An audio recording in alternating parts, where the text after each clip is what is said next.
All right, hello everyone. What's up? It's me, Spessy from Sweden, with a stable internet connection, which is a nice change from yesterday. We had a bit of a mare yesterday, but we've got a store champs. The players are sat down, ready to go.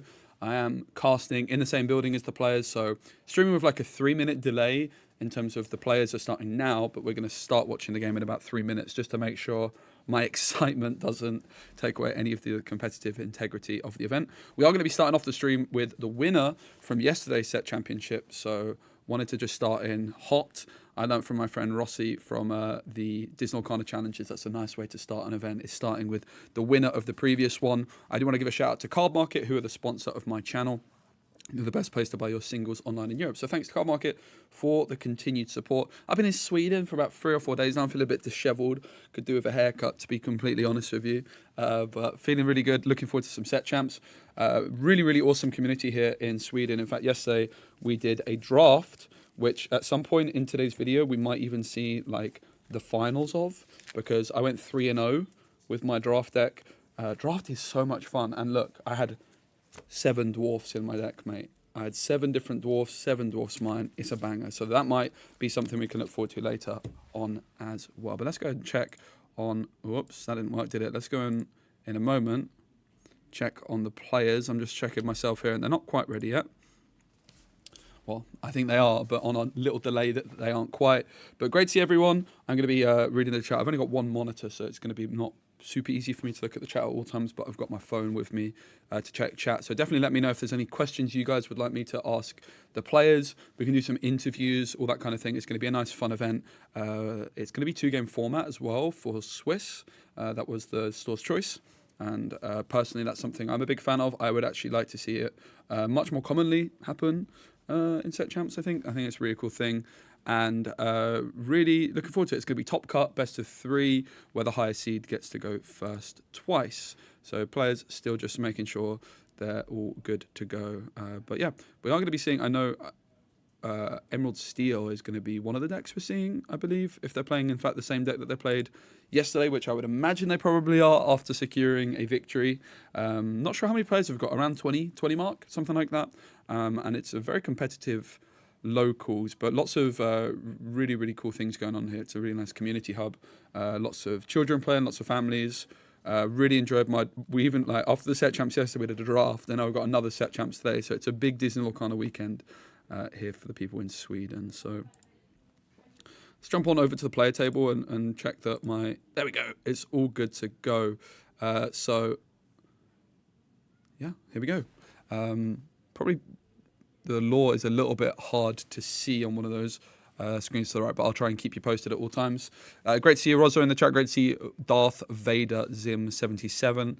Let me know if there's anything that we can improve with the quality. I think what I'm going to have to do in between round 1 and round 2 is just fiddle with my camera a little bit to make it a little bit higher so we get a little bit more view of those mats. But it looks like we're going to be seeing Ruby Amethyst on the right here up against Emerald Steel to the left. So the Emerald Steel player to the left was the champion of yesterday's set champs. They could have even brought out their champion mat. I should have thought of that for their games.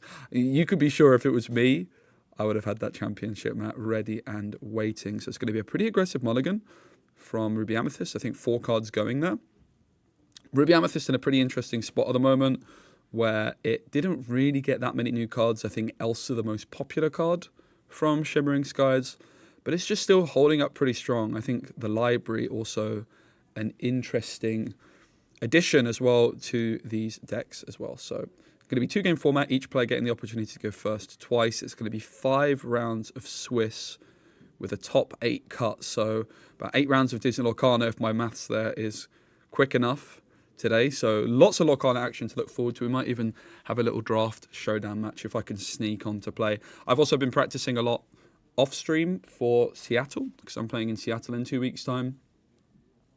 I've been working on some spicy decks and really looking forward to sharing those all with you. Once that tournament is done, I'm really hoping to make a splash there. It's going to be Clarabelle into the Inkwell to start things off. So we have seen more recently Discard be focused on Emerald Steel focus more on a discard kind of setup as the Magic Broom enters the board. But I'll play here on Emerald Steel, preferring to not focus on discard and rather have a little bit more little bit more card draw with things like Clarabelle. So it's going to be Pete into the Inkwell. And again, what I'll definitely try and do as we go with this stream, I'll definitely fiddle with my camera setup because that glare is a little bit obnoxious. But that is a Magic Broom on the board to the right. Magic Broom into the Inkwell here. Came fourth in your set champs. Congratulations, Crystal. I've actually not had an opportunity to play in any more since the content creator set champs. And it's going to be a Magic Broom questing for 1. Apologies for the glare. I'll definitely get that adjusted as we move on in this tournament. It's going to be Diablo into the Inkwell, and it's going to be a Shift Robin Hood, taking out that Magic Broom, gaining 2 lore for its trouble as well. So again, a lot of the time with these Emerald Steel decks recently, we're not seeing the Robin Hood package necessarily. We're seeing things more close to what Zan Syed was playing, which is things like the Muses. No Robin Hood Shift, but Morph is in Zan's deck, but I don't think the Robin Hood is. And that's the value of surprise as well. It's going to be go into the Inkwell. That is the most glare I've ever seen in my entire life, so I'm definitely going to play around and get that fixed. My concern is yesterday I recorded off stream a bunch of draft games, and it's probably got a similar amount of glare on that, but it is what it is. I'll definitely fiddle around with the camera after this one. It's going to be Robin Hood down to the left. So on the board for Ruby Amethyst, it is a Magic Broom right now and a 3-cost character. And it's going to be a Smash taking out it's the Flynn Rider, in fact, that's taken out there.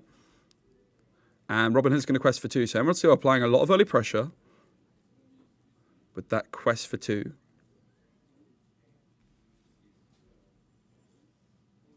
Back on over to Ruby Amethyst.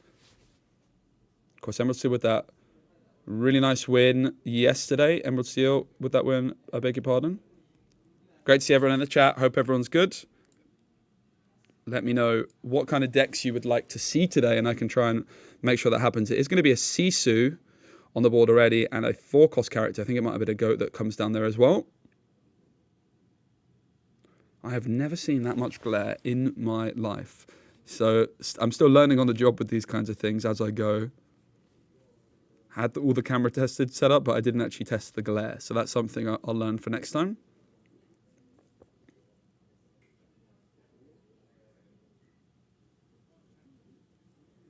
Emerald Steel. Another Shift Robin Hood. Tin gets inked. Robin Hood's going to come in, and it's a double quest up to 8 lore. So without that discard for Ruby Amethyst, they're going to be looking to get to that 7 ink mark and get through that Be Prepared. And in comes Maui for 5. Takes out the non-damage Robin Hood, taking 3 damage back for its trouble. But of course, that Robin Hood is now going to draw a card when banished in a challenge anyway. And it was Brawl into the Inkwell. So Ruby Amethyst currently at 5 ink. Obviously looking to get up to that magical 7 number for the Be Prepared. Emerald Steel, 6 ink to play with as it stands. And it's going to be Robin Hood trading for Maui, but gaining 2 lore for its trouble and drawing a card as well.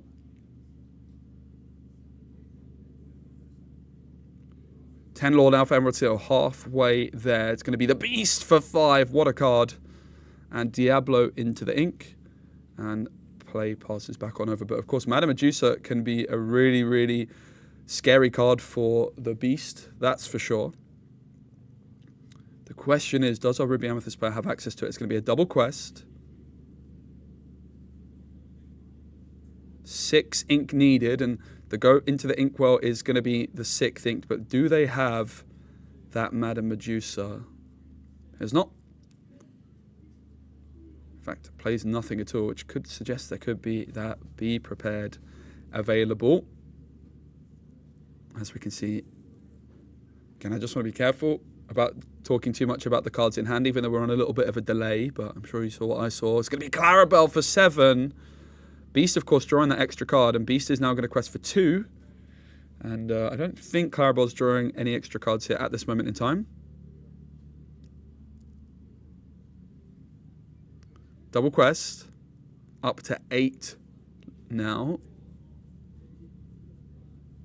So 12 lore to 8 as it stands. And there it comes. Be Prepared. I'm not going to do a baker and sing the house down. And that's why the delay is just going to help us out a little bit as well here, just so we can talk a little bit more about the cards in player's hand at times. Trying to see how many cards each player has in hand. I have a feeling Ruby Amethyst with no cards in hand, actually, is my hunch. Clarabelle comes through for 7. It's an absolute house. Emerald Steel with 2 more cards in hand. Clarabelle with that 5-6 stat line, which quests for 2. Even if it doesn't draw you cards, it's just very difficult to deal with. If a Maui challenges it, while it does remove it, the Maui also gets removed as well. So 2 cards in hand for Ruby Sapphire. Sorry, for Ruby Amethyst, but no cards played. 12 lore to 8. Still the scores on the doors. 5 ink kind of being weighed up here, perhaps, by our Emerald Steel player. It's a quest for 2 up to 14. Don't want to overextend and play into a Be Prepared too hard here. It's going to be Ursula into the ink. It's going to be a Robin Hood, so definitely extending quite aggressively into a potential Be Prepared here.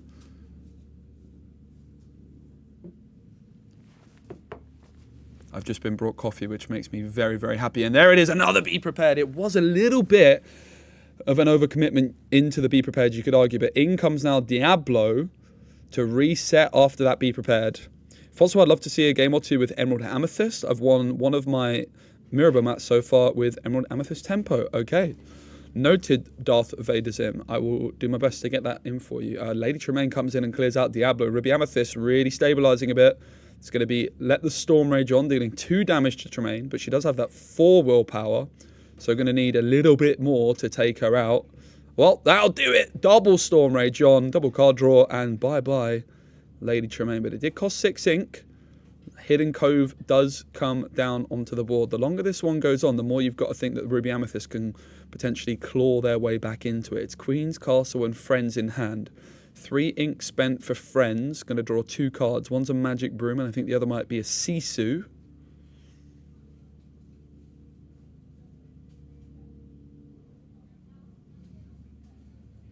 It is going to be the Queen's Castle. Haven't been seeing it as much recently with the introduction of the library, but what a card it is. It was almost unthinkable, if we go back to the previous set, that you might drop the Queen's Castle. But the library has definitely provided some competition in that space for a location. It's going to be Robin Hood moving into the Hidden Cove. So it's now a 3-3. 2 lore gained for the castle.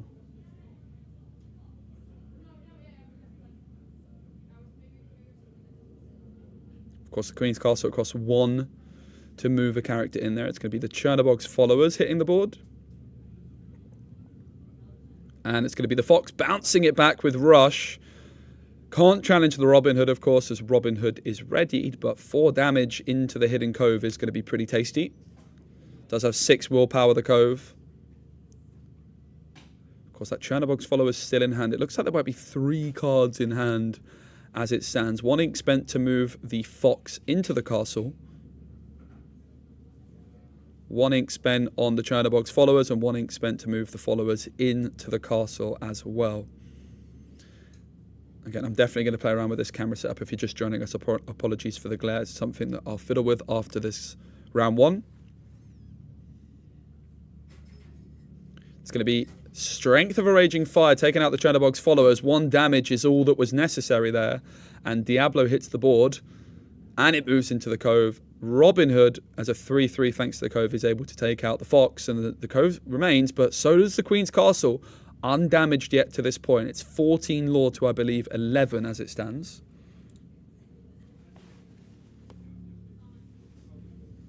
It's going to be, I think, a Magic Broom. Looks like 2 cards more in hand, including a Flynn Rider Frenemy, which hits the board. Magic Broom's going to be banished to draw a card. That's the power of the Broom. Just spend 1, draw a card. Don't mind if I do. Brawl for 3 into the Inkwell. And Maui taking out the Hidden Cove. But Brawl was inked right now. Of course, Brawl looking quite tasty to deal with that Diablo, but potentially Ruby Amethyst just able to turn on the burners here, with that Maui being 6 strength, providing big opportunity for Flynn Rider to gain that extra lore. Tinkerbell is going to deal 1 damage to everything, not including the castle, but that is not going to be enough to stop Flynn Rider. But Bibbidi Bobbidi Boo being sung by Diablo onto Tinkerbell. What? That's a way to deal with a Flynn Rider that I've never seen before. Diablo singing Bibbidi Bobbidi Boo, bouncing back Tinkerbell, And Tinkerbell turning into a grab your swords instead of that 1 damage. He's doing 1 damage twice, which took out the Flynn. But the Queen's Castle remains on the board, and it's going to be a Maui and I think a Chernobog's followers in the castle. 14 law to 13 as it stands. In comes an Ursula Deceiver. No cards in hand for Ruby Amethyst right now, however. In comes the Strength of a Raging Fire. 3 damage dealt to Maui. Tinkerbell. The question is to quest or to challenge this castle. It's a really pivotal moment in this game. And a big decision. And it's going to be a decision to challenge the Queen's Castle, which really just suggests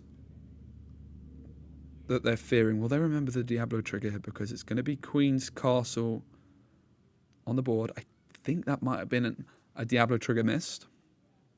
Card drawn for turn, but there it is. It's remembered. Again, there is a delay, so I was definitely not helping the players out in any way. It's like a 3-minute delay, but there's a Madame Medusa in hand, and I'm sure that is double trigger for Diablo because of the Queen's Castle.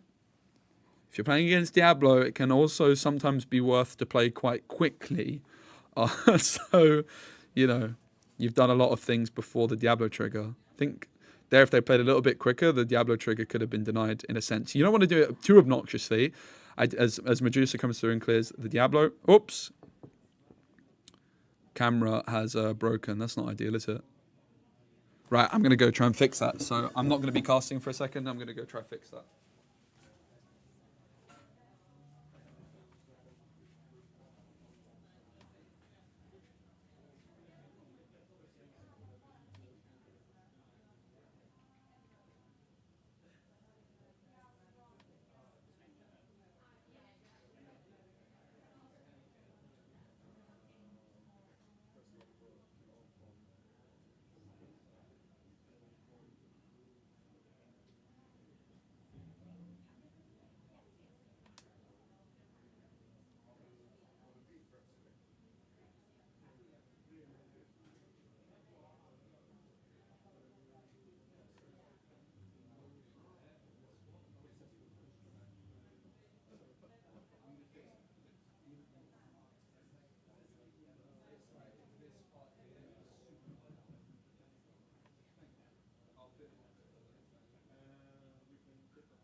And it did go to Ruby Amethyst. I was just over there fixing the cameras, but obviously we're on a slight delay. So also just told them about the glare, and we're going to try and get that fixed for as soon as possible. Yeah, that was game 1. Really, really nice comeback from Ruby Amethyst. Seeing the power of Medusa, Tremaine. I think one thing that a lot of people are going to underestimate with Ruby Amethyst, and we kind of forget about, is the power of the bounce package with Medusa and Tremaine. You can get to that late game, bounce back your Medusa, bounce back your Tremaine, reuse it multiple times. And that can be really, really strong. I think Ruby Amethyst is in a really interesting spot. One thing I'm personally interested in trying out with Ruby Amethyst is seeing if you can build the deck lower to the ground, where you maybe don't even play Be Prepared, which sounds a bit outrageous. I think that you probably still do, but it's something I'm interested in trying, like just a lower setup, using your Tremaines, using your Medusas multiple times with things like Madame Mims. I think one thing that's interesting as well is that we haven't really seen Madame Mim Elephant make a splash in Shimmering Skies. I do feel like that card still has quite a bit of untapped potential. I actually had it in my draft yesterday, and it was absolutely incredible. But yeah, the cameras here. Obviously, we're on a slight delay, so the cameras have just been fixed. But we are now jumping on to game 2 and taking a look at the mulligan. I think Emerald Steel went first in game 1, and it is this 2-game format. So it's going to be Ruby Amethyst going first in game number 2. The Clarabelle just didn't quite do the work, and I think that's why I prefer the discard setup for Emerald Steel. You just have that same level of control in the early game, but you're really disrupting your opponent's flow as well. You guys know me, I love my discard. No surprises there. But the Clarabelle just didn't really do enough.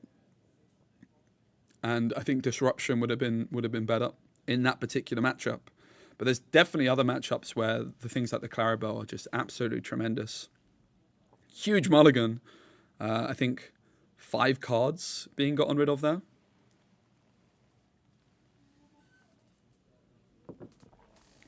You're going to see me in a minute just fixing the cameras and talking to them about the glare. But we're going to look at getting a parasol for the light that's over it. I think also I can just change the angle slightly of the camera setup I've got, put it on slightly slant. So yeah, definitely going to be getting that fixed. But look at that, bunch of brooms, bunch of Chernobyls, couple of Mauis and Elsa. So that's like another problem when you play Ruby Amethyst these days, is Elsa and Maui are both so good, but they're both costing the same amount. So it's going to be Magic Broom into the Inkwell, and in comes the Chernobog's followers. These cameras are going to be fixed any moment now. There we go. And you're going to see me make a little appearance. There's my hair. And you're going to just see me talking to them about the glare. Oh, what a lovely beard. Absolutely brilliant. Look at that.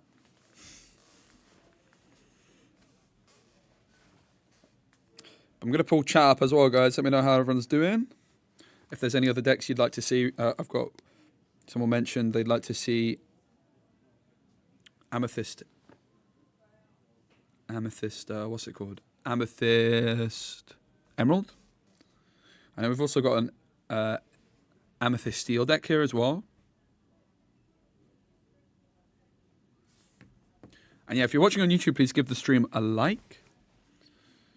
It's going to be another Chernobog's followers, and it's going to be a card drawn. And it is going to be back on over to Emerald Steel and Ruby Amethyst, taking game 1 against the champ from yesterday's set champs. That's a really interesting, having these set champs back to back in this kind of community. Like, do you pick the same deck? Do you tech your deck for the person that won? Like, does the player that won now maybe have a bit of a target on their back because they won? It's going to be the Hidden Cove. Robin Hood's in the Cove, so now 3 strength, 3 willpower on Robin Hood. What a card the Hidden Cove is. Of course, really good at protecting Diablo from things like Brawl, which could be very relevant. But also just getting that extra strength to make some more efficient trades is also very, very powerful. Card we do see a lot of in Emerald Steel these days. 2 copies usually the go-to.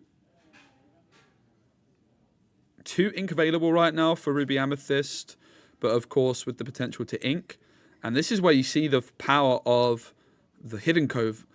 Can't Brawl a 3 strength Robin Hood, but the Crab is going to provide some extra strength to the character on the board, and it's going to be 5 damage into the Hidden Cove. So Chernobogs plus a Crab dealing 5 damage there. Very, very powerful. As play passes back on over. It's going to be Ursula Deceiver into the Inkwell.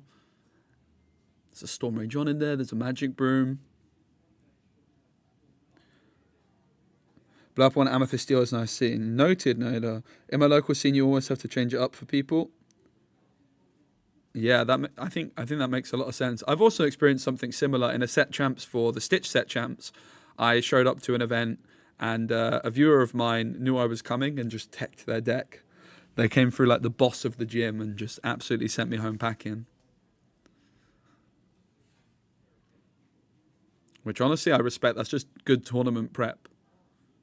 It's going to be the Crab finishing off the Hidden Cove. So Brawl is now active on that Robin Hood. Not exactly the best target though, but of course the shift is a threat. It's going to be go into the Inkwell, and it's going to be a rabbit drawing a card. Play passes back on over to Emerald Steel now. There's a Tinkerbell into the Inkwell. 4 ink to spend. There's P Smash. Few different options available. Smash probably teched more at mirrors, helping to deal with Ursula Deceiver of Alls and things like that. But hitting the rabbit and denying that ability to bounce it back multiple times is definitely not terrible. Although it does still draw when removed.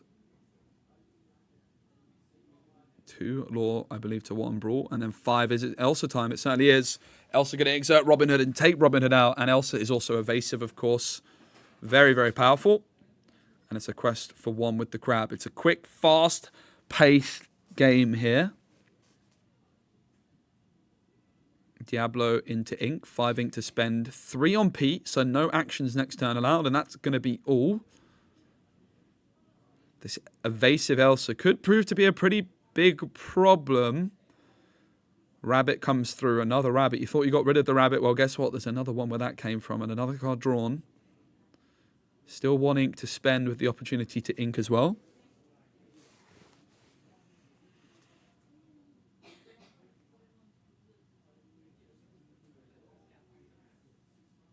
Here's Elsa there that's in the glare. Crab's going to quest. 3 law to 2 now, so Ruby Amethyst taking the lead.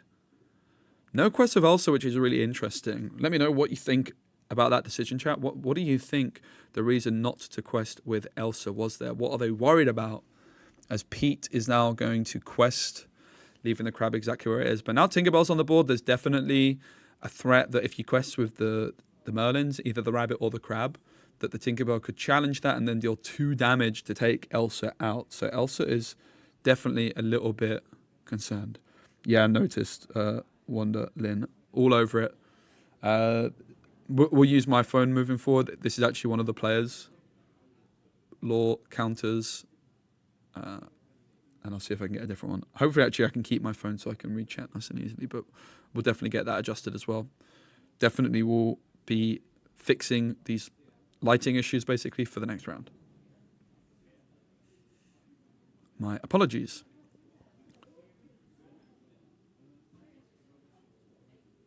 Again, I'm definitely still pretty new to the whole physical game stuff and setting up. And this is just a good learning experience for me. Now I've started the stream with glare. It's going to be 100% like something I'm thinking of massively, like glare. Because actually, like over in the play area, it does not feel like there's going to be any glare, but the camera's just directly above the cards and then bouncing off the cards, and there's a light above. Bam, another friend. So Rabbit sang friends, and then 3 ink was spent on friends. It might even be. It's possible it's even coming in now. I'm not sure, but oh, and look at that, the little show of the Clarabelle, the confidence. I talked about the Clarabelle not doing too much in game 1. Well, suddenly. Thanks, Panda. I appreciate you, mate. It's all learning. Looks like a goat comes through there as law was added. It certainly is.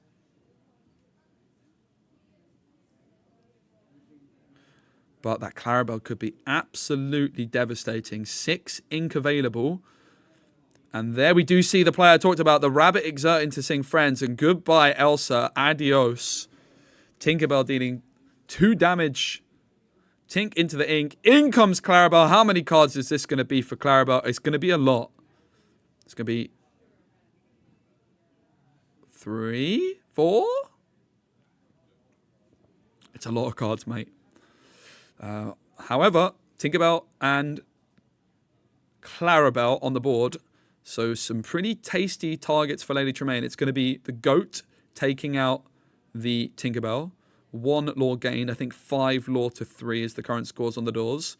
And that's 6 ink for Lady Tremaine. What a card. Taking out the Clarabelle. But Clarabelle's done her work. Even though she only just hit the board, that's the power of her.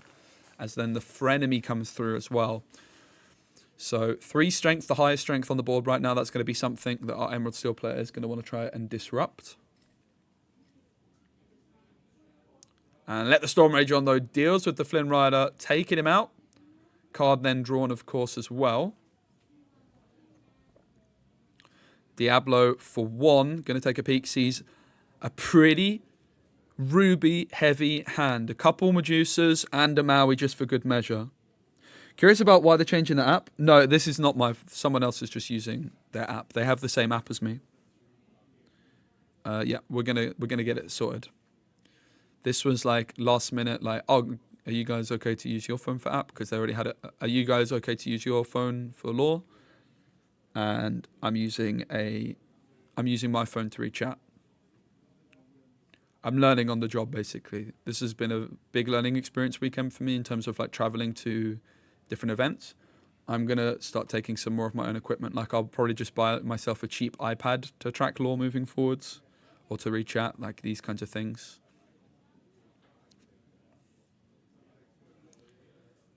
Shift Tink can challenge immediately as well. Tinkerbell going to challenge Tremaine and 2 damage then dealt to Flynn Rider. So Madame Medusa, all that remains, Morph and Tinkerbell combo. And Smash cleans up as well. Who needs Be Prepared? Who needs Be Prepared? Is there any budget control deck? I would say probably Ruby Amethyst is pretty budget friendly. It's probably your best bet. Maybe Amethyst Steel.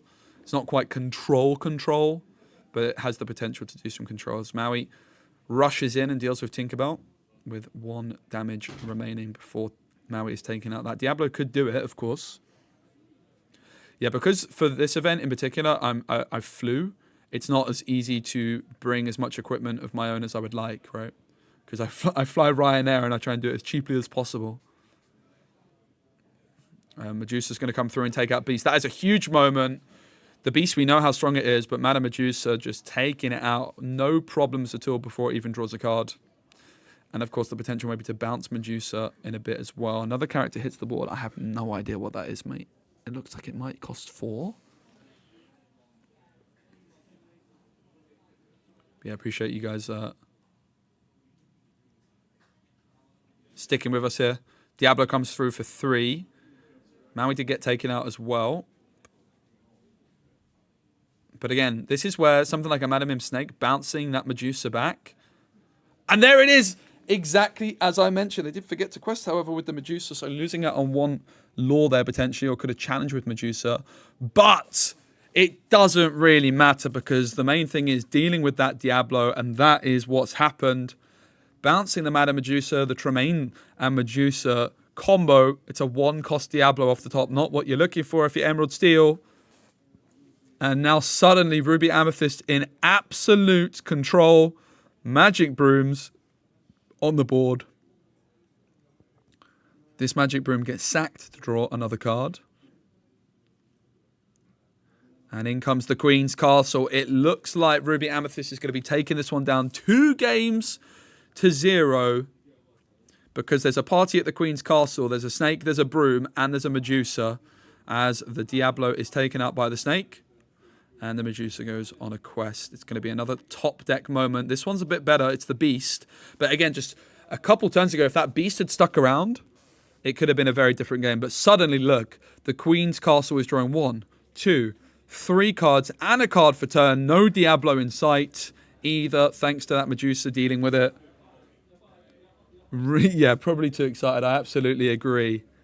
We've all been there. It's the Queen's Castle for 4. It's the Queen's Castle for 4. There's 3 Queen's Castles, and that is the game. Ruby Amethyst taking it down 2 games to 0. Emerald Steel winning yesterday's set champs. Getting very, very close in game 1, but a dominant performance by Ruby Amethyst. Really, really impressive. I'm going to go and see if I can get an interview maybe. That could be pretty cool. So I am going to go and see if I can grab one of our players. And be right back.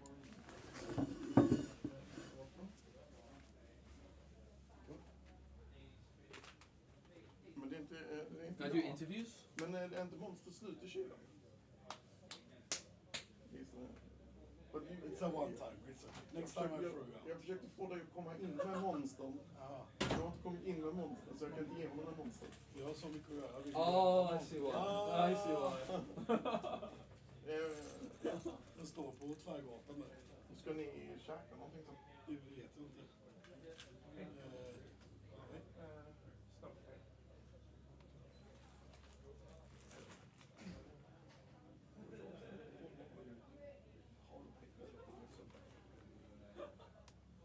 Kan vi ta det En annan dag. You want it? Yeah. Let me know if you want anything from here. Yeah, I'm just going to try and sort the I'm lighting doing a out. collab post on Instagram with everything trying to push there. Thanks, mate. I need to sort the lighting out. That's the main thing. Yeah, I've taken up umbrella, Oh, cool. so I'll fix that now. Thank you, mate. Come round. Yeah.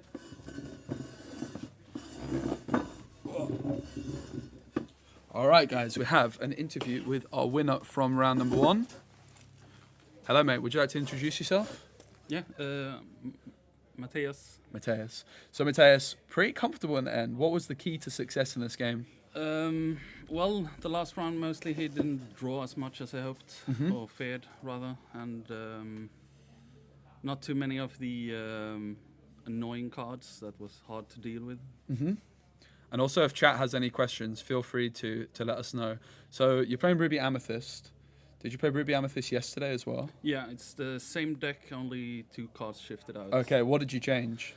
I had a tryout Gaston in the deck, the new one from set 5. The new Gaston? I can't even think of the new Gaston. The only Gaston I can think of is the 4-2. Yeah. Gaston from set 5?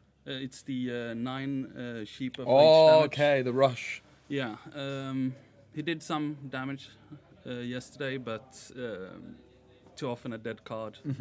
I also removed, I think,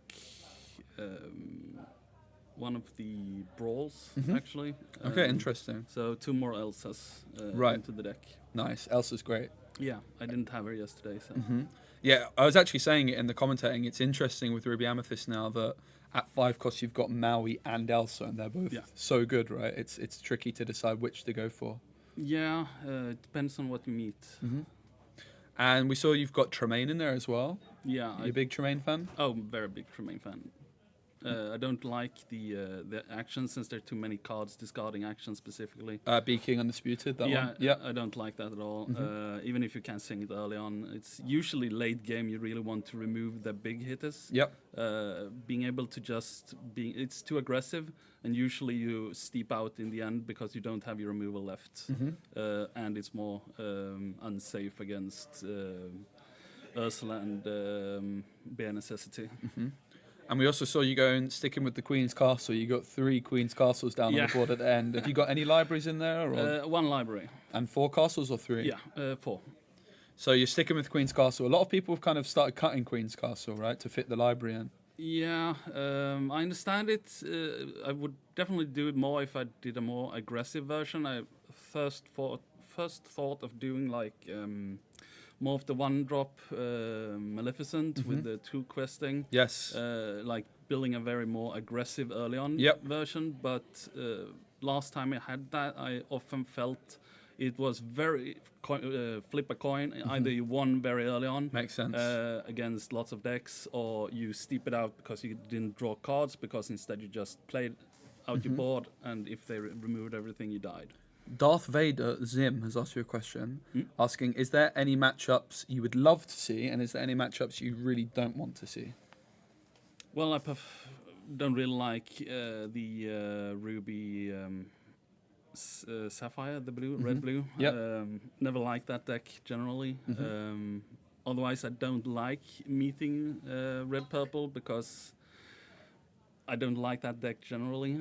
I usually don't play it myself. I'm a more weird kind of player. My main deck I've been playing is a Queen's deck. Oh, nice.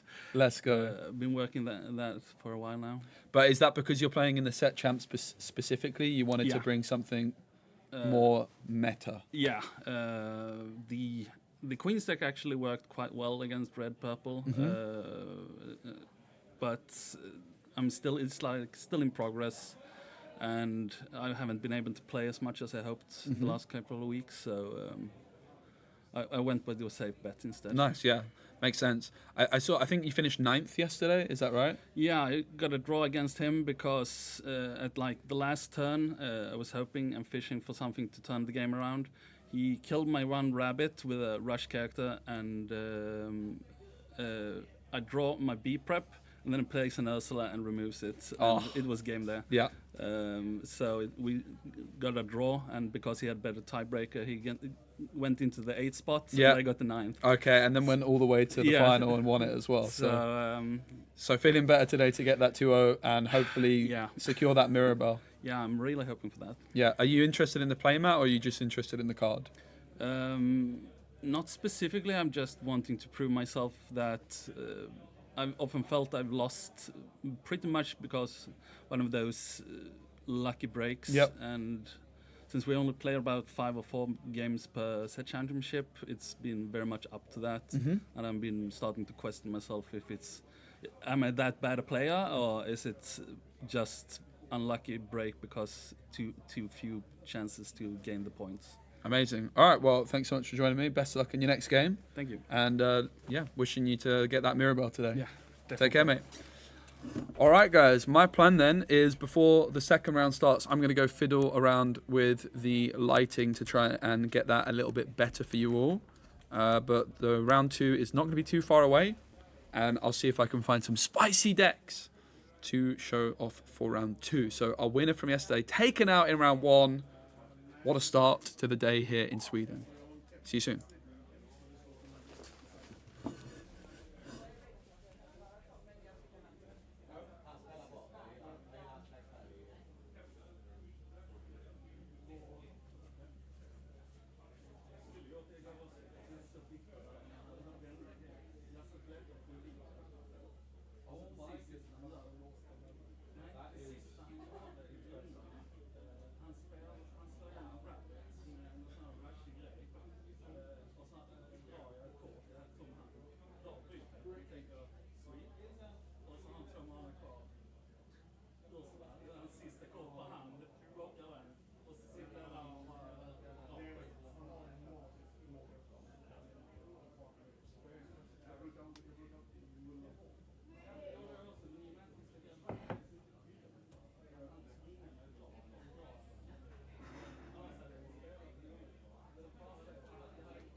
Marcus.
Yeah.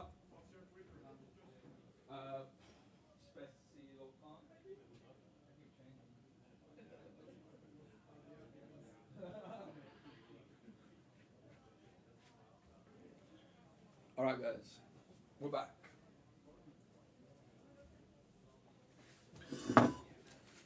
Hello.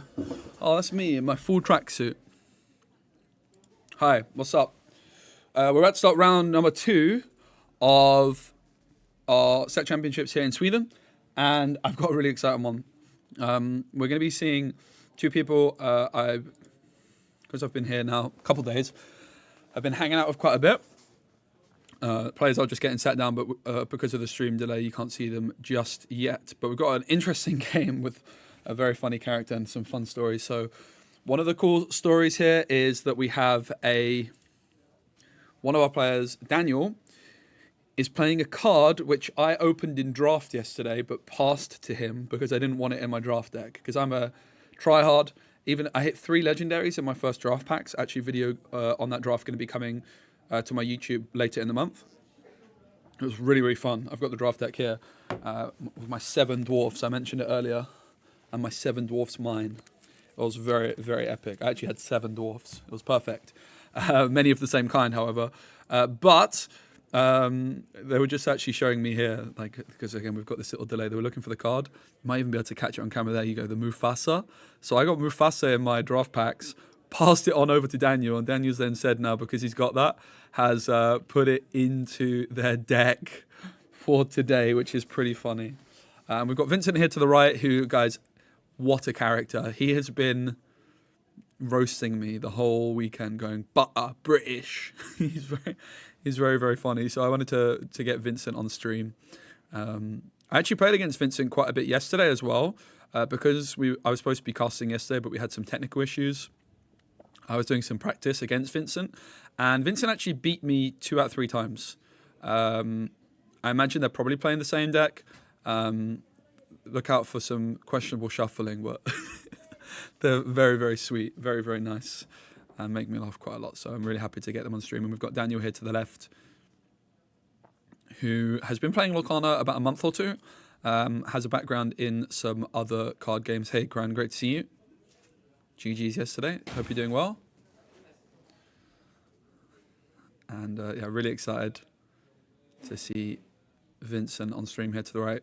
Vincent went 1-1 in their first round, so I would imagine Daniel was probably the same. So both players not starting off with that 2-0 victory. You're just going to see me fiddling around with the cameras trying to make sure they're somewhat even here. But players getting ready, they're shuffling up. Vincent shuffling is quite something to behold. See if we can catch that. But fair play to him. 8 years old, giving it a real good go. I just said to him, just have fun and don't let just do your thing. Don't panic about being on camera. Just have fun. So let's see if they're playing the same deck they were. Do you know what? Yeah, it is the same deck they were playing yesterday. So they've got a Ruby Emerald deck, which I believe their dad has built for them or helped them with. And I think there's 58 characters and maybe 2 locations, which I think is the Hidden Cove. So really, really excited. Just got home from work. Nice one. So it looks like Vincent going to be taking a pretty aggressive mulligan. Simba, Queen of Hearts. The cards in hand. He has things like LeFou in there. Actually, it looks like he's keeping 5 and getting rid of 2. I think. Local set champs of Ruby Amethyst Heavy. Oh, interesting. Any tips to counter? Tips to counter Ruby Amethyst. That's a good question. Probably Emerald Amethyst. Oh, that is some pretty good shuffling from Vincent. Much better than the shuffling he was doing against me yesterday, that's for sure. Nice. I gave him a little... I tried to give him some tips yesterday on how to shuffle a bit better. I was like, corner first, and honestly, that is much better than, honestly, the shuffling yesterday was a nightmare, so I'm pretty impressed by that. So it's going to be Daniel versus Vincent, Ruby Sapphire up against Ruby Emerald. Best luck to both players. We'll see who's going to be beginning. Remember, it's that 2-game format. We have now got also a parasol over the... It's a huge parasol. It's the same one we had for Malmo Games Week, actually, over the player table here.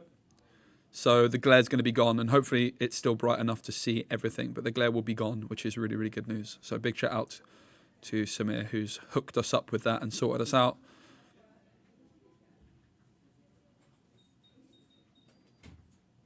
Players deciding who's going first.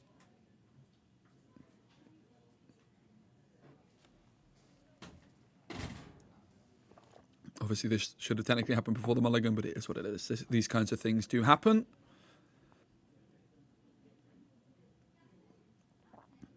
And everyone's good to go. Here we go. Round number 2 of the set champs here in Sweden on the Sunday. Daniel versus Vincent. It looks like it's going to be Ruby Sapphire starting things off in game number 1 as Maui into the Inkwell. Is there a Porpsicle? There certainly is. Porpsicle going to be a solid start. Maui gone. Now it's going to be Vincent's turn, who I think forgot to draw a card, sadly. Vincent forgot to draw a card. I don't know if I can maybe go over, and I'm going to go over. I'm going to go over. We're a bit delayed.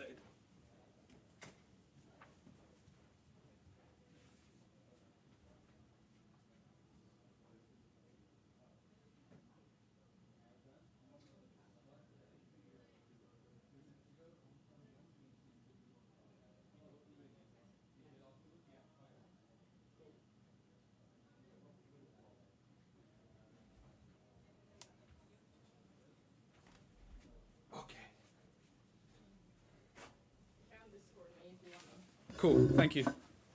All right, looks like we're sorted.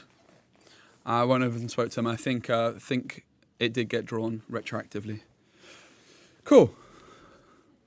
So 2 ink for Ruby Sapphire. Vincent now, remember, going second, and they have a pretty aggressive deck, so it's going to be a tricky matchup for Ruby Sapphire. Look at that, Simba coming through for Vincent. This 1 willpower, 1 strength, and 3 lore.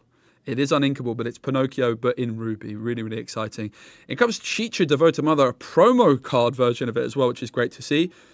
This card, quest for 1, but the ability very, very powerful. Whenever you add a second card into your ink while this turn, draw a card. So Vincent's going to ink the Enchantress. Going to exert their ink for 2. It's going to be another Simba! Oh my goodness, it's the Simba show for Vincent as they quest for 3 with this first Simba. And it's back on over to Daniel now. Of course, if you're playing Ruby Sapphire, the last thing you want to come up against is a couple of Simbas. And Ring says, why didn't you bring your own parasol on the Ryanair flight? You should see how big this parasol is, mate. I don't think I could even get that on a private jet, mate. Grandma Tyler's going to come through. Daniel going to look at the top 2 cards of the deck. 1 goes into the hand, 1 goes onto the bottom of the deck.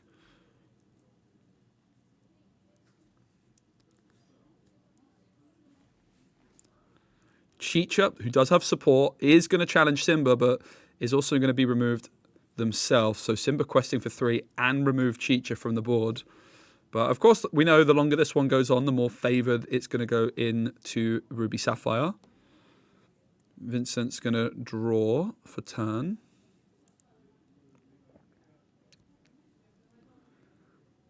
Ink something which I didn't quite catch. And I think I know what's coming because it's around here when I went over. I think I saw a Donald Duck on board, so I think it's going to be 4 ink for this Donald. It certainly is. So Donald Duck is at the start of Vincent's turn. Each player is able to draw a card. And Simba Quest yet again, bringing Vincent up to that 6. So remember, Vincent going second here in game number 1 in the 2-game format. I love the 2-game format, by the way, guys. Can I just say? Now, every time I play best of 3, not a fan. I do like best of 3 after a Swiss of 2-game format, where the highest seed gets to go first twice. I think it's great, but I honestly am just such a big fan of the 2-game format, just eliminating the die roll part of the game. Like in the draft yesterday, my games against Daniel were really exciting. I think if Daniel went first, he would have beaten me, but because I won the die roll, I beat him. So this is where you can just see me talking to them, and it seems like it got all resolved. Happy days. So Daniel's gone for how far I go. Obviously would love to have sung it, but that Grandma Tyler is going to be wanting to challenge the Simba. And as good as the Donald is to provide some card draw for Vincent here, the concern for them is going to be that you're also giving Ruby Sapphire more cards, and it is certainly going to be Grandma Tyler challenging Simba.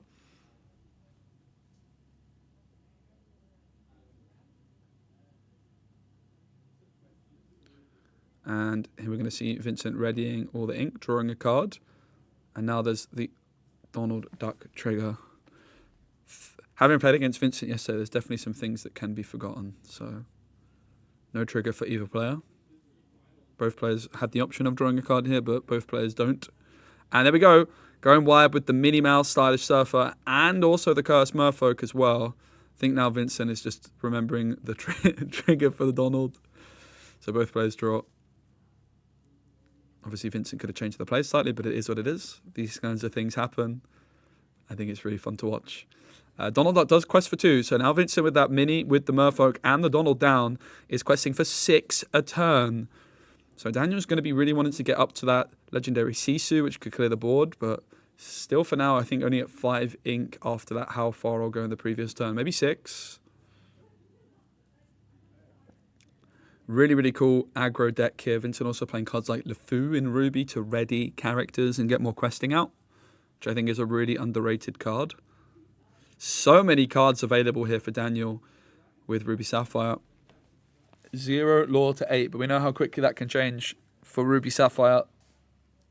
One thing also that you don't really have access to too much in Ruby Emerald is many what you might call burn cards, where you just gain lore like a goat.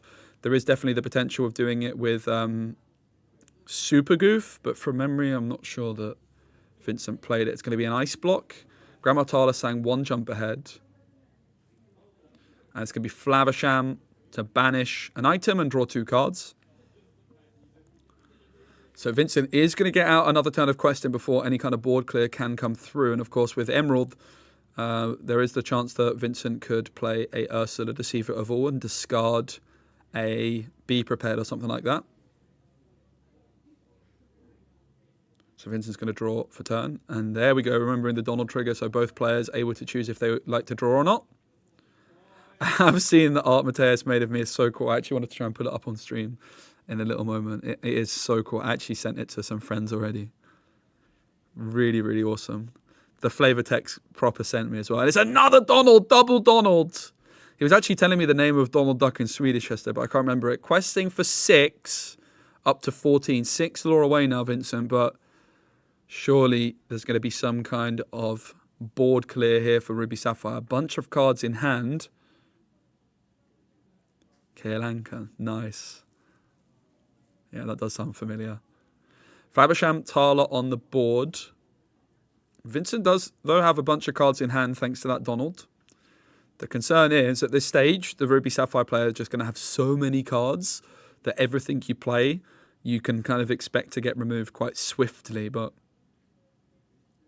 Vincent doing a really good job to apply that early pressure here. But it is going to be a Sisu clearing Vincent's characters. See you later, Donald Duck. See you later, Merfolk. And adios, Minnie Mouse. Grandma Tala's going to quest for 1, and suddenly the board state is very, very different.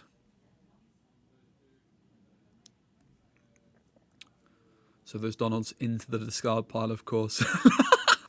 The face palm from Vincent. This kid is so funny. He just keeps going to me, British, British. Butter, butter. Roundabout, roundabout. These are actually jokes. So it's going to be, I think, a Peter Pan into the Inkwell. Vincent's 6 away. This is where something like a Super Goof could make the difference, but I'm not sure they have it in the deck. 6, it's a lot. It's 2 for Queen of Hearts and 4 for the Donald. Queen of Hearts does have Rush, so could rush in and challenge the Tala, but Vincent might just prefer to hold on to it and try and gain some lore with it. It's going to be really interesting, but they go for it. Makes sense. Obviously, the Tala has more stats than the Queen of Hearts does. Remember, this is Vincent going second. So Cheshire Cat and Queen of Hearts in hand for Vincent. And on the other side, there's about 17 cards in hand. I think it's closer to 9, but it looks like 17. Vincent's dad drove me home yesterday. He kept heckling you even the whole drive home. Let's go. I rate it.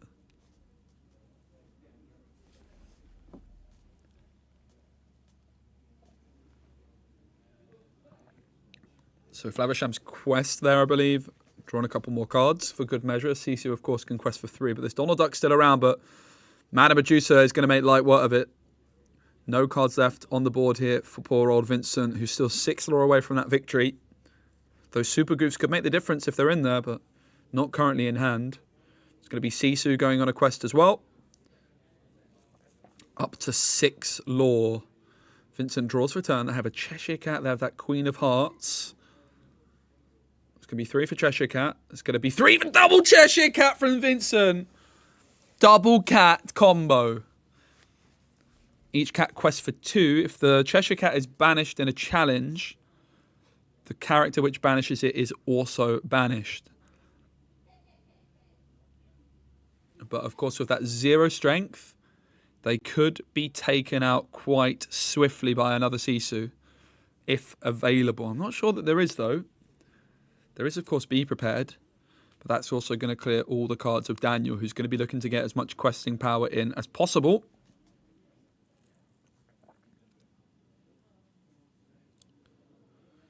For Lavasham, going to sing How Far I'll Go. Going to look at the top 2 cards of the deck. One goes into the Inkwell Exerted, and one goes into the hand. So opportunity to find maybe a big Sisu. Uh-oh. That is exactly what's happened because it's 8 more ink for a legendary Sisu. Adios, Cheshire Cats. They're both gone. And I think it's only when banished in a challenge that they get to take it back.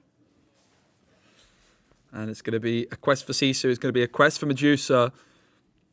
And it looks like Ruby Sapphire might be able to take it in the next turn. Both Sisu's quest for 6 total. 3 on the other characters, which will get them up to 19. So a Lucky Dime would be enough here for Daniel to take it. Vincent's going to draw for turn. Remember, Vincent went second in this game. And it is a 2-game format we're playing here. Hey, Blinks, great to see you. Vincent with the Ray, an evasive character which quests for 3. Costs 5. They have 1 card left in hand, I believe. I think really well played by Vincent, though.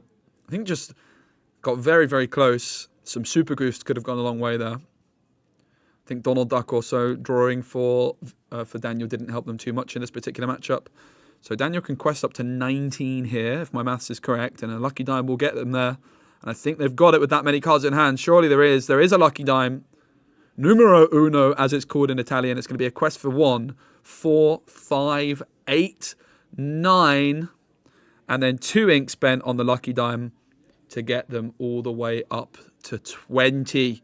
So it's going to be game number 1 for Daniel. Vincent taken out just about, but I'm going to be excited to see if Vincent can pull off the game while going first with their aggro deck. They're going to be looking for that Cursed Merfolk. There's the fist bump.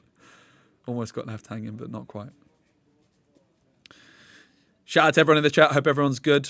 Thanks for supporting the stream. Thanks everyone for being here. Let's see how Vincent's shuffling is going to be here. Honestly, so much better than yesterday. Much better than how I could shuffle if I was 8 years old, that's for sure.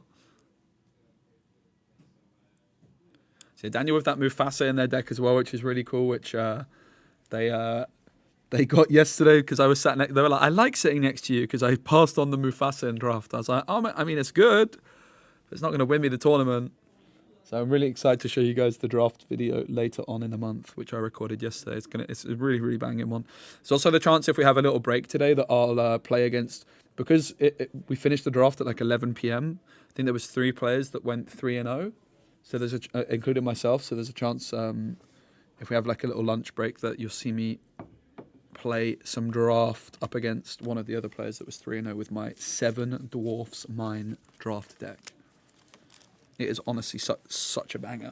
After the draft yesterday, I really want to try and cook up a deck with 7 Dwarfs Mine. Like, I think the card's really good. I'm actually super interested in it. I think 7 Dwarfs Mine with Doc, most likely in an Amethyst deck, could pop off. Maybe you could even play John Silver. I'm going to be testing it, I think. I'm interested. It's probably something I'll play on stream, actually, when I get home Tuesday evening. So I'm going to be streaming Wednesday, Thursday before I'm away again. And I think on Wednesday we'll probably do 7 Dwarfs Mine testing on stream. All right, here we go. Game number 2. Vincent's going to be going first with their aggro Ruby Emerald deck. Going to be looking for that Cursed Merfolk on turn number 1. Something like an Enchantress on 2, as much questing as early as possible. Looks like a couple of cards are going to be getting mulliganed away by Vincent here. Vincent is ice cold. Let's go. Good to see you, Damnation. And yeah, if you guys are watching on YouTube, please do give the stream a like. Don't forget, if you're on Twitch, Twitch Prime helps out. I can't actually see my alerts right now. I'm going to try and get that sorted. I'm really, really relieved that the setup today was more stable. Yesterday just had so many tech issues. It was quite frustrating. Wasn't able to we had to cancel the stream yesterday, basically. But today, the internet is much, much better at this location. All right. Both players shuffling.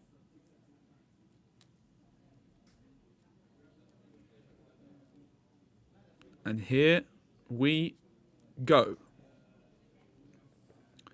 It will be Vincent leading things off, of course. Could be interesting to see how Daniel tries to maneuver their way through this one. Does Vincent have that Curse Merfolk on turn 1 that they're looking for? That's going to be a big question. It's going to be Ray getting inked. Will we see the Curse Merfolk? We absolutely do. What a start it is for Vincent. The Curse Merfolk on turn number 1. And I can see that Simba in hand as well as play passes on over to Daniel. That is the perfect start for Vincent. And I think the people in the chat are going to be pretty happy to see that. It's not a bad curve, is it? Curse Merfolk on turn 1, Simba on turn 2. I think you don't want to see that if you're playing Ruby Sapphire. No Popsicle on turn 1 either for Daniel. It's going to be Vincent drawing for turn, which I'm happy to see they remembered this time. LeFou is going to go into the Inkwell. And it's going to be Simba coming through. And Curse Merfolk will quest for 2 as play passes on over to Daniel.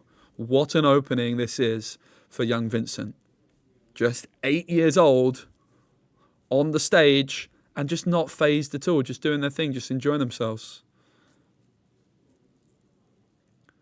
And it's no turn 2 play either here for Daniel. Not the start you're looking for, but no one jump ahead, no Cheetah.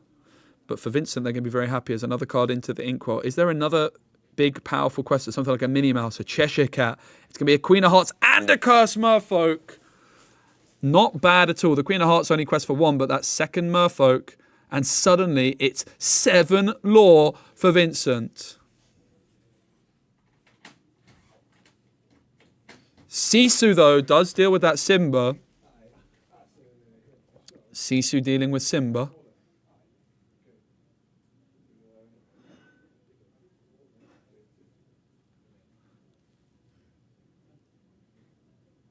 Another card into the Inkwell. That Sisu can also deal with these Cursed Merfolks and does represent the possibility of that shift. So it's going to be really important for Vincent to try and either remove that Sisu or just continue to quest as quickly as possible. In comes Hans, that first chapter card, which quests for 3, and it's more questing power for Vincent. The double Merfolk and Queen of Hearts combining for 5 lore up to 12.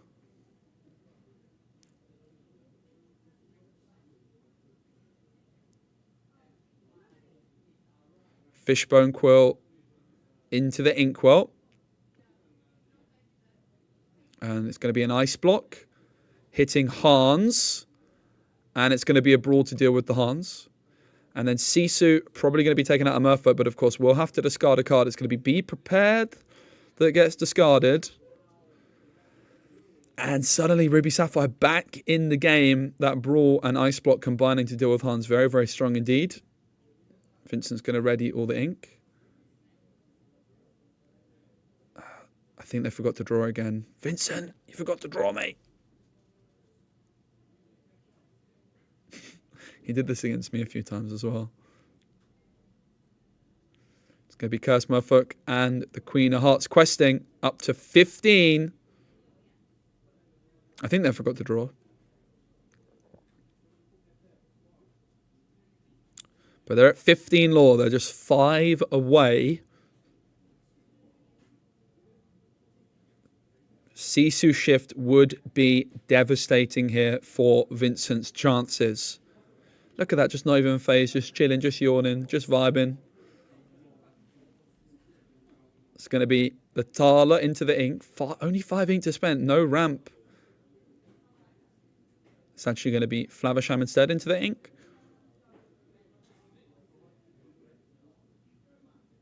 And in comes Maui. It is Maui time. It's going to mean the Queen of Hearts and the Merfolk can be dealt with, but that Merfolk providing pressure to the hand, because Sisu, if it wants to remove it, is going to have to discard another card here, Daniel, but it does happen. The Cursed Merfolk does get banished.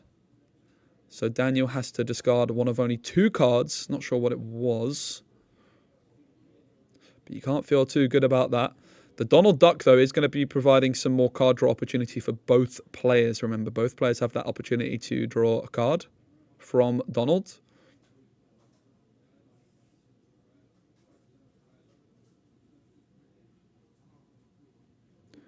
Back on over to Vincent, who readies the ink. They draw a card. Are we going to see that Donald trigger come through? Both players, of course, can draw. It's a 1-cost Flynn Rider. Probably not what you're looking for if your name's Vincent. But I think now they remember the Donald trigger. That's a pretty good card. So LeFou's going to come through now. Vincent, will they remember to quest first before they play the LeFou? Will they remember? LeFou comes through first.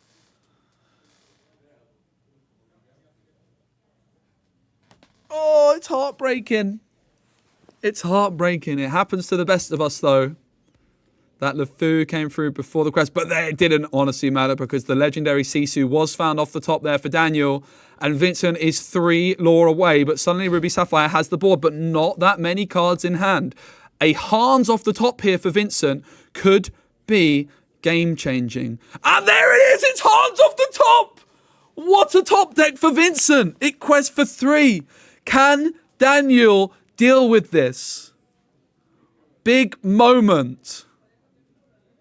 There is an ice block on the board. So the ice block can set Hans down. It's a Tala. Maybe, I think the Be Prepared might be the only option here for Daniel to clear this Hans away. Do they find it?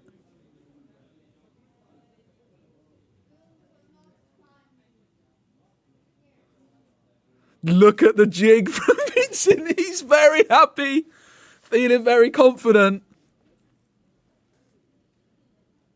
Big moment. Did Daniel find a way? I guess Brawl off the top as well with the ice block. There's still enough ink to go for it. It's going to be Sisu questing, and it's back on over to Vincent, who takes it. It's going to be 1-1. Great sportsmanship from both players. Again, Vincent, guys, beat me yesterday. Like, Vincent is no joke. This deck is really, really scary to play against. I played against them, I think, 3 times in a best of 3, and they beat me twice. They did go. I let them go first. That was a mistake. So I'm gonna go and see if I can grab Vincent, and we'll have a little chat with them because you guys, they're gonna make you laugh. They're just gonna start insulting me about being British in a jokingly fun way. So I'm gonna go see if I can grab them, and if they would like to, I'm just gonna check with their parent as well that they're okay with that. So I'll be right back.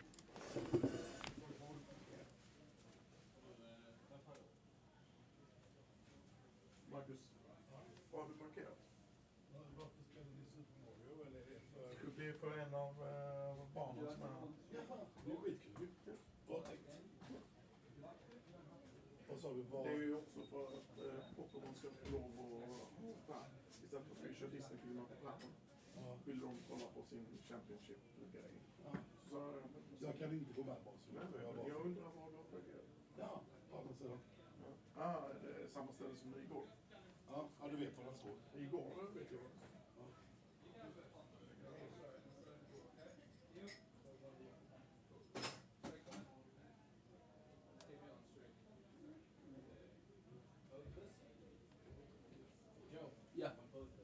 Yeah. Just one at a time. Yeah, I'll do one at a time. Thanks, mate. Come on in. Be careful of the wires, mate.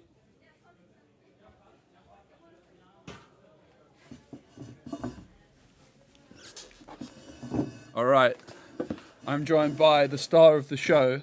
Yes. What's your name? Vincent Okay. Lindahl. So, Vincent, how did that go for you? You happy with that game? Yes. What was your favourite moment? I don't really know. When he goes, oh crap! So, he wasn't too happy about that, and you were quite happy that you managed to get a win. Yes. So you had one card right at the end. The Vincent, you had Vincent. You played your Hans down off the top. Was that the card you wanted to find? I don't know. You were 3 lore away, and I was like, maybe if he finds Hans, and then bam, your Hans came down. But I really wanted a type of card so I could shift that card for only 2, so it cost 5. Oh, so you wanted to shift. Yes. What card shifts in your deck? Oh, your Donald Duck? No, I don't know what the name is. Okay. So you've been yesterday. We've been hanging out. What? We were hanging out yesterday. We played a lot of games against each other. Yes. You beat me a lot, didn't you? Yes, 3 times. You got 2. Yeah. 1. Yeah. So is Ruby Emerald your favorite deck, red and green? This is my dance makes my deck, and yeah, actually, so I like the deck. What is it you like about it? Have you got a favorite card? That Simba som costs 2 and can quest for 3. Yeah. Why do you like Simba so much? So you can quest it for 3. Yeah, Then you can win. you can win. But your deck, it's better going first or second? First or second. Do you like going first with your deck or do you like going second? First, for then can make 1 to a ink, then I can play 1 for a cursed merfolk. Yeah. You like the Cursed Merfolk, don't you? Is there any cards in your deck that you don't like? I can of card, so you guys get 2+ in attack when somebody attacks that card. Enchantress. Yeah. You don't like that one? Why not?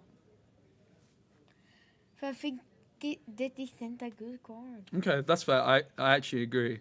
Okay. Oh yeah, your Queen of Hearts. That's Bow. what you wanted to try and shift. What did you say? Go on. Yeah, You can say it. What were you going to say? Boa. This man is laughing, mate. No more. What else were you saying to me yesterday? What? You were saying with a b. Boa. Boa. High five. Well played. Are you gonna win the set championships today? I don't think so. Where did you finish yesterday? What? What place yesterday? I always come in the top 8. Only if I won the last 1, Yep. 2. So you were very, very close. Yes. So maybe today you might get that Mirabelle. I don't think so. Well, just have fun. That's the main thing, isn't it? Why did you do so? That means, oh no, I don't believe. No, kind of. It's like I'm keeping my fingers crossed. It means I hope you get a bit lucky, and I think you might be able to do it. That's what I mean by it. All right. Thank you very much, Vincent, for coming on. It's been a pleasure. Goodbye, Padawan. Careful of the wires, mate. All right. He's so funny. We'll go get a interview with Daniel as well.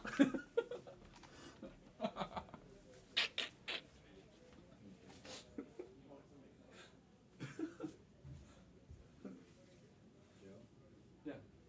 School I'm working at. It's like, how do you know? This is a private company. It's not a school. It's okay to wear that. If it's fine by you, it's fine by me. But I don't know if it's fine by my company. How do you know about royalties and stuff like that? I mean, you can take the off if you want. Have you had this before in this situation? No. It could be commercial though. But Yeah. should I keep it on? It's honestly. I your might get choice. fired, but I'll do it for you. No, don't do that. No, I don't know. I would take it off probably. Just But I wore it on the stream anyway. yeah, So but it doesn't matter. I think they saw the logos. I would take it off for now, just because it'll be more face on for now. The other one was like more side on, so I wouldn't worry. Because I was a bit worried because my girlfriend told me you're doing commercial for our school, and I was like, oh shit, am I allowed to? All right. Okay. Okay, and we're also now joined by Daniel. Daniel, Vincent's very good, right? Especially when you're Hi, playing Joe. Ruby Yeah. Sapphire and This is my second game against an aggro deck. It's my worst matchup, and I know the mulligan is really, really important. And I had a really hard one the second game. It's like, do I keep both my CISOs? I know Vincent doesn't have that many 1/1s, Yep. like a 1 power, but now he drew 2. So I was Yeah, like, yeah. why did I mulligan that one? Yeah. And I have to keep the brawls. So I lost on the mulligan, I guess. I need a T on field turn 2. Yep. I mean, he also had like the Merfolk on 1, the Simba or something on 2. But those are also ones that the CISO can remove. So Yeah. And then also, obviously, like the Cursed Merfolks as well, forcing you to discard didn't help either. Like, it's a really difficult deck to deal with when you're going I know. second. And I mean, I lost to it a bunch yesterday. But I was like, I'll discard my pre-prepared. I will never get to 7 ink Yeah. in this matchup. And if I get to 7 ink, I will control the board anyway. So just get rid of that in the beginning. So that didn't take me down that much to discard that be prepared. So Yep. Where did you finish yesterday? 7. Okay. Finished 7, lost against, what was it? Amethyst Emerald, 2-1 in the Okay, nice. best of 8. So you got yourself a Mirabelle yesterday and hoping Yeah, maybe to get Mirabelle. a map for today. Yeah, changed my deck a bit for today, just slightly, just because I already have the Mirabelle, so now it's more for fun. Yeah, awesome. What did you change for today? We saw the Mufasa. Yeah, the Mufasa's in there. Got it from the draft yesterday. I actually got it from you. Yeah, well, I was that talking about it. That We was were- nice. we You, were you sat- passed it to me, so Yeah. I'm gonna use it today. Uh-huh, that's so cool. I also added to how far I go to ramp more because I was stuck in not ramping, even though I have a lot of ramp cards. Yeah. I was stuck in. I didn't get the ramp early on, so I lost games because of that. So now I'm trying out more ramp with how far I'll go. And there's not that many discards decks here. Yep, there isn't. So there's not that many Ursulas in the community here. So I probably have to got to keep it to Yep. play it out. So that's another change I'll make. So have you gone 1-1 so far in both your first Yeah, two two rounds? aggro games, 1-1. Could be worse. It is a result I'm happy with because it is my worst matchup. Yep. And second is the Amethyst Ruby, and there's a lot of Amethyst Ruby players here. So Yes. So- Yeah, we saw Ruby Amethyst actually in round 1 Yeah. taking down Emerald Steel. So, all right, well, I'll let you get a little bit of a break because Yeah, the next thank round's you. going to be starting soon. Thank you so much, Daniel, for Thank you, joining Joe. us. Yeah, thank you. And yeah, take care. Same to you. All right, guys, we're going to have a bit of a short break before the next round, but then we're going to be back soon with round number 3 of Swiss Hiv in Sweden. 5 rounds of Swiss and then a top 8 cut. Thanks everyone for being here. Don't go anywhere. We'll be back soon.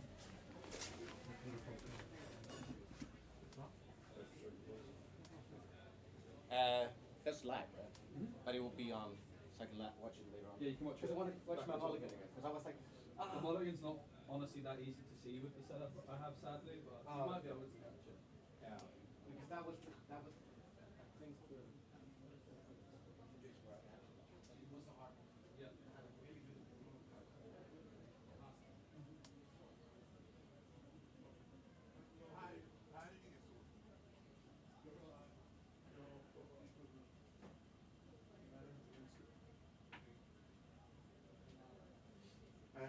Det finns en så här.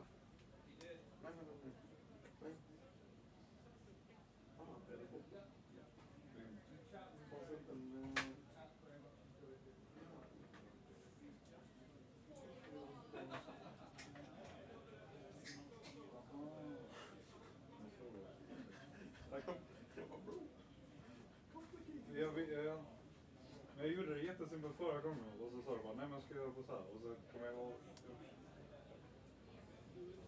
Jag kommer ihåg att du gjorde det mer komplicerat.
Right, guys, just to give you a bit of an update, it is going to be time for a lunch break now for about 40 minutes. But what I'm going to do is I've got my draft deck here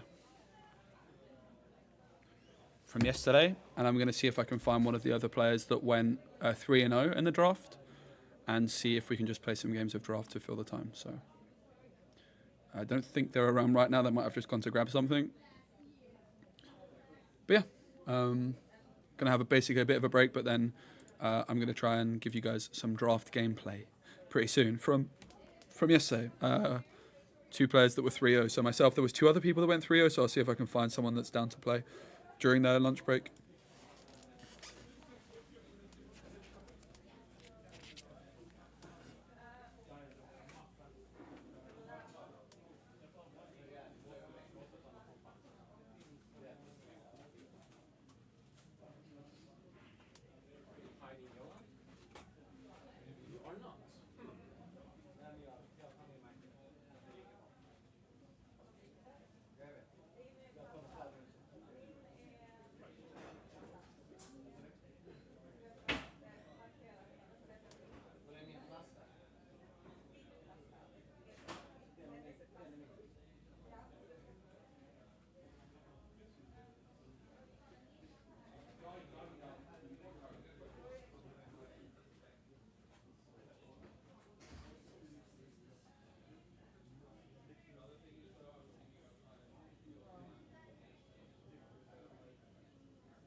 starting.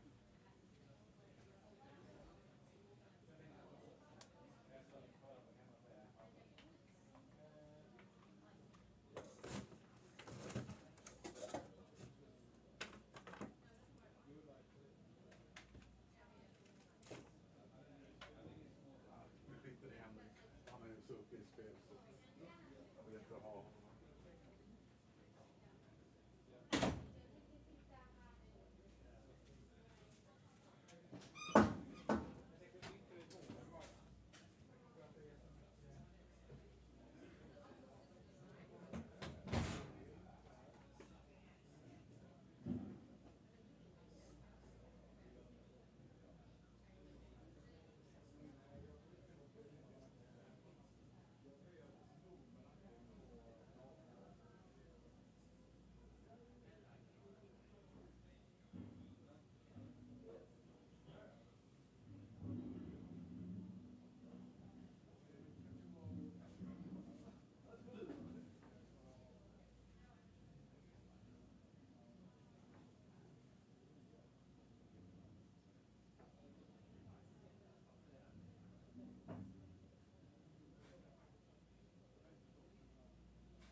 Hi guys. Not doing a show match, sadly. Sorry to not have much going on, but it's just lunch break for the players, and we're going to be back in 25 minutes. If I can find someone to do a quick show match with yesterday's draft decks, I will. But otherwise, it's going to be 25-minute wait. But yep, then we'll be back, and no more breaks for the rest of the set champs. We have three rounds more. Yeah, 3 more rounds of Swiss and then top 8 cut. So lots of Lorcana still ahead.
Hi guys, welcome back.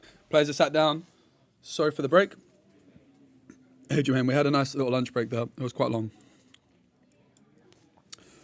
But that now means we have got pure, unadulterated time until the end of the game. We're just going to be going fully, no more breaks, pretty much. No more. I just like wolfed down some food. Someone brought me some cheeseburgers. And look, here are some of the prizes on offer. Pretty awesome championship play mat. And obviously the normal one. I actually don't have a mat, and I'm not going to get one. I'm not playing in any more set champs. I only played in one, the content creator one, which I really, really need to get around to posting my video on. I've been so swamped, I still haven't posted it, which I'm very sad about. But we are going to be watching Samir versus... it's like Therese in Swedish. It's like Therese. I think it's Therese. I wanted to try and get it right, and I already forgot. But yeah, welcome everyone back. How's it going, Guzma? Hey, Jermaine. We are going to be round 3 of Swiss. It's 5 rounds of Swiss. Doing the 2-game format for Swiss. And then top 8 cut is going to be best of 3. And, of course, top 8 players now get the Mirror Ball promo, which I have to say, personally, I'm a huge fan of. What do you guys think about that change? I personally think it's great. I know that some people will say that it devalues the card value, but I think the only people that really care about the value of the card are the people that are going to set champs to sell the card, who are not really the people that these kinds of events, I think, and the prize cards are really aimed at, right? The prize card should be aimed at the local community, and I think it's great that more people have that opportunity to get their hands on it. I mean, like Vincent that we saw in the last round, for example, if they had that one extra game, they would have got their top 8, and then they get a prize card. I've seen in some previous events I've been at, someone playing a hyper aggro deck at like 7, 8 years old. They got top 8, lost their top 8 game, and that feels really sad, right? So I think it's great that the top 8, even in my creator set champs that I played in, is I was second seed going into Swiss, and then I lost my top 8 game. And for me, I would have been absolutely gutted if I left without a card. I would have been really, really upset. So here we go. We've got Terias to the left and Samir here to the right. I know what Samir is playing. Samir is a big fan of, as he likes to call it, Jafar, with that Swedish accent. But Jafar, of course, for the non-Swedes among us. But yeah, big shout out to everyone here in Sweden for having me, having a real good time here. It's a lovely little community. I was actually just doing some off-stream deck testing just now because I'm playing, if you guys are not aware, I'm actually going to be playing at Disney Norcana Challenge Seattle in 2 weeks. And I've been trying to do some testing off-stream to try and keep some of my secrets hidden. As you guys know, I love to build decks, so I won't be rocking up to Seattle with a meta deck unless I absolutely have to. So I was just doing some off-stream testing. So apologies for the break there. I would love to have played on stream, but then my secrets would be getting revealed. So yeah, I only brought one deck with me today, sadly, because I could have played some other on stream, but it is what it is. We're ready to go. Had a nice little lunch break, and it looks like we're going to be seeing Ruby Amethyst up against Jafar, which is actually a really, really exciting matchup. So obviously we know Jafar is going to be this 7-cost legendary card, or in Samir's case, 7-cost enchanted card. He has 4 of them. And Samir definitely loves to go for the, obviously, singing Whole New World with Jafar.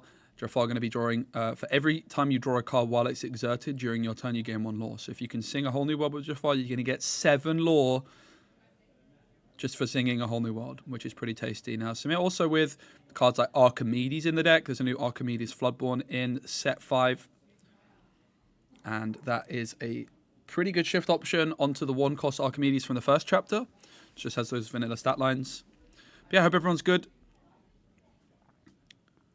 Again, big shout out to everyone here in Sweden for just the good vibes. Really, really lovely community over here. Lots of people just loving Lorcana. We had a set champs yesterday. We did a draft afterwards, and there's more Lorcana today, and everyone's still having so much fun. Just shows you what a great game it is. So again, it is going to be the 2-game format for today in Swiss. It's going to be Teresa going first. Terias. I've actually butchered her name, even though I asked 7 times. Therese. That's what she told me to say, so I'll just go with that. Pretty interesting sleeves here from Samir. He does have a flashy sleeve. It's going to be Cusco into the Inkwell for Therese, and in comes a Magic Broom for 1. You guys know me, I do love a little bit of Magic Broom action. Play passes back on over to Samir, who's going to ink the Tink and play this Jafar. as I should be calling it for the rest of the game. So interesting decision here for Samir if they quest with Robin Hood as they went second. There is, of course, that threat of a Madam in Fox, and therefore they decide not to exert Robin Hood, which I think is probably quite wise up against Ruby Amethyst. Of course, if Samir was going first, that Fox wouldn't be a threat this turn, and maybe they could have risked taking that little bit of extra questing. So safety first for Samir, which seems wise. It's going to be the snake into the ink one. It's going to be 3 ink on friends on the other side. Not what you want to be really playing on turn 3, I'm sure, ideally, but could be worse. Now, the concern for Therese here is if that whole new world can come through for Samir, all those cards that have just been drawn can be discarded very, very quickly. It's going to be friends inked for 3. It's going to be a blue fairy and an Archimedes. This Archimedes 1-cost character. A nice shift option, as I mentioned, for that 5-cost flood one. And Jafar will crest for 1, possibly opening up the potential for Therese to remove it with a Fox. But with Jafar's 3 strength, the Fox would be traded out in a quite efficient way. Blue fairy, evasive card, and whenever Samir plays a Floodborn character, they may draw a card. So Jafar, they've got Archimedes, Robin Hood, possibly Beast in there as well. It's going to be the Fox that comes through, bouncing back the broom, and in the rush comes taking out Jafar. But it is also going to take out the Fox. Seems like a pretty decent decision there for Samir to quest while their Jafar shift target is gone. They probably just don't have a Jafar in hand, would be the slight giveaway there. Now, the other kind of Floodborn cards that you have is also the Jafar Dreadnought, which is this 4-cost character, which is obviously a good shift target for Jafar, but it is also a Floodborn itself. It's going to be the Queen's Castle coming through, and it's a triple quest. Each card questing for 3. Samir applying some pressure with the castle now, but it could be time for Maui for Therese. Could be an option. Of course, a 5-cost character with Rush, but that Queen's Castle with that 7 willpower just being a bit of a difficult location to deal with for poor old Maui. Doesn't look like Maui's forthcoming. It looks like it's going to be 4 ink, possibly for a rabbit, maybe a goat. It's going to be a Super Goof. Can't target the blue fairy because it is evasive, but the Super Goof can still rush in and deal 2 damage to either Archimedes, Robin Hood, or Queen's Castle. Which would you go for, chat? It's going to be Robin Hood for Therese, and it is going to be 2 lore gain for the Super Goof. I have to say, I think Super Goof is a tremendously good card. It's really grown on me. At first, I wasn't a huge believer in the old Goof, but I do love the Goof moving forwards. I honestly would have been tempted to go for the Archimedes, because I think the evasive Archimedes might be more of a threat than the Robin Hood. I think Therese might even have that Madame Medusa in hand. Big shout out to Card Market who sponsored the channel. Make sure you follow the link if you want to buy singles online in Europe. Archimedes going to take out Super Goof. Super Goof not going to gain lore. It's only when Super Goof challenges that lore is gained. 2 ink going to be spent to move both Robin Hood and Blue Fairy into the Queen's Castle for Samir. And it's going to be a pass on over to Therese. 7 lore to 3 as it stands. The Queen's Castle applying a lot of pressure for Samir, who did go second, let's not forget, in game number 1 here. It's going to be 6 ink on Madame Medusa. Opportunity to remove either Robin Hood or Blue Fairy. It is going to be the Blue Fairy, which seems wise. But this Queen's Castle continuing to put in work for Samir, because it's going to be 2 lore and an extra card drawn thanks to that Robin Hood being in the castle at the start of the turn. So 4 cards in hand now for our Jafar player. And it's going to be a Robin Hood shifter coming in for Samir. Is there the opportunity to sing a whole new world? Is that something they're interested in doing? It's going to be a Zeus dealing with Madame Medusa and continuing to control the board. And of course, that Robin Hood is still in the castle. Zeus was sung by Robin Hood, so that didn't cost any ink. Samir has spent 3 ink shifting, and I think they have 1 ink left remaining. But they haven't inked yet this turn either. Currently only at 4 ink, despite having that 5-cost character down. That is the power of the shift, and it's going to be back on over to Therese. A little bit slower now for Samir, but they are leading 9 lore to 3, and they're going to be happy to have dealt with that Medusa because Therese can't bounce it back. But there's another one. See you later, Robin Hood. Robin Hood not drawing either, but the Queen's Castle does stick around Samir closing in, creeping up towards that 20 law mark. It's going to be the Jafar Dreadnought. It's going to be the Mim into the ink, and it's going to be Jafar moving into the castle. So 5 ink now for Samir. But a Maui right about now would be tremendous for Therese. Now, while I can't see a Maui in hand, there is something else which can also put in some work as a rush card.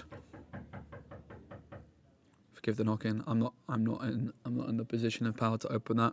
Someone I'm sure will. Medusa actually going to damage the Queen's castle. And in comes the rush Scar. No Maui necessary. Scar also with rush, removing that location. Very, very powerful. And shutting down the Queen's castle potential.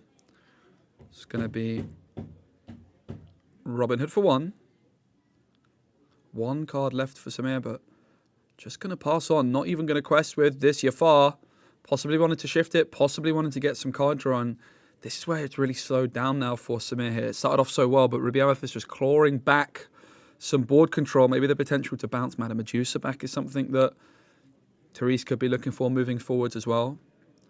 There's a big disparity in ink right now. Therese at about 7 ink. Samir, I think, only at 5. In comes the rabbit for 4. Therese going to draw a card. It's another rabbit. Could play a second rabbit if they ink.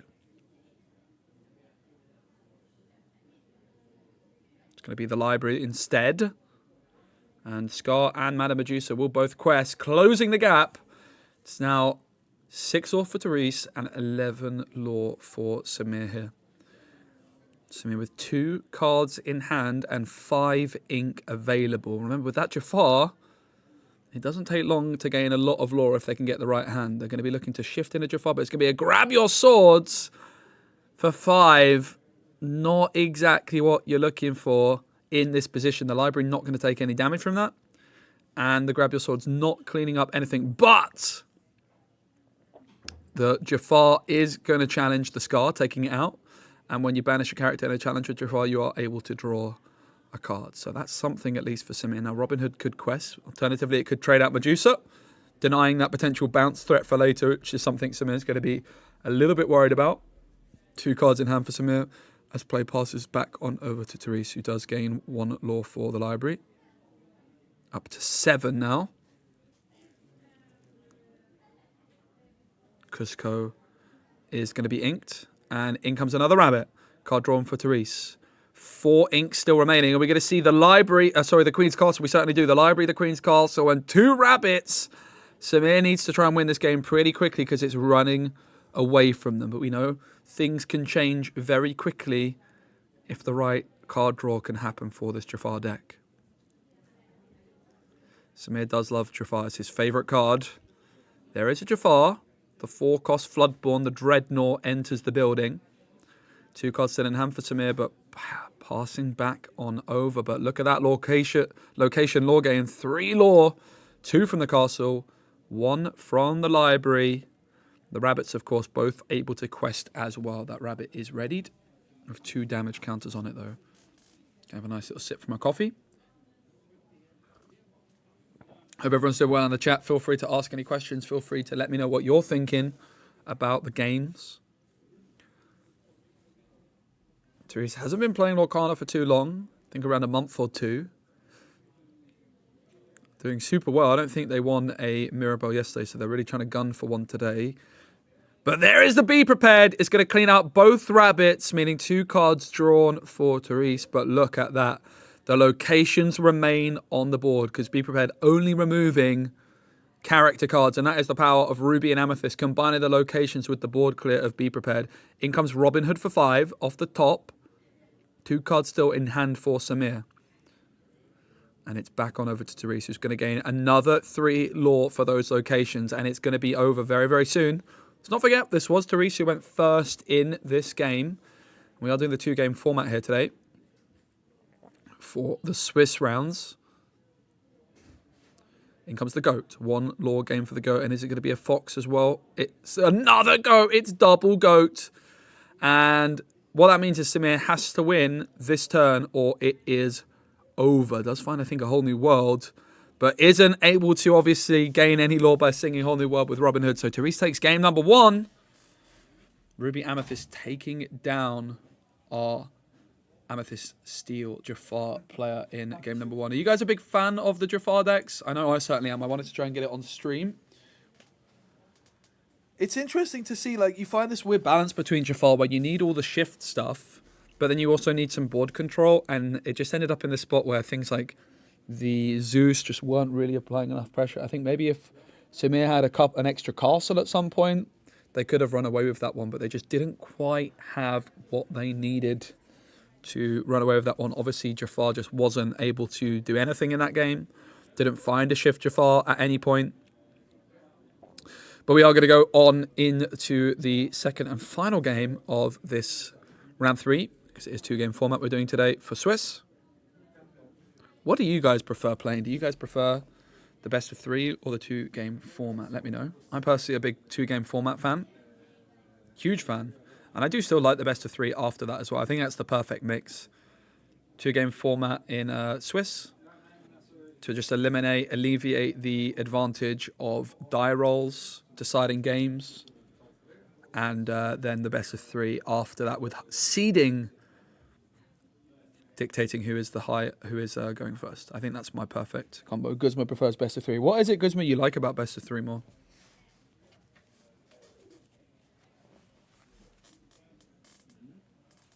If you guys are enjoying the stream, don't forget to give it a like on YouTube. Does help out a bunch. And subscribe. We're almost at 10,000 subscribers. That would be cool.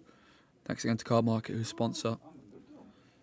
All right, game number 2 will be Samir kicking things off, as they are the player going first,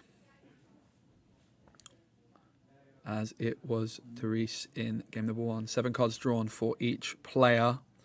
Prefer having a decider game instead of so many draws? Yeah, that makes sense. That's fair enough. Men hur många, så här, gör så här. Kolla hur många ruiner du har som har MFF-uppsättning. All right. Here we go. I think 2 cards kept by Samir, 5 mulliganed away. Some pretty good shuffling skills on display from both players. Better than mine. Although that's not saying much, is it? Let's be honest. That is not saying much at all. So if you guys are not aware, there's set championships running for the whole of the month of October. Check out your local stores. See if there's any set champs going on nearby. Really, really fun tournaments to get involved in.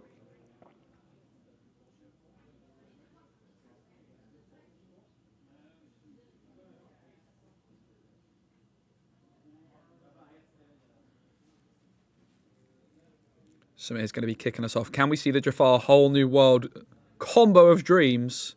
I'm certainly keeping my fingers crossed that we might. Samir was trying to show the camera what they had in hand, but that didn't really work, mate, unfortunately.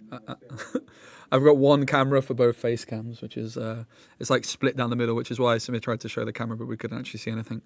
I respect the effort, mind you. So, neither player with the turn 1 play, both inking. Robin Hood into the inkwell, and in comes Jafar. That's right, Jafar. Not Jafar, we're in Sweden, mate. It's Jafar. I feel like in the 2-game format, you're really punished for bricking, where you can recover from that in best of 3. I may be biased as I play Steel Songs. Interesting, Timothy. Nice to hear your opinion. Thanks for sharing. Great to see you. It's going to be the snake. And no turn 2 either from Therese, but not exactly Samir in a position to punish that too much with just a Jafar on the board, which quests for 1.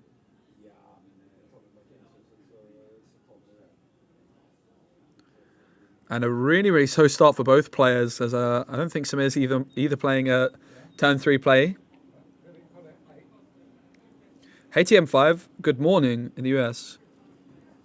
We saw Ruby Amethyst versus Emerald Steel, which Ruby Amethyst won in round 1. Round 2, we saw a Ruby Emerald aggro deck piloted by our 8-year-old friend Vincent, which was really, really cool. And now we've got a bit of Jafar action. So I'm trying to make sure we get a bit of variety in the decks. There's also an Amethyst Steel deck out there. As we see the Archimedes shift, 1 ink spent on the 1-cost Archimedes and 3 spent to shift it. This Archimedes on the board is evasive. It can quest for 2 with a 1/4 stat line, but challenge a 3. So when it's challenging, it becomes a 4 strength character. Of course, able to sing a whole new world as well. Speaking of singing, it's going to be Friends on the Other Side sung Sung by the Crab.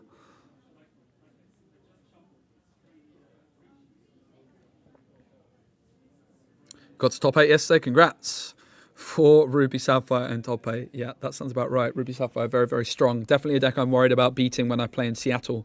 I think it's going to be everywhere. I do think it's probably the best deck on in the format, on paper at least.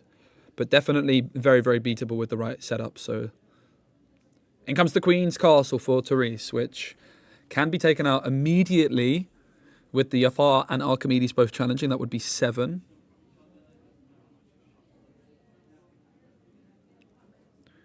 Darcy says, I think two format where you get an advantage from seeding is important. Yeah, I agree.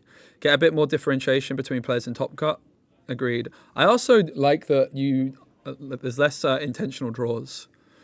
Like, for example, in my content creator set champs, I won my first 3 rounds and then I was just supposed to ID when I didn't really want to, but it would be nonsensical not to, right? Yeah, everyone in the top 8 does get Mirabelle Vedex. I think maybe there's some exceptions if your tournament doesn't have a certain amount of players. You might need like 16 players. I'm not certain on that. But as long as you've got like more than a certain amount of players, it's the top 8 now. They've changed it this time. Previously, it was only the top 4, but it's the top 8 now, which I think is really, really nice for giving everyone an opportunity to get their hands on some Mirabelle. So Super Goof's going to rush in and deal with Jafar. Gain 2 lore. Archimedes cannot be challenged by Super Goof because it's evasive. But the Jafar has been dealt with. Archimedes.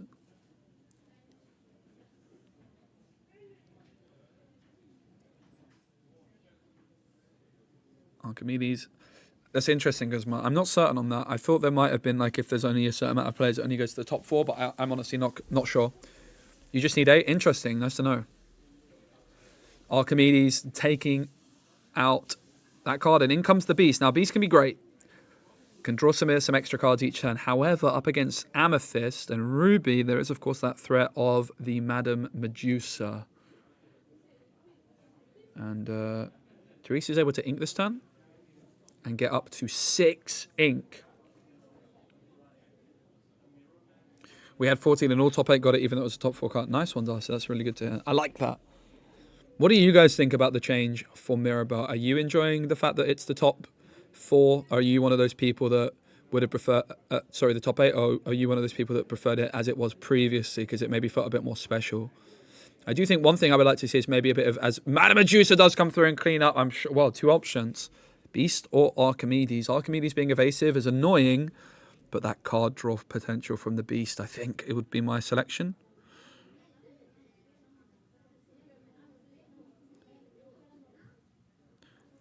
So yeah, so what do you guys think about the change to the prizing? Are you enjoying the fact that the top 8 get it? I think they should have done 4 non-foil for 4 to 8. I also would quite like that, or 5 to 8 in fact, right? It is the Beast that is decided. Dro says, I'm really, really trying to get Ruby Steel to work, but it's no good card draw. If only there was a location at the library in Ruby or Steel. Grr. Maybe Robin Hood. I don't know. You probably need Whole New World, right? Speaking of a Whole New World, Samir has sung a Whole New World with Archimedes. Obviously, you want to be singing it with Jafar, if possible. But 7 new cards. And speaking of Jafar, we're going to see the Dreadnought come down. So 6 int spent. 2 on Blue Fairy, 1 on the Dreadnought, which is a Floodborn. So card drawn for Samir. Big fan of it being top 8. My era always has big turnout, so top 8 feel like a big accomplishment. Yeah, I agree, Timothy. Similar in like London set champs, like it's so difficult to get top 8 in a lot of the London set championships. It is so competitive. And I think it's just also great that maybe people that aren't as competitive and newer to Lorcana have much better opportunities to get that prize card. I think it's really, really awesome.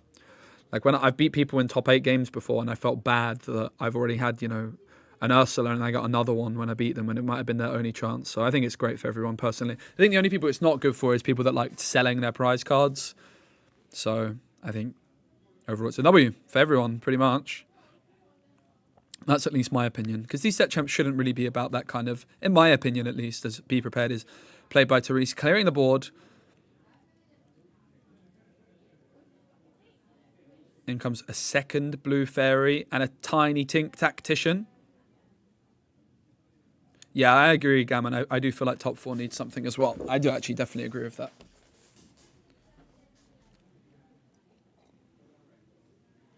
I think the idea of like foil, non-foil is kind of interesting. But then you could also argue that maybe the non-foils become, just as desirable because they're just as common. I'm not sure.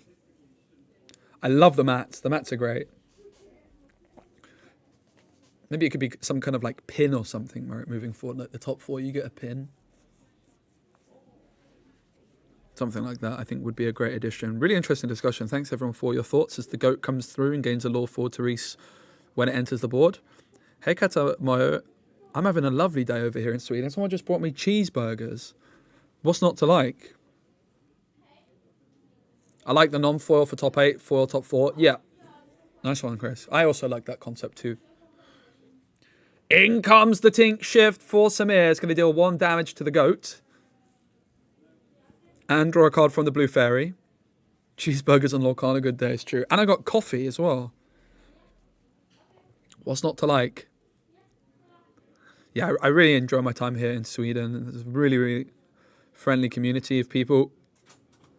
Lots of good players to play against.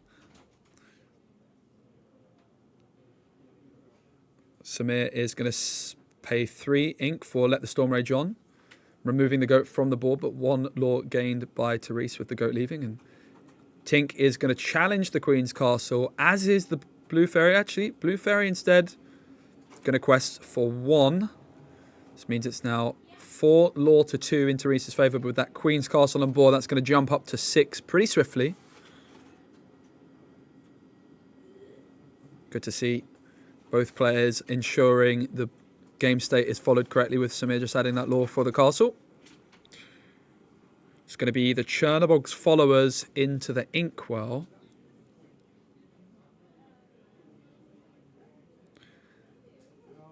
The prize card should have been the Imperial Guard Cow. Brilliant.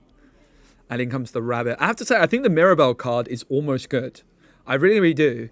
I think my biggest problem with Mirabelle, the one time I actually played it and was quite enjoying it, was in the Queen deck with Sven, where you can get 10 lore in a single turn with the Queen, ready the Queen with Sven and go again. The problem is, I also had Mufasa in that deck, and as soon as my Mufasa hit Mirabelle and the Mirabelle just stayed on top of my deck, I never wanted to play Mirabelle Madrigal ever again. 9 law to 2 as it stands.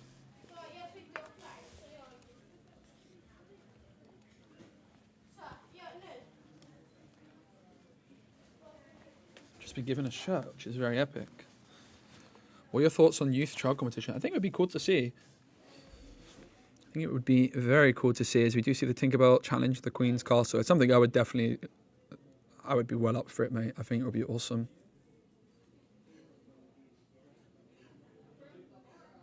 Wish they would have picked a different colour for the set champs card. We had an amber card already. That's an interesting point. It'll be interesting to see what the set champs card is next set. Maybe a Stitch card of some kind, since we've got the Stitch collection coming out next set. But we already had a Stitch. Okay, we already had a Stitch set champs card, so probably not Stitch. Some kind of pirate, maybe like a Captain Hook would be a bit of a banger. I would be well up for that. Baymax. Yeah, I suppose Baymax could be, because it's a new card. I don't know though. I feel like Baymax might be the least known character. Or would you say Mirabelle is? I mean, I've actually seen Encanto, where I haven't seen Big Hero 6. Baymax would be nice. I have been told I need to watch Big Hero 6. I need to catch up. Super Goof enters the board, challenging Tinkerbell and being banished. Didn't move into the library. Could have moved into the library as well for that extra card draw there for Therese. But did gain a couple more. I do love the Super Goof, you know. I really, really do love the Super Goof. And in comes the second castle. In comes a Magic Broom. No board clear, though, for Therese, which I think Samir's going to be really, really happy about. This is a big moment in this game, but it was the Pete. I think Pete had just hit the board. I was getting too distracted by talking about Big Hero 6 to notice. Pete put the red card to any actions on for Therese that turn. So Samir trailing 3 law to 9. So they're 6 law behind as it stands. Could definitely do with dealing with those locations, or just starting going crazy with Jafar. It's going to be 3 ink spent on Storm Rage On. Could have been sung by Pete. Tigger on Crow's Nest as promo. That would be nice. I'd be up for it. Big Hero 6 and Encanto are popular with younger Disney fans. Nice one. Big Hero 6 is brilliant. Okay, I'll put it on top of my list.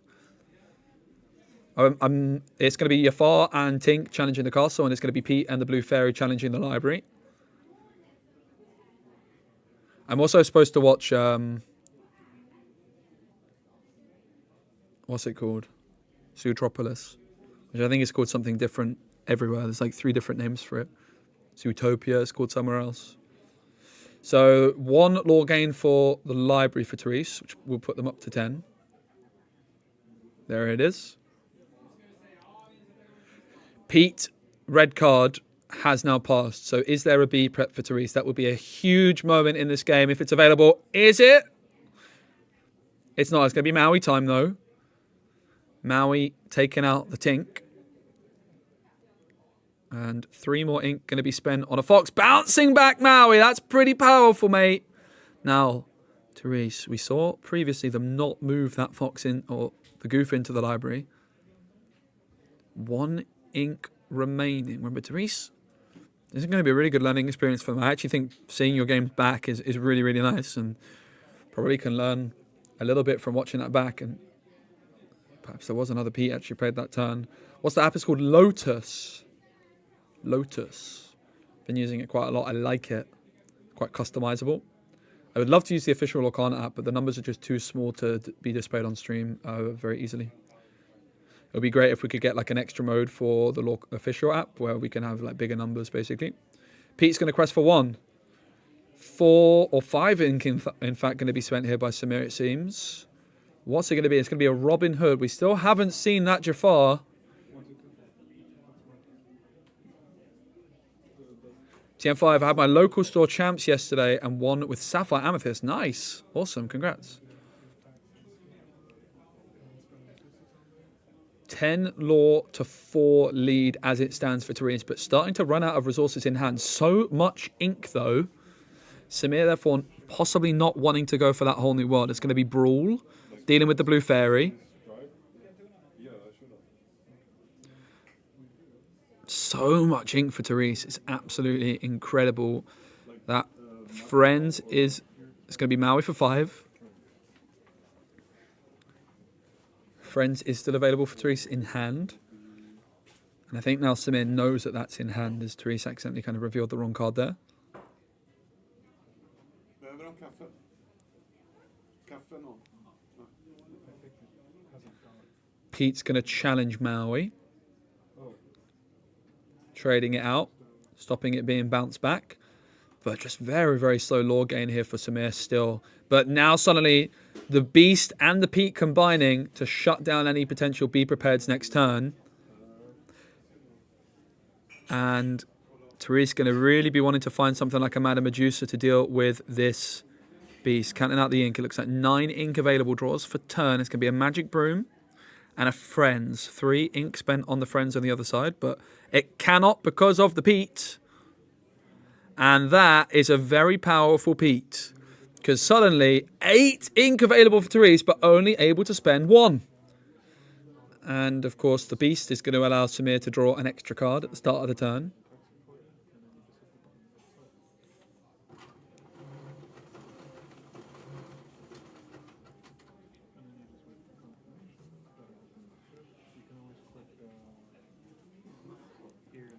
Samir with Pete, Beast and Robin Hood down on the board could all quest for 5, getting them up to 11 this turn. We're still looking for that Jafar action though. It's going to be a grab your swords, 5 ink spent to remove the Magic Broom. Honestly, it might seem like a waste, but that is the power of the broom. 1 card drawn at this moment in time could be all that Therese needs to find that Be Prepared and claw their way back into the game. Now, Therese at 9 ink with Friends on the other side available. Can they find that Be Prepared right now? It would be huge. It's going to be 2 on Cuzco. I think Samir just explaining how Pete's working so that Friends can still come through. Friends going to draw Therese a couple of cards. 4 ink available. I think, again, Teresa's been playing for like a couple of months, so they're doing super, super well. Samir, a seasoned player, one of the best in the tournament here, on paper at least. I've played a lot against them. So Beast is going to be drawing an extra card. Samir has now taken the lead, 11 law to 10.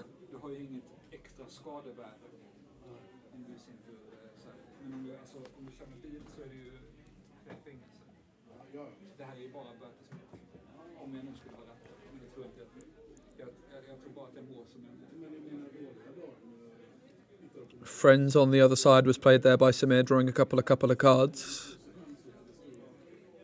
It's going to be a quest for 5, up to 16. Teresa really needed that be prepared. I mean, honestly, if Teresa finds it now, there's still an opportunity to equalise. But does Samir have any other ideas up their sleeve? Can they bounce the P to repeat, perhaps? Don't believe they play the snake, but they do have the fox in the deck.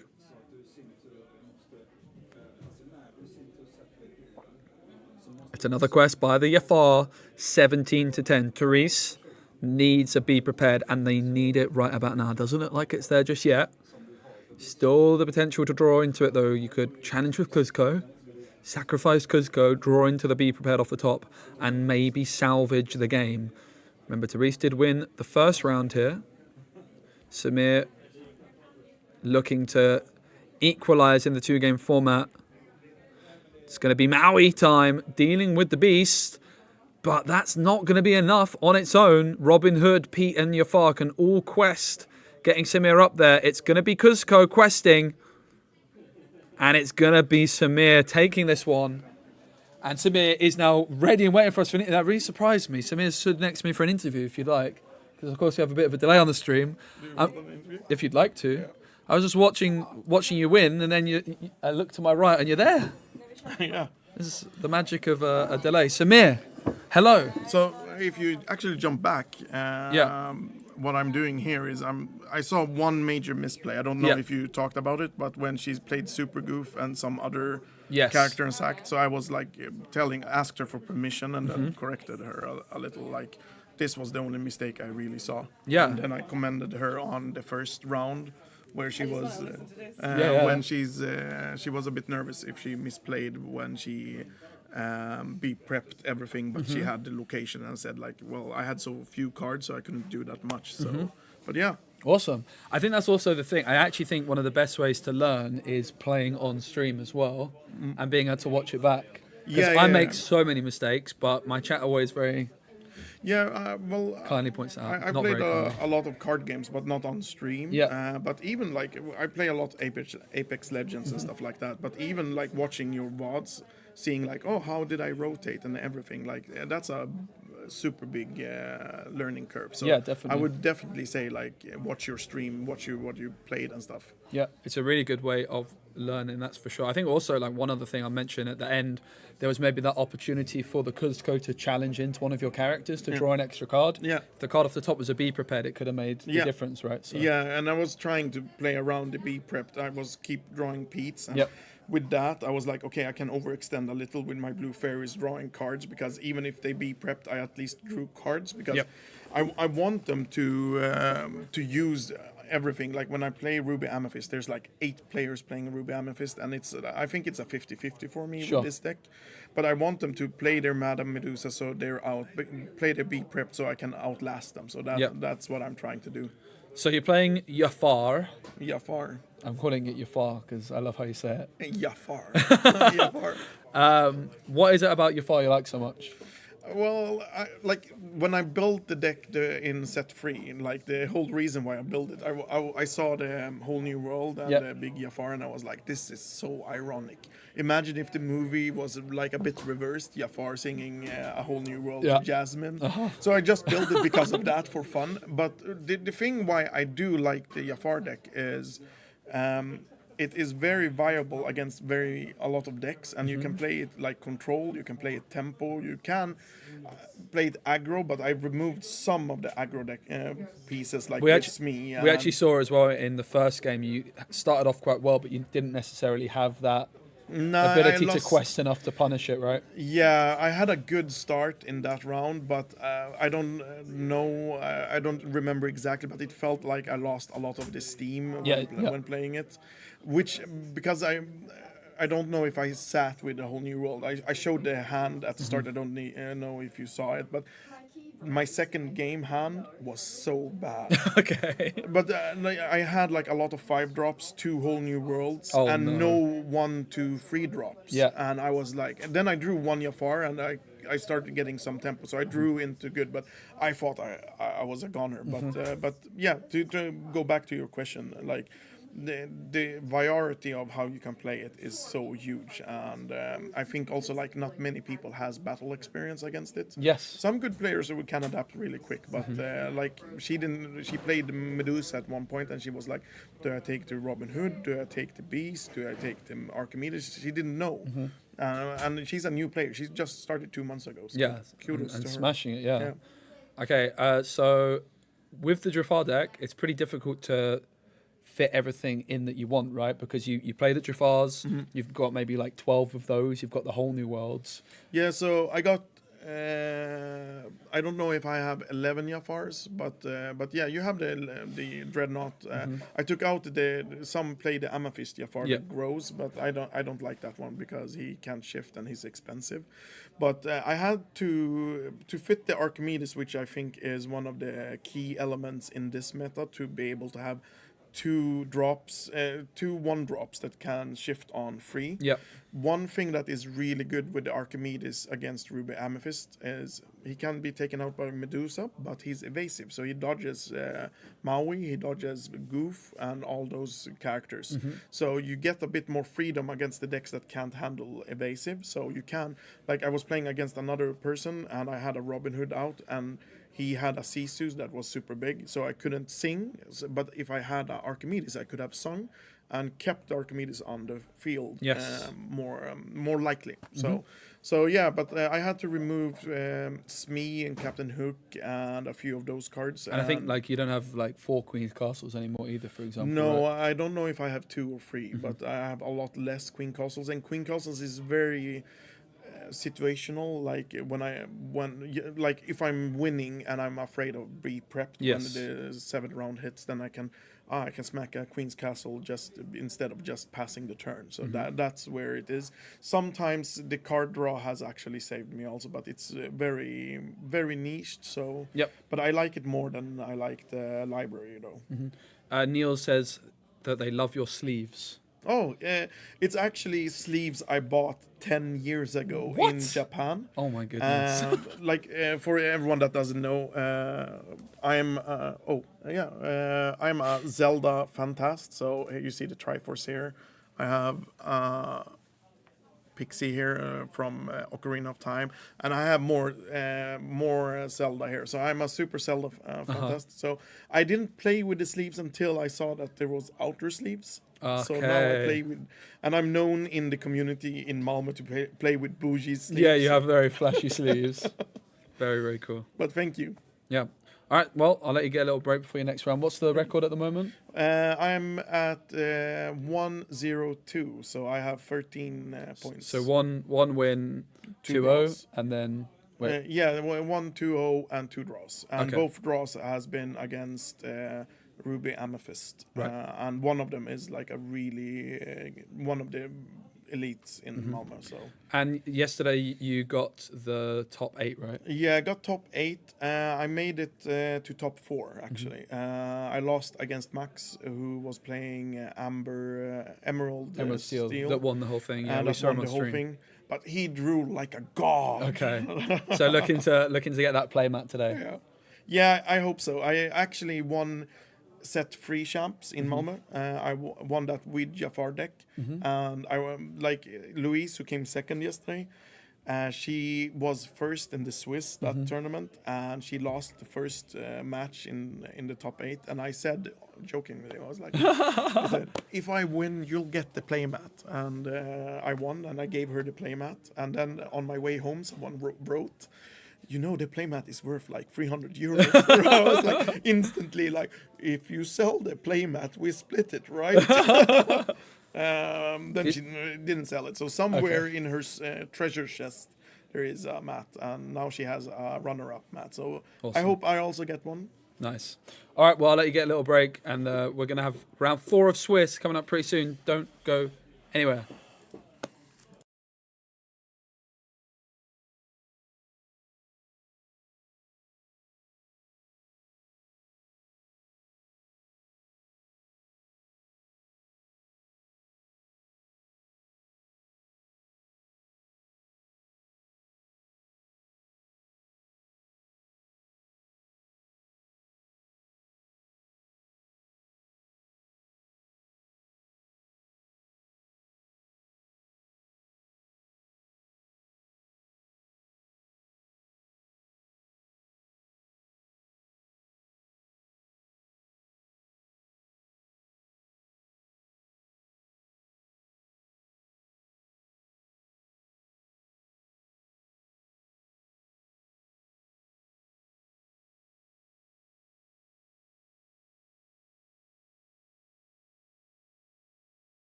All right, guys. Next round is actually starting imminently. I am gonna take a short toilet break, so there's a chance the game starts before I'm there. But I'll probably be back in time because there's a little delay anyway. But yeah, players are getting set down, so the game's starting in about 5 minutes' time for you.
All right, let's get things underway. We've got Sandra to the left, Henrik to the right. Best of luck to both players. We've got Emerald Steel up against Emerald Amethyst. So going to be an exciting matchup. I think actually on paper, one of the trickiest matchups for Emerald Amethyst. It's going to be really interesting to see how this matchup plays out. Definitely one we can expect to see quite a bit more at Disney O'Connor Challenge Seattle in a couple of weeks. The app theory is called Lotus. Yeah, no, you're not going to get soft banned if you post any links. Don't worry. I do think that there's like YouTube regulations where it just blocks links automatically. But I know in like the Twitch chat, it's fine to post them. It's weird. It's like an auto mod thing on YouTube. But yeah, Sandra to the left, Henrik to the right. Round 4 of Swiss here. For the set champs here in Sweden. Henrik actually Norwegian.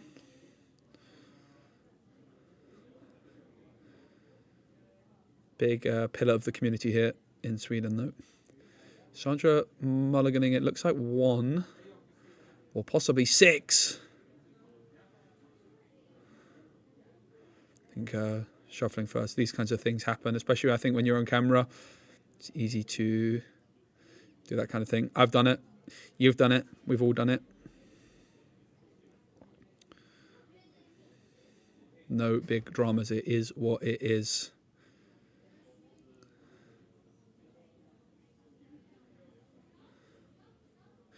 It is what it is. All right. Here we go. 2-game format.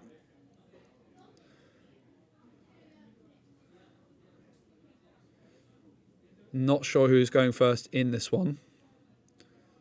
Again, there is a bit of a delay on the stream. Otherwise, I could have just gone over and judged it up. But because of the delay, nothing can be done now. What's done is done.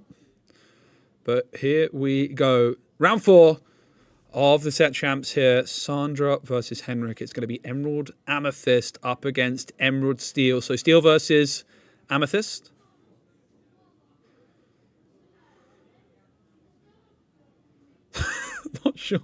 Not sure what's going on there. A bit of talk about nails. Brilliant. Use the Ravensburg app. Yeah, no, that's very fair, Mortis. So do I, but when I'm streaming like this, the numbers are just not very big and they're very difficult to see on camera, which is why I'm using a different app. I also use the official app when I'm just playing normally, though. And I have given that feedback that hopefully it will be nice to get some bigger numbers available for the stream games. But I'm sure we're going to be starting imminently. Round 4 of 5 before that top 8 cut, where we will be going to best of 3 in the top cut, of course. Top 8 players get themselves that Mirabelle Madrigal prize card. And the top 2 will be getting their hands on the playmats. It's going to be Diablo into the Inkwell, Diablo onto the board. The hand then displayed. Sandra showing Henrik exactly what is in their hand. So not only getting that information of all the cards in hand, but also now getting crystal clear information on the colors. But there we go, out of nowhere. Henrik, turn 1, shifting Diablo by discarding that Grab Your Swords. Just, why not? Basically, Henrik's saying, I'm going to do something flashy here. I'm going to shift on the Diablo on 1. Of course, Sandra with the opportunity maybe to discard that Grab Your Swords with an Ursa the Deceiver, but with the fact Henrik's going first, could have in theory done that a turn later, but I honestly don't mind that decision. Just go for it straight away. Pegasus going to come down for 1 ink, and it's going to play back on over to Henrik now, who, look at that, I think they found another Grab Your Swords, if I'm not mistaken, off the top there. Diablo evasive, so is Pegasus, so Sandra might be looking to combine the Crab with Pegasus as Ursa the Deceiver goes into the Inkwell. Diablo will quest for Uno. Not sure what 1 is in Swedish, and it's going to go on over to Sandra, who draws the card, and because Diablo is exerted, Henrik will not forget their Diablo trigger. Yep, you can definitely post it, TM5. I just think that YouTube auto mods it and it might not work. But a good place to send it, if not TM5, is in my Discord. You could post it there. But you're more than welcome to post it. I just think that YouTube has issues with URLs. I might need to change it in the settings, and I'm not able to do that right now. But Ursula does come through on turn 2, and that grab your swords, which Henrik just drew into, is going to be getting discarded. This is definitely a downside about playing uninkable songs. Henrik drew into it, and wasn't able to ink it despite knowing that Ursula was coming. Interesting decision for Sandra with Pegasus. They do decide to quest, which potentially opens up the opportunity for Henrik to challenge into it, removing it from the board. Henrik draws into this 1-cost Diablo, which goes straight into the ink. 2 ink going to be exerted to spend on Morph. 1 ink still available. Henrik is going to challenge that Pegasus, taking it out, taking 1 damage back, and that's going to shut down the potential of a Crab and Pegasus combo. It's back on over to Sandra, who's going to draw for turn. Henrik missing the Diablo trigger, though. Happens to the best of us. It really, really does. I've done it. You've done it. We've all done it. And so's Henrik on this occasion. Ursula down. Oh, okay. Example number 2. If your opponent misses that Diablo trigger, don't take too long. Honestly. Yeah, a funny story from Birmingham Disney Lorcana Challenge is I was watching a top 64 or top 64 game. It was Alphos playing against someone on Ruby Amethyst, and Alphos had an exerted Diablo. Their opponent was in top deck mode. Their opponent drew Be Prepared and slammed it down so quickly on the table that Alphos forgot about their Diablo trigger. It was kind of funny. Not the most sporting, but honestly, can see why they went for it. So if you've only got one, it's not like they had to think. They drew the Be Prepared, they slammed it, and Alphos forgot. So that was kind of funny. We do see the Kit Cloud Kicker bouncing back Diablo. Mr. Diablo trigger for Clarabelle 4. Yeah. That is an interesting interaction for sure. Morph still standing strong on the board. Of course, that Diablo being bounced back, the possibility to shift Morph onto. But we see the Tinkerbell shifting onto Morph instead, dealing 1 damage to both Ursula and Kit Cloud Kicker. Tinkerbell is ready as well because of the shift, but not able to challenge anything here. So going to quest for 2 instead. Yeah, Sandra might have top decked the Crab. I actually didn't catch what was drawn into there by Sandra. Possible it was already like ready and waiting for Sandra, but they just wanted to hit that quest of Pegasus and hope to catch Henrik off guard. Really, really interesting back and forth game so far with that Kit Cloud Kicker disrupting the Diablo card draw for Henrik. But this Tinkerbell, not that easy to deal with. Fox, an option. But Fox isn't going to polish off Tinkerbell all on its own. It's going to be a Crab onto the Kit Cloud Kicker. And Kit Cloud Kicker trades out the Tink. That is the power of Merlin Crab. Really, really good combination. The Kit Cloud Kicker putting in a lot of work. First it dealt with Diablo, and thanks to the Merlin Crab, also dealing with Tink. Kit Cloud Kicker, the star of the show so far, and it's a quest for 1 with Ursula the Deceiver. Back on over to Henrik, who's going to ready the ink and draw a card. 4 ink to play with, but of course can ink to pay 5 this turn. Ursula the Deceiver of all getting inked, and for 5 it's going to be the Robin Hood Champion of Sherwood, the legendary card from Into the Inklands. 3 Law to 2 as it stands. I think Emerald Steel, you need to rush Prince John and go heavy discard. Interesting. It's also possible that we're not even seeing the discard iteration of Emerald Steel here. Not certain, but there is a Prince John, so I think we are actually. The other Emerald Steel deck we saw earlier on in today's stream is using Clarabelle and not discard. Crab and Ursula on the board here for Sandra. There is, of course, that Ursula Deceiver of Ursula Sea Witch Queen, which could shift on for 5. That would be pretty tasty. Ursula Sea Witch Queen not going to come down because Ursula Deceiver is going to quest instead. And in comes the Fox. Nothing to rush into as it stands, but that Ursula back in hand could be really, really powerful. Might also just be getting inked. There's going to be Clarabelle inked, And Sandra is going to be spending the 2 ink. Do they find a song? It would be a big moment. They don't. Sandra knew the Diablo was in hand, but didn't know those other 2 cards. And you can absolutely see why they wanted to take that risk. It could have been a big moment to discard a song card there, but it doesn't happen. Henrik is going to draw into 1, though. So draws the Bruno at the right time. Could have sung it, but inks it instead. And for 6, it's going to be, you guessed it, it's Tinkerbell. She's back in the building. 1 damage to all of Sandra's characters. Robin Hood, Championess Sherwood. Whenever it banishes a character in a challenge, gain 2 lore. And that's exactly what Henrik decides to do by removing the crab from the board. The crab trigger is going to give challenger to, let's just say it gave challenger to one of Sandra's characters. Sure, it's not going to impact anything, as it's now back on over to Sandra. Elsa drawn. Elsa, Ursula, and Rabbit, the hand right now. Not a bad hand at all. Potential to exert that Tinkerbell with Elsa, taking it out with the Mim and the Ursula, or the Mim and the Elsa. So Sandra's got some interesting options here. 5 ink to spend. Could shift in the Ursula Sea Witch Queen as well. So could spend 5 on Ursula, could spend 5 on Elsa, or could spend 4 on a Rabbit. What would you go for, chat? What would be your play right now? It's going to be 5 for the Ursula Sea Witch Queen. No other character can exert to sing a song. And whenever Ursula quests,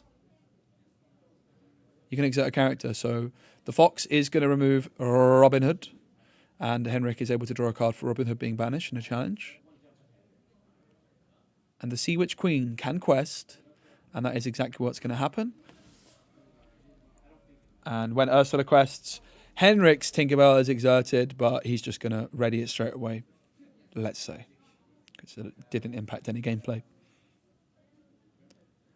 Hi, ICT. I am just casting today, not playing. And in comes Anna. 2 extra ink spent to banish a damaged character. That is absolutely outrageous. The Sea Witch Queen has been defeated by the Anna. What a play. That is the power of Anna in combination with Steel in particular. Tink and Anna dealing with that Ursula Sea Witch Queen like nobody's business. And it's going to be a double quest. Well, a single quest for Tink, but for 2 lore. 7 all right now. It's back on over to Sandra. Still has that Elsa in hand. Still has that Rabbit and draws into a Snake. So could start seeing some Rabbit bounce coming through. It's going to be for a Rabbit. Finds a Trundlebuck's followers, which could be a decent card to ink. That's exactly what Sandra decides to do. And the Snake's going to bounce the Rabbit back for an extra card drawn. Yeah, Anna, really, really powerful, particularly, I think, in Steel. When you're playing Prince John, you're playing the Tinkerbells. I think elsewhere, it's still pretty good, in truth. But particularly with Steel. Prince John drawn by Henrik. So Henrik's hand, a couple of Prince Johns. There's a Strength of a Raging Fire. And 1 other card in there, which I'm not quite certain of. Looks like we might see it. It's going to be Diablo. It's back. That Diablo, which Cloud Kicker bounced back many, many turns ago. And Henrik now with Prince John, Diablo down on the board. Henrik can still quest with Anna, can still quest with Tink.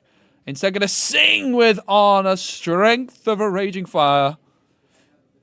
Removing that Mim from the board, but Tinkerbell will quest for 2. That's the other thing about Anna. Thanks, ICT. That's the other thing about Anna. You can't sing Bruno with her, which is a downside. But with Emerald Steel, so many good 3-cost songs to sing with Anna, such as Storm and Strength. Muses to bounce Anna is such a fun play. That is very tasty dasty indeed, no doubt about it. Sandra, 5 for Elsa. Going to exert that Diablo and rush in to remove it. Not bad at all. Elsa making light work of that Diablo. I think that's why Sandra really wanted to hold on to that Elsa to exert Diablo and remove it as quickly as possible. So really nicely done there by Sandra. Still anyone's game. 7 lore to 9.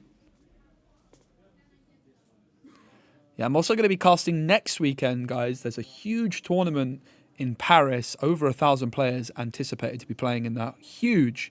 Biggest community tournament I'll have ever attended.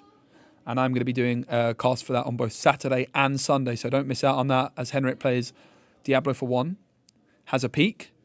And then in 2 weeks' time, I'm not going to be streaming, but I am going to be playing at Seattle Disney Lorcana Challenge. And hopefully I can sneak onto the main stream, winning some games. Wouldn't that be nice? Triple quest for 6. Henrik is within touching distance now, just 5 lore away from that victory. Sandra needs to remove some characters and needs to do it right now. Prince John with that 2 willpower could be taken out by Elsa, of course, but that would still leave Anna, Tinkerbell, another Prince John and Diablo. 5 lore needed for Henrik right now.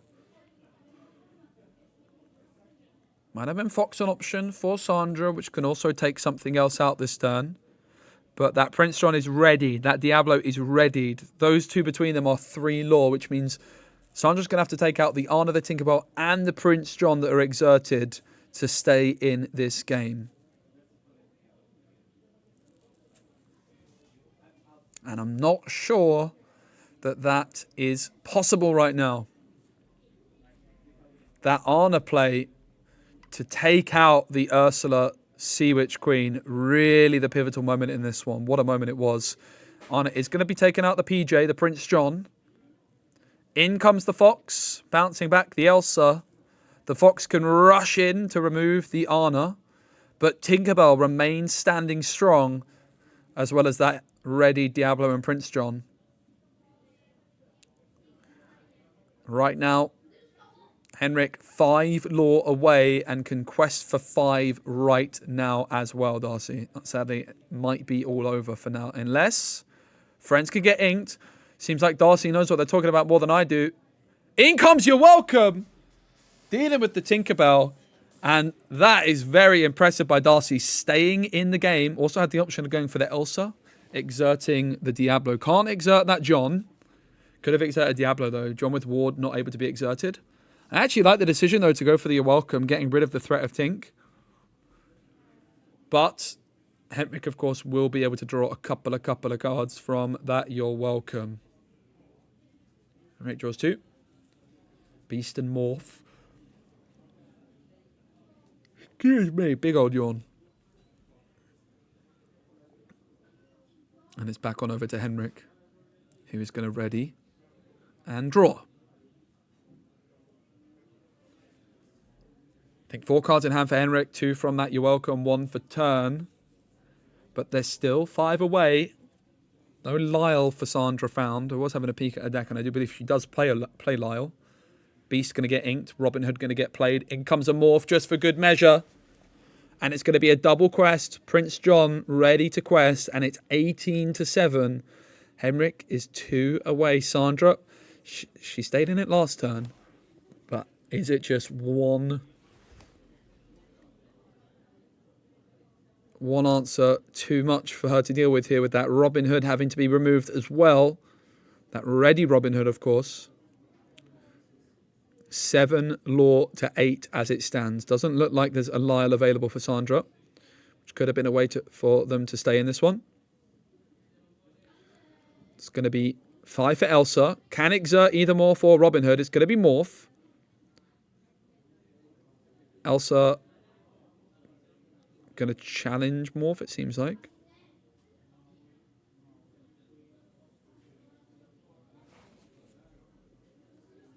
It's going to go into PJ instead.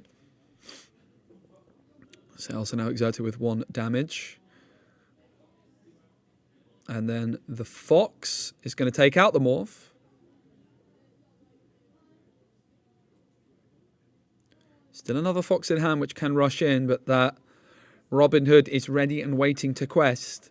I don't think Sandra's going to be able to stop it, sadly. And it is going to be passing back on over to Henrik, who's going to quest up to 20. GG. Game 1 goes in favour of Emerald Steel, and the pivotal moment, I think it's fair to say, was that Anna play. Absolutely insane Anna play. Dealing essentially 6 damage to Ursula the Sea Witch Queen using one of its abilities. You spend 3 for Anna. And now they're confused about how this works. It's going to reset to 20. Watch this. Whoop! Way baited. Unlucky. Oh. Oh. Unlucky. Yep. I think I can actually go in the settings, like starting life to 0. But there we go. So we're going to be going into game number 2. I'm not actually sure who went first in that one, chat. Remind me. I think it might have been Sandra that went first in game 1, but I'm not certain. But we are doing 2-game format here at the Set Champs for the Swiss. Will be best of 3 in the top cut. But a big shout out to everyone here in Sweden in the Digital Arcana community. Really, really wholesome. Really fun event. Looking forward to seeing the top 8 pretty soon as well. Lots of Lorcana still left for today. We've got 1 round of Swiss after this, and then, of course, our top 8 cut. Been trying to show as many of the different players from the community on stream as possible as well. Emerald Steel went first, Darcy reckons. Okay, cool. So it looks like Sandra might be going first for game number 2 then.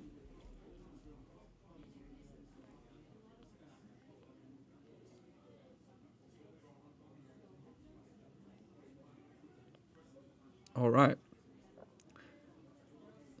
Little deck cut for each. Bam. Deck has been cut. Sandra ready to kick things off. 7 cards to start. And let's have a look. Henrik, it is an Emerald Mirror, so it's always an interesting decision on what to do with your Ursula Deceiver. ICT wants to see the kid from earlier back on.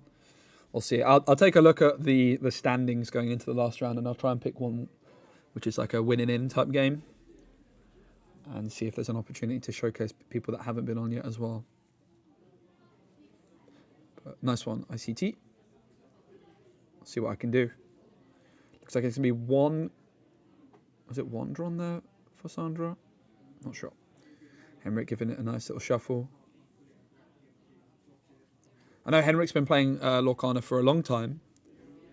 Someone I met back at a community tournament in Poland, back in set 3. I know they do some judge work as well, but really nice to see them playing today.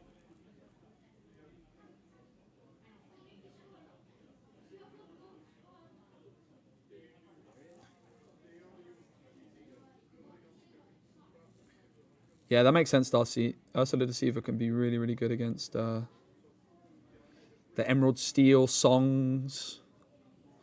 But it's definitely easy to miss against the Emerald Amethyst, as it's usually only friends on the other side to hit. But there is also You're Welcome in there, so...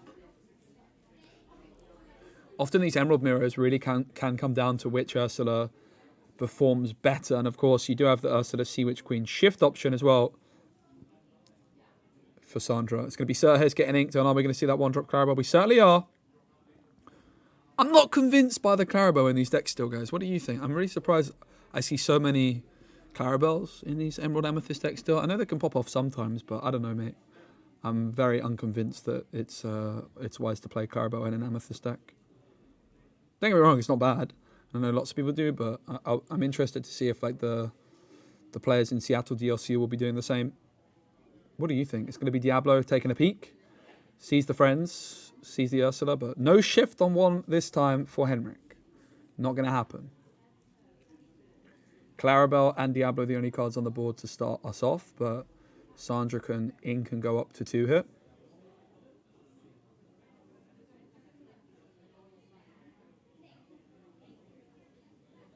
I mean, don't get me wrong, Clarabelle's a great card. I'm just, again, playing Clarabelle and Amethyst just always feels a bit off to me, with Amethyst having so much card draw. But there we see it, the Ursula Deceiver comes through and cleans up, taking that Storm Rage on away from Henrik. Really, really powerful. We know how good that card can be, especially when sung by Ursula Deceiver revolt. So Ursula Deceiver put in what? Clarabelle, going to quest for 1.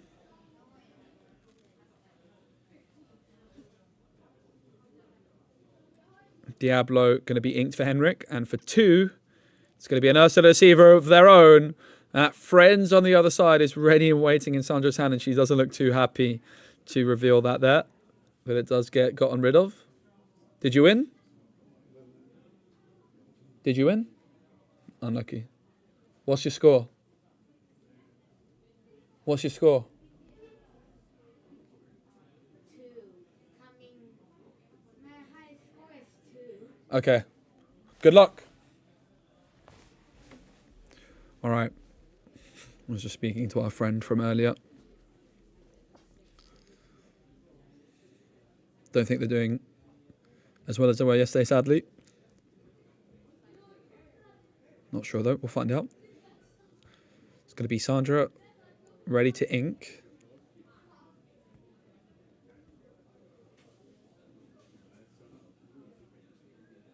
Sirhis into the inkwell. For 2, it's going to be an Ursula Deceiver. Is there a song that's crept in there? There is not. No song on this occasion. Could have been top decked though. It's going to be Clarabelle questing.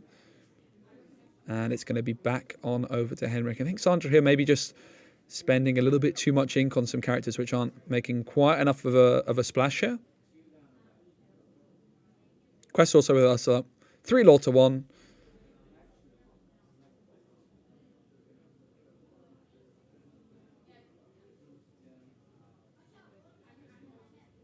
Henrik's going to draw.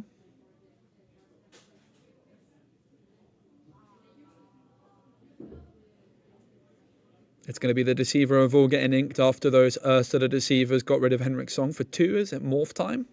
Certainly is. 1 ink still available for Henrik. Has already inked this turn, don't forget. Diablo is going to quest, as is Ursula Deceiver. 3 law apiece now. Here in the 4th round of Swiss at the set championships in Sweden. Back on over to Sandra. Clarabelle, Ursula on the board. Draws a card. Can go up to 4 ink this turn. Couple of rabbits. But only 1 inkable card available. And it is that Sea Witch Queen.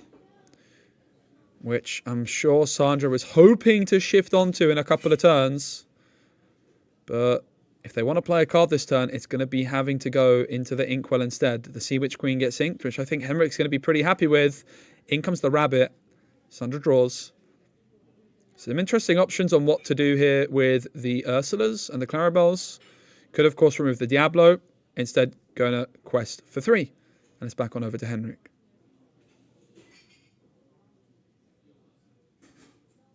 Robin Hood gets inked.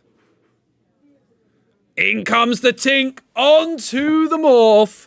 1 damage to everything, but not only that, this Tink can rush in, essentially, thanks to the shift. And that is the power of morph in Emerald Steel. Providing the opportunity to shift in with a Tink is absolutely devastating. Ursula going to polish off that Clarabelle. In comes the Tink, challenging an Ursula.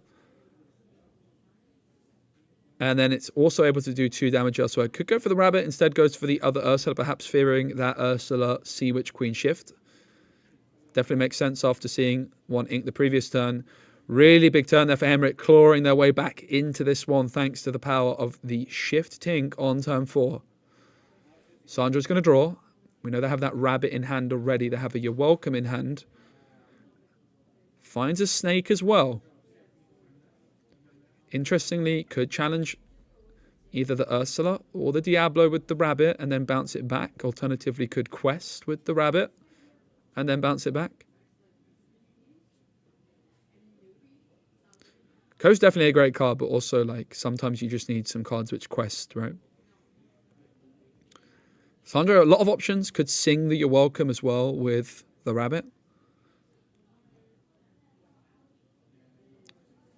Probably like to see a fight for ball control here, and I like this decision. Challenge the Ursula, removing it from the board, and then bouncing it back is exactly what I would have done.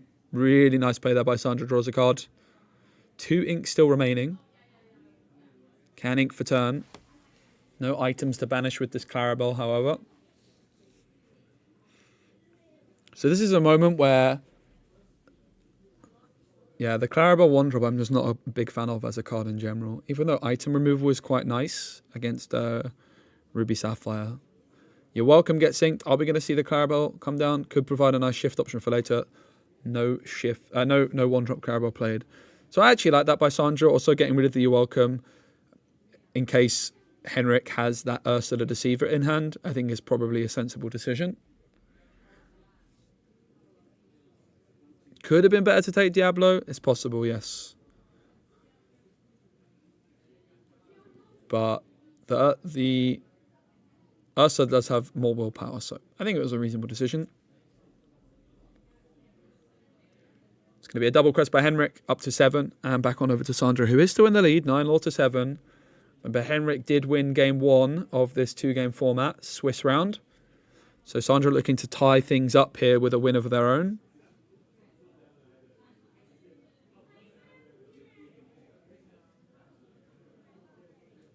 Oh, sorry, it's actually 6-law to 7. My mistake. So Henrik actually in the lead. It is 6-law to 7.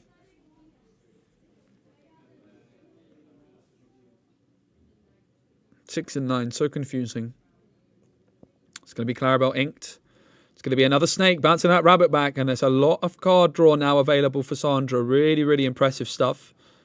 Going to be wanting to try and equalise this board a little bit more, though, as soon as possible. Elsa may be a good option to deal with that Diablo as well. Is something to certainly look out for.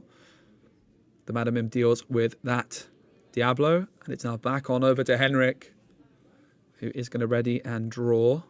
Still 6-law to 7 in favour of Henrik. The grab your swords drawn.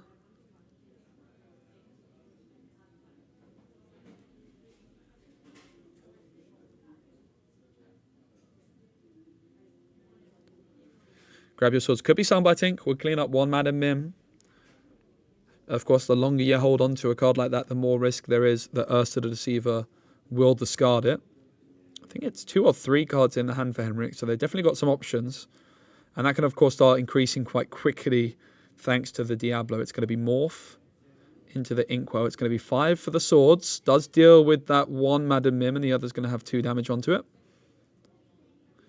And then Henrik's going to swiftly quest with both Diablo and Tink, getting up to 10. So 10-law to 6. 4-law ahead now, Henrik. And they're going to pass turn over to Sandra. Will they remember that Diablo trigger? They will, certainly will. Not sure exactly what is in hand here. There's a Lyle, there's a Crab, there's a Chernaboggs and 2 rabbits. So no Elsa to deal with that Diablo, but giving it Reckless of Lyle is a tempting option. That's for sure. We didn't see Sandra find that Lyle in the last game, but look at that. The Crab combining with the Mim and the Lyle, giving Reckless to the Diablo. What a play by Sandra, taking out the Tink, and Lyle making Henrik lose a law as well. Very, very well done indeed by Sandra. And of course, this Diablo is Reckless.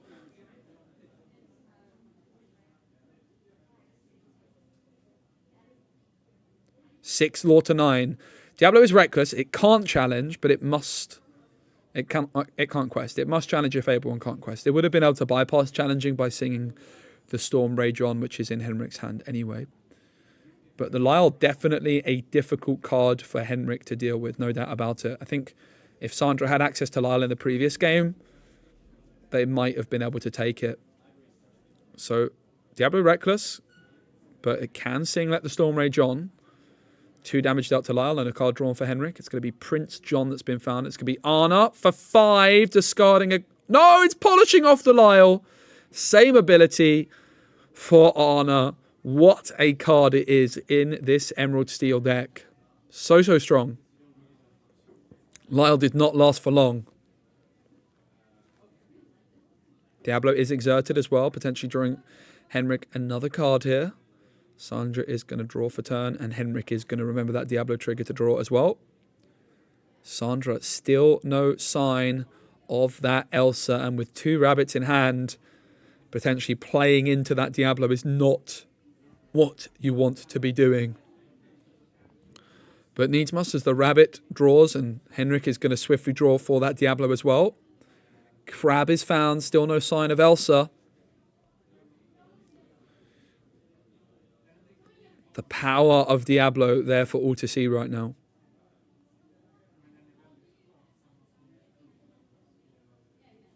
Think there'll be a song added in the future that gives Reckless? I feel like there might be already. Probably. Yeah, there is actually. There's an action, right? Night Howler Rage. which doesn't see it. It's a set 5 card. It's an action. So if it was a song, it would see play. But yeah, I'm sure there will be. Crab's going to give something a trigger, but it's not going to matter at this point because there's nothing that Sandra is able to challenge. It's 6 law for Sandra to the left and 9 law for Henrik to the right. So Henrik's still in the lead here, but Crab will put Sandra up to 7 law. Trailing by 2. Excuse me. Can't stop yawning. Henrik's going to draw for turn. Second Diablo could come down. They've got the Ursula Deceiver of all the Ursula Deceiver, a Prince John, and one other card that looks like some kind of steel card, maybe a Robin Hood tucked away at the back. It is Robin Hood that comes down for Henrik for 5, the champion of Sherwood.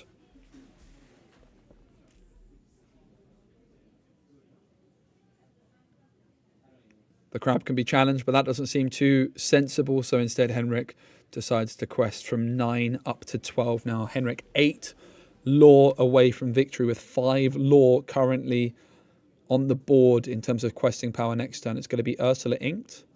1 ink available. Not going to be spent. It's going to be Sandra's turn, who's going to ready. And Henrik ready and waiting to draw as well for the Diablo, of course. Still no sign of Elsa. However, the kit has been found, which is another clean answer to this Diablo, and this is a big draw there for Sandra. I think this gives them an opportunity to claw their way back into this game by disrupting the card draw for Henrik, who's feeling pretty confident right now. Suddenly, I think if they see this kit, they might not be feeling the same, but Sandra's got other ideas. Instead wanting to develop their own threat, I honestly respect the decision. And then the Diablo can be dealt with the next turn. The Crab is going to remove the Arna. The Rabbit and the other Crab will quest, and it's now 9 law to 12. Henrik draws for turn. Robin Hood, Beast. I think there's a Prince John still in there as well. Maybe an Ursula Deceiver of all. If you're just joining us, this is the 4th round of Swiss in the set champs. It's going to be 5 rounds. Doing 2-game format here today with a top 8 cut who will be playing best of 3 here in Sweden.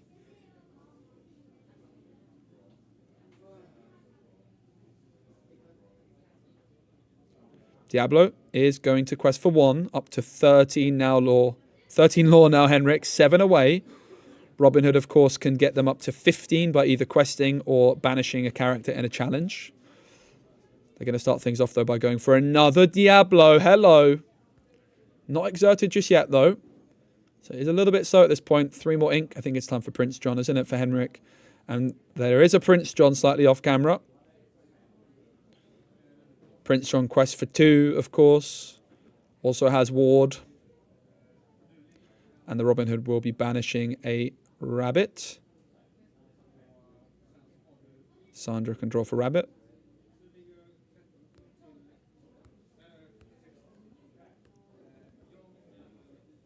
And the Robin Hood with 2 damage.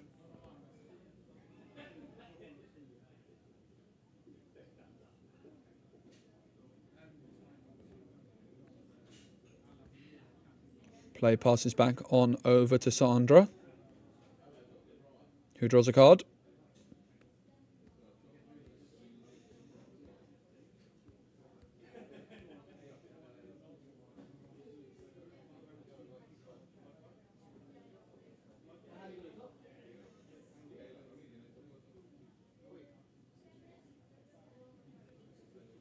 In comes Kit, bouncing back that Diablo into hand. Actually goes for the non-exerted one.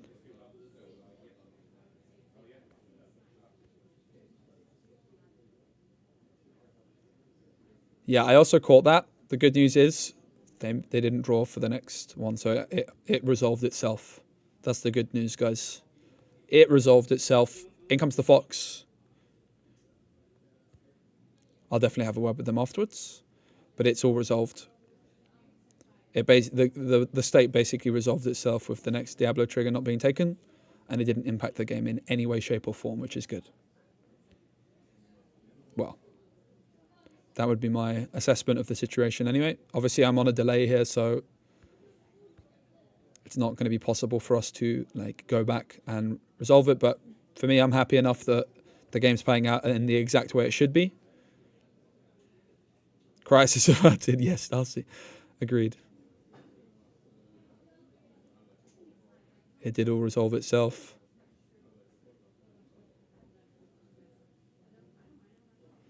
$15 law to 13. What a tight game we have here. It's going to be, we don't talk about Bruno, perhaps. It can't be sung, but it can be spent 5 incon. So the Ursula Sea Witch Queen was not shifted. It's going to bounce back to hand. And now a card is going to be selected at random. And then that card will be discarded. And let's not forget, there is a Prince John on the field as well.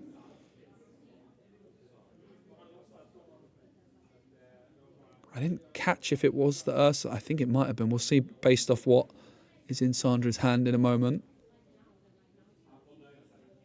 Looks like it was the Ursula that was discarded. It's going to be a double quest. And it's a very, very dangerous position now for Sandra to be in, because Henrik is just 2 law away. But the Sir Hiss can take out the Diablo, and the Prince John can also be dealt with. So I think it's not looking too bad for Sandra. But Henrik, if they can get another character down which quest for 2, it could be a big moment. It's a Robin Hood. Now, Robin Hood does not quest for 2, but the shift Robin Hood does. Does Henrik have that sneaky shift play up their sleeve? It's going to be draw for Diablo. I think the Prince John draw might have been hit.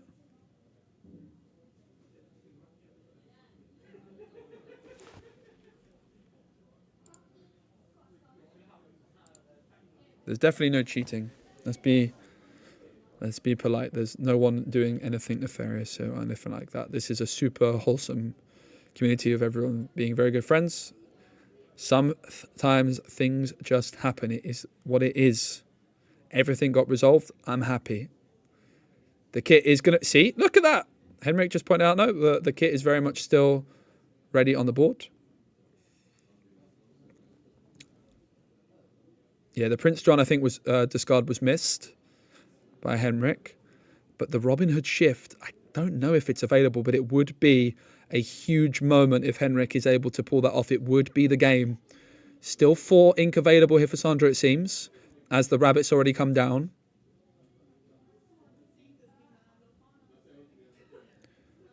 And it's going to be a goat for 1. The goat putting Sandra up to 14. 6 away as the Fox quests up to 15. They're 5 law away. They only have 4 law on the board, but a bounce for that goat could be all they need. Now, does Henrik have the magical shift Robin Hood to win the game? Well, I'm sure if they did, they would have gone for it already. It's going to be 3, 5, 6 on a Tinkerbell. And that is going to be a very powerful play, dealing with the Cloud Kicker. And suddenly, Sandra going to need more than just... In fact, a bounce might still take it for Sandra, because they could bounce and they could maybe replay the goat. So a bounce off the top for Sandra might be enough to take the game. It's going to be a big top deck moment. I don't believe they have a bounce in hand. It's an Ursula in hand, but a bounce off the top will do it, I believe. Unless this... The Robin Hood quest doesn't take out the Fox. Sandra needs 5 law. A bounce off the top might be enough. The Robin could have removed the Fox, which meant the bounce wouldn't be enough. I think a bounce does it here for Sandra. They could quest up to 18. The goat bounce goes to 19. They replay the goat for 20. Can Sandra find the Madam Mim off the top? It's a big moment. Here we go. The top deck of dreams. Do they find it? No. No, they do not. It's a Pegasus 1-drop. And it looks like it's going to be Henrik just about taking it down. 2 games to 0. But what a game it was. I really enjoyed that one. Really interesting matchup. Back and forth. It's going to be Goat removing the Robin Hood to gain a law. It's going to be the double quest. It's not going to be enough for Sandra, though. They're going to play it out. Of course, that Robin Hood should be gone, but the game's over. All good. GG. Henrik takes it. Well played to both players. Great sportsmanship. Really fun game. Well done to both of them. GG. All right. Oops. Okay, that was round 4 of our set champs here. That was round 5? No, 4. Yeah, that was round 4 of 5. So we're just going to have another very short break, and then we'll be back with round 5. Yeah, it got resolved, Guzma, because the trigger then for the turn was not taken. I'm going to have a word with them, but I'm happy that the game state was resolved. Again, I'm streaming with a delay. If I was doing it live, I would have just been able to go over and tell them. But by the time I've seen it, it's happened 3 minutes ago.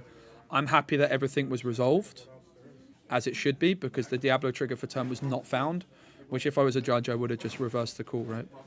I would have just reversed what had happened. I think everything's fine. I'm going to have a word with them to make sure it doesn't happen. But I'm happy that it did not impact the game state, essentially. Again, if it was live, cool. But yeah, we'll be right back. See you soon.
All right, guys, next round's starting very, very soon, so we'll be back in a couple of minutes. The players are just getting sat down, and because of our short delay, it's going to be about 3 or 4 minutes.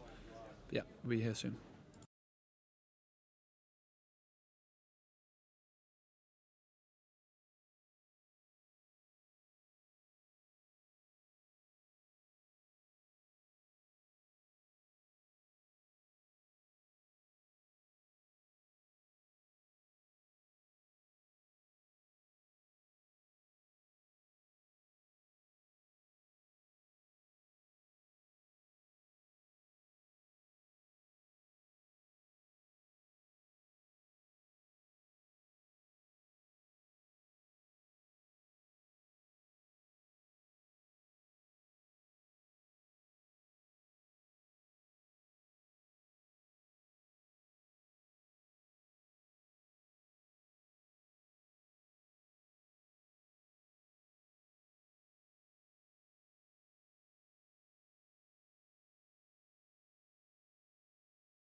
All right, I lost my feed for a minute there. I panicked.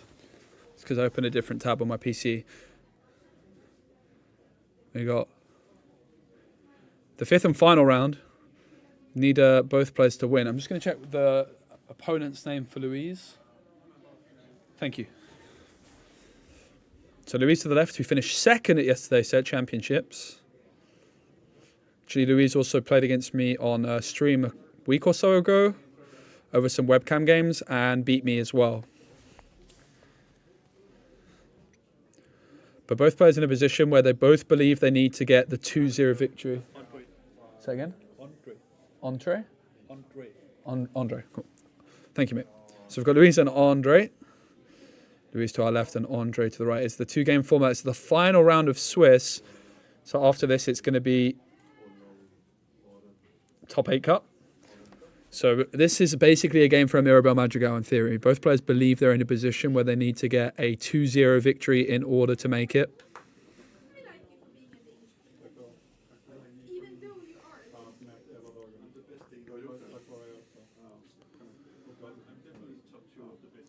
It's going to be Ruby Amethyst versus Emerald Amethyst, I do believe. Very interesting matchup. I would wager it's favoured for Emerald Amethyst on paper. You have that slightly lower curve. You've got your Ursula Deceiver to discard the Be Prepareds. Very, very similar decks though. But just that slightly more aggressive approach for Emerald generally is slightly favoured in this matchup.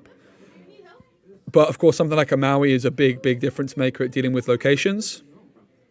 Jo, och den är ju det har jag när man bara kollar ner där man står och ting.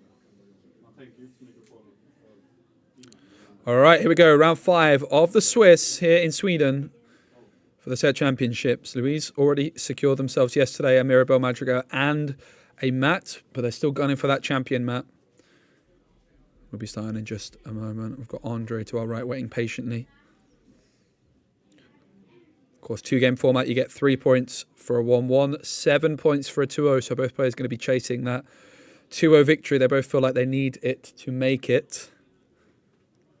So it's high stakes. It's going to be Andre kicking things off in game number 1 and opening things up with a Rafiki. And honestly, mate, Rafiki in this match could put in so much work. Louise did say she was pretty nervous about playing on stream. I hope she remembers to draw for turn. Wouldn't be ideal start otherwise. But she did say that she's always losing on stream and feeling a bit nervous about playing on stream, potentially. Rafiki's going to quest for 1. And the reason Rafiki is so big in this matchup is because of Louise playing Banzai. Banzai being a hyena actually turns Rafiki's ability, second part of its ability, to be more relevant, which is when this is challenging a hyena, it takes no damage back. Right, Rafiki bounce back to hand for now. Louise with a Pegasus chilling on the board, ready and waiting. Did you guys see if Louise drew for turn 1? I'm not sure. I hope that they did. It's going to be into the Inkwell Clarabelle, and there is that Banzai we talked about. Now, the good thing for Andre is they're able to play that. Whoops. Oopsie daisy. Cancel. Cancel. Yeah, good, good. Oh, oh, oh, oh, oh. Oh! Oh! Oops. I'm sure they've worked out. We got it. Oh. Oh.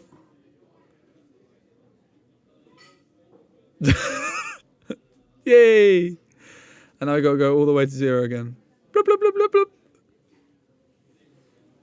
Easy. Yeah, so the Banzai's on the board, and for Andre, they have that Rafiki back in hand. It's going to be interesting to see if they think about that part of their ability and replay it, because it would be the perfect time. You replay the Rafiki now, it'll be ready to challenge the Banzai, and I wonder if Louise is also going to think of that. But look, Rafiki into the Inkwell, not making use of that second part of the ability. It's not something you think about very often. Why not the normal app? Hey, Geeky, it's because the numbers are super duper small. You really can't see it very well on stream. It makes it very, very difficult to follow. The numbers are just not big enough for it to be easily visible on stream, particularly for people watching on mobile. It basically turns it into an unwatchable game for some people.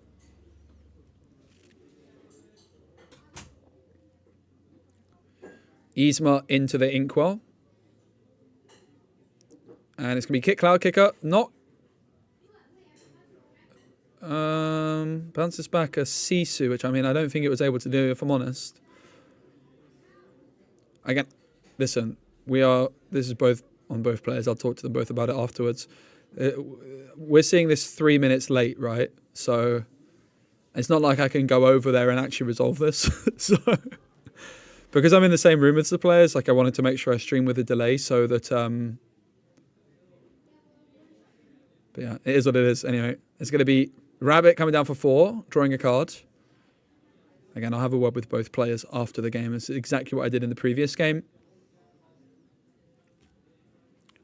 It is, of course, up to both of them to make sure game state's followed. This kind of thing can happen easily enough. But that certainly was not possible. Louise would have had to have 1 card in her hand for that to have been possible. And it was not. So it was Andre to the right who started this one off. So if Louise is able to take it, they're going to be in a really good position to try and get that 2-0 victory. They need to make it into the top cut.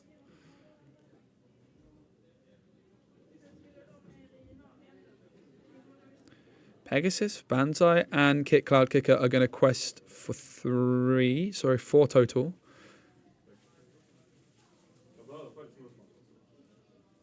And Andre is going to draw. It's a 2-game format. Fat Ninja.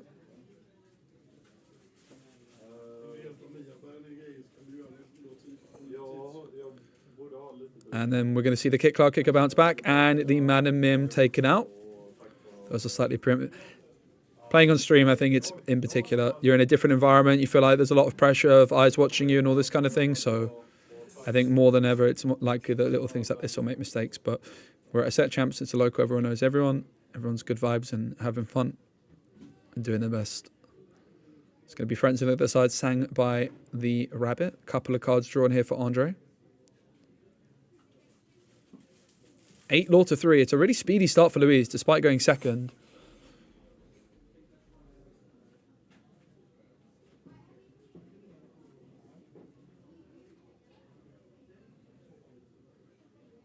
Andre with the Rabbit on the board is exerted because of singing Friends on the other side.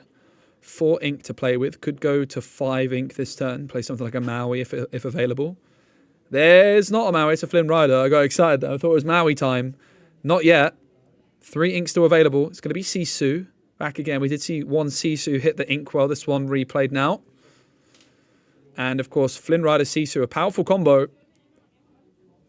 Potentially gaining Andre a lot of lore. So one thing that Louise could try and do here is empty their hand to lower the power of Sisu. 2 cards in hand would mean Banzai would be the same power level as it. Cloud Kicker into the ink, and it's going to be 5 spent on. And Elsa is going to exert the Flynn. It's going to rush in and challenge the Flynn. It's going to remove the Flynn. Elsa, the star of the show yet again. What a card. And it's a triple quest. Louise up to 11, running away with this one. You can see why I'm saying it's a matchup which usually the Emerald player is favoured in. Emerald versus Ruby, both players, of course, playing Amethyst. You've just got that lower, more aggressive colour of cards with Emerald compared with the control and slower power of Ruby. So if the game goes on, the longer the game goes on, the more you would favour the Ruby player. But Louise definitely finding the right lines to be nice and quick. It's going to be Rabbit removing the Banzai, drawing a card for your trouble. Andre going up to 6 ink now. In comes a giant Sisu! I did not see that one coming. Big moment in this game. Sisu. Legendary power, clears the board, and quest for 3. Absolutely incredible moment in this game. Big power from the legendary Sisu. It is 11 lore to 6. So Louise still 5 lore ahead. Can they deal with this Sisu? It's going to be a Rabbit to start things off. That is a very difficult card to deal with if your name's Louise, but something like a Crab plus the Rabbit next turn could certainly do it. Queen's Castle going to get inked. 2 inks spare. Is Louise able to spend it? Will they spend it? It seems like they will not. It's back on over to Andre, who's at 6 ink currently. A fair few cards in hand available. It's going to be the Medusa to deal with the Rabbit. Louise will, however, draw a card. And I think this legendary Sisu really flipping this game on its head. It was looking really, really good for Louise, but the shift Sisu out of nowhere, looking like a bit of a difference maker. Louise is going to draw for turn. 6 ink available as it stands. But that Rabbit Crab combo, I'm not sure if they have Crab, but it's been shut down anyway if they do, thanks to that Medusa. But this is the stage in the game where Ruby's really starting to have a bit of an advantage over Emerald. It is going to be Lyle. Lyle giving the Medusa Reckless. And it's going to be the Fox. And that makes sense why it's giving the Reckless to Medusa.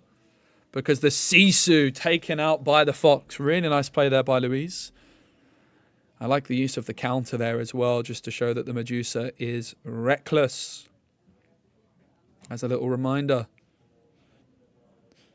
It's going to be Andre's turn. Big turn, though, from Louise, being able to deal with that Sisu and stop the questing power. Andre doesn't have an abundance of cards in hand. Can't quest with the Medusa. It could, of course, sing. So friends on the other side would be tremendous. It's a rabbit to start things off. 2 ink still remaining. Medusa is reckless and unable to quest. Thanks to that Lyle which Louise played and then swiftly bounced back with the fox last turn. That fox taking out the Sisu. Really back and forth game as it stands. It's going to be goat into the ink. A little bit risky at this stage. No quest for Medusa because of the reckless. And it's back on over to Louise, who has 7 ink and is 9 lore away from a potential victory. It was a fox dash. It was Lyle into fox. Fox rushed in and took out Sisu. 4 for rabbit for Louise. 3 ink still available. Could ink to up to have 4 ink left. It's going to be 3 spent on another Lyle. In fact, it's the same Lyle probably that we saw earlier. The rabbit now is reckless and unable to quest and must challenge a Fable next turn. It's not going to be able to challenge, but it is not able to quest still. Andre draws for turn. 8 ink available for Andre. It's going to be an Elsa for 5, rushing in and exerting a character of Andre's choice. They're going to exert that Lyle. They're not. They're going to read Lyle first before deciding.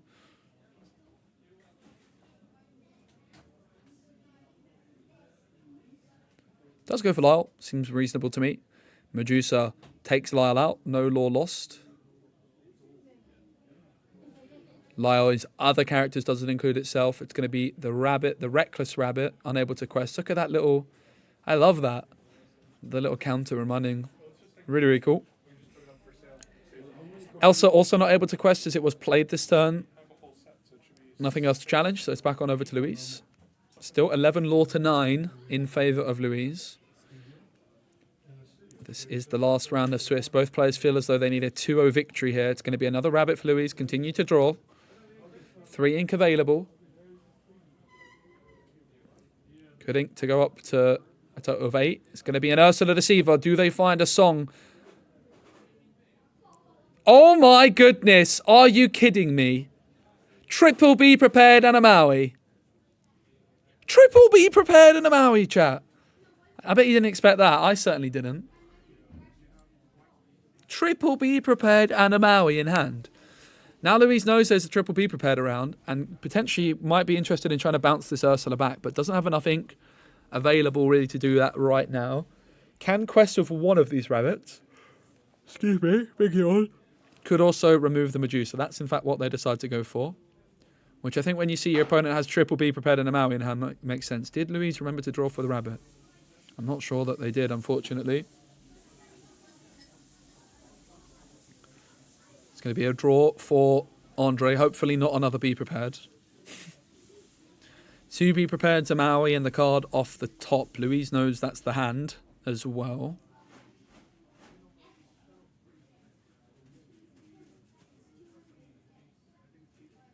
It's going to be a double quest up to 11. I think I might know what's coming. Be prepared. There it is. Call me Lorcana villain. Will Louise remember to draw for the rabbit? No.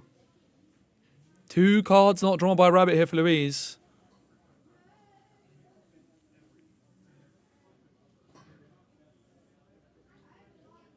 Chatterbox follower is going to get inked.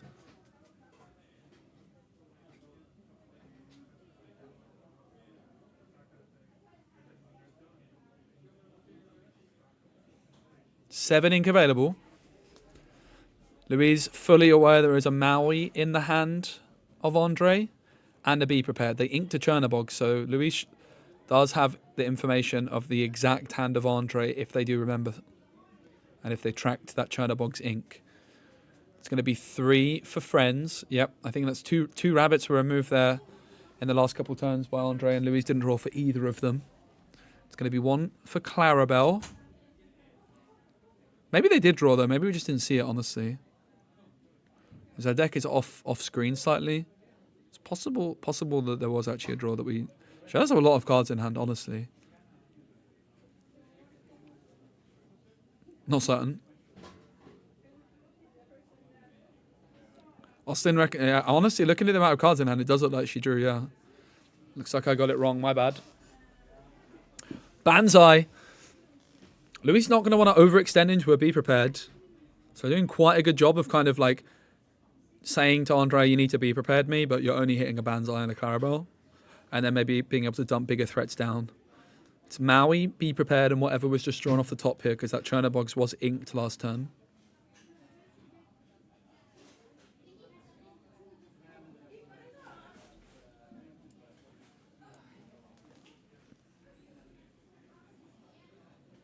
Be prepared.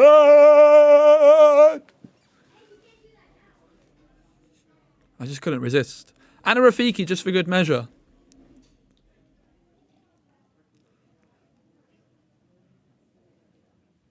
That's going to be 7 ink still available for Louise.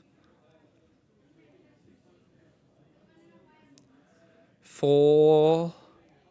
No, 5 being spent on Elsa. Rafiki exerted. Rafiki removed swiftly. No damage taken back as Rafiki's challenger.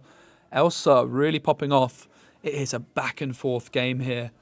It looked like our Ruby Amethyst player might have just been able to start running away with it, but the card draw advantage very much in favour of Louise here with those rabbits, which apparently she did remember to draw for after all. Card off the top here for Andre. We know they have a Maui.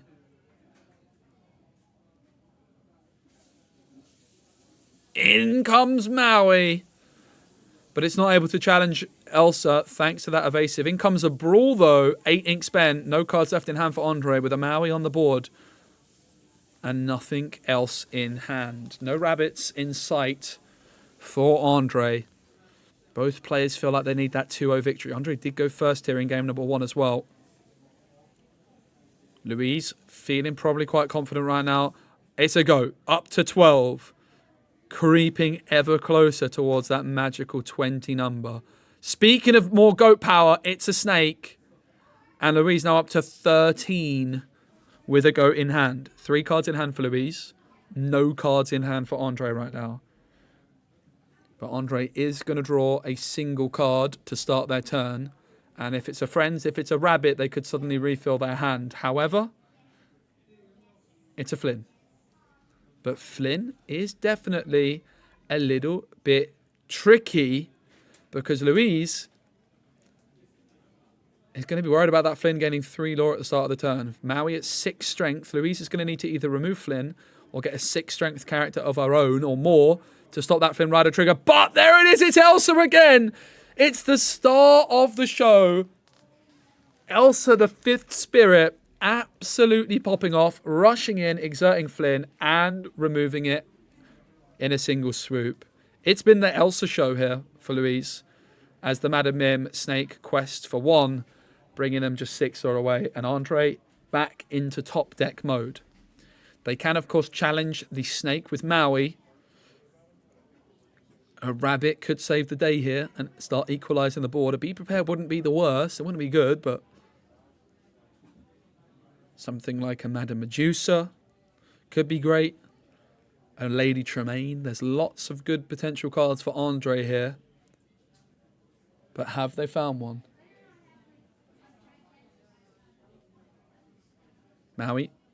Can't challenge Elsa because it's evasive. I'm a good lip reader. It's going to challenge the Madam Mim Snake instead. What is the card in the hand here? It's Sisu! Honestly, that is not bad at all, is it? Elsa swiftly dealt with. And guess who's back? It's Sisu. The second Sisu, legendary Sisu, that has been played here by Andre. It quests for 3. Louise, with the cards in hand advantage, is 6 lore away. We know there's a goat in hand for Louise, as does Andre. Not sure what else is hiding away in her hand, though. It's a lot of ink. Is it the Sea Witch Queen? It certainly is. Ursula Sea Witch Queen, quest for 3. Other characters can't exert to sing songs. And when Ursula Sea Witch Queen quests, you can exert a chosen opposing character of your choice. In fact, any character of your choice can be exerted by Ursula when questing. Andre back in top deck mode. This Sisu was a great top deck the last turn. Can they draw another one? There's so many good top decks for Ruby Amethyst at this moment in time.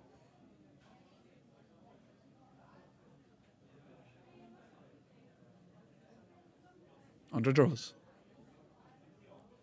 A rabbit, a friends, a Tremaine, a bee king, even a castle could be huge here. What would be the worst thing to draw? Maybe a brawl. Brawl would be a bit of a disaster. Be prepared wouldn't be particularly appealing, would it? Something like a rabbit, probably the best thing to find to just start refilling that hand.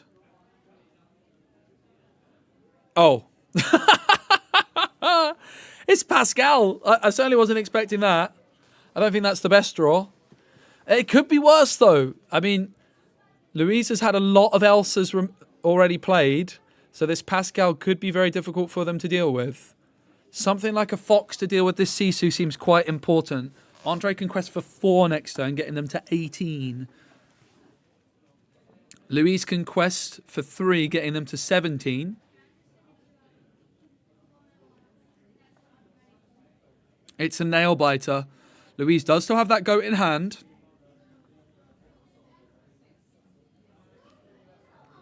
Which Andre knows about as well. Speaking of... Oh, it's a rabbit. Not a goat just yet, but Kudin can play the goat as well. And start really piling on the pressure. It is going to be the Kick Cloud Kicker into the Inkwell. In comes the goat. That was my goat sound. Ursula Sea Witch Queen can quest.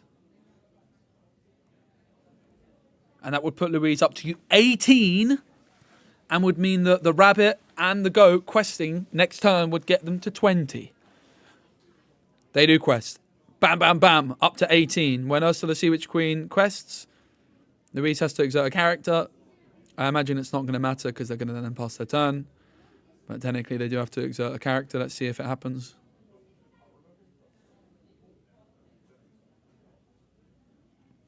Let's just say Maru is exerted and then readied at the start of the turn. Andre needs to remove the goat, the rabbit, and the Ursula.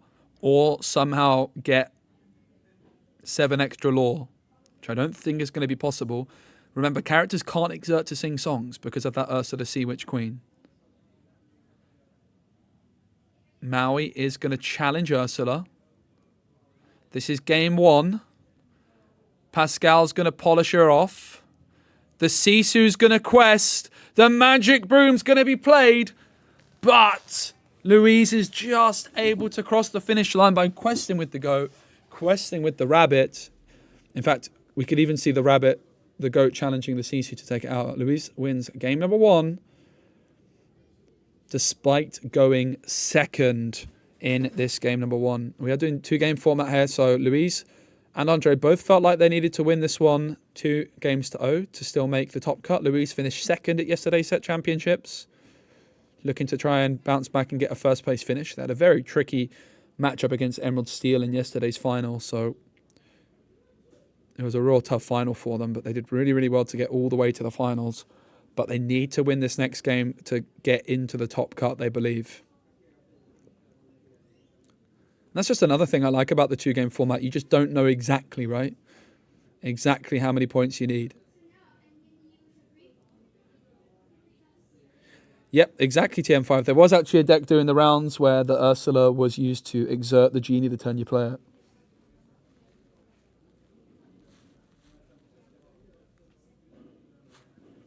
So I'm going to be going on to game number 2 here.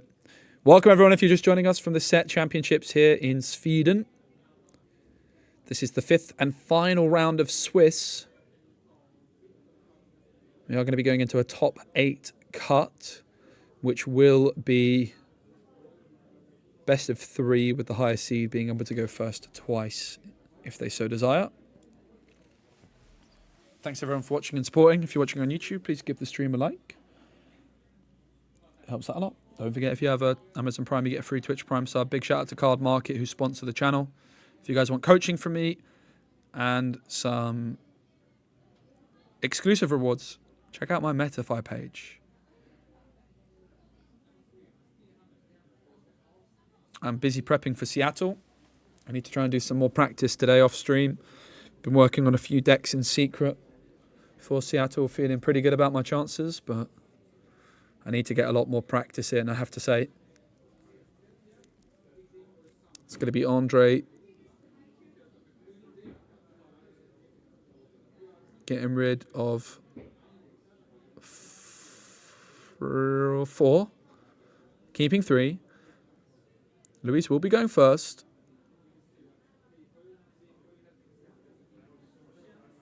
It's a big mulligan from Luis. Was that 7? It looked like an awful lot, that's for sure.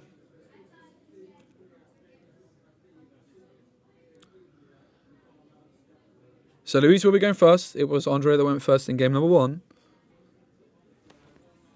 Yeah, it does look, that is odd. Let me see if I can fix that. If you search this, I only have 1 monitor. Maybe this one will work. I think this one will work. Yeah, there you go. You can find it there. I only have 1 monitor, so I can't tab out, otherwise I'll lose the feed.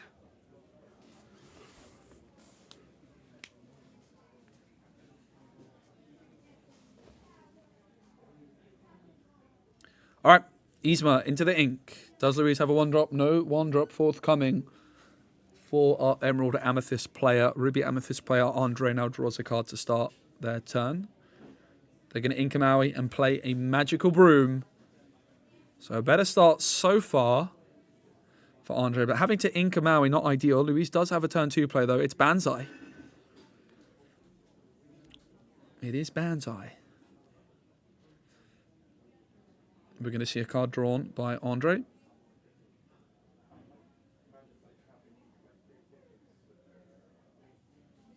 It's going to be a quest for 1 with the Magical Broom.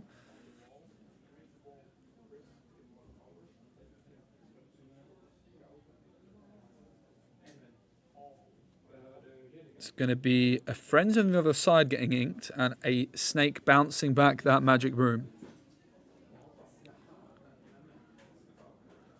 Is Cult of the Lamb a TV series or a show or a band? Because I'm going to, after this game, I'm just going to be like, oh my goodness, Louise, I love Cult of the Lamb. It's my favourite, even though I have no idea what it is.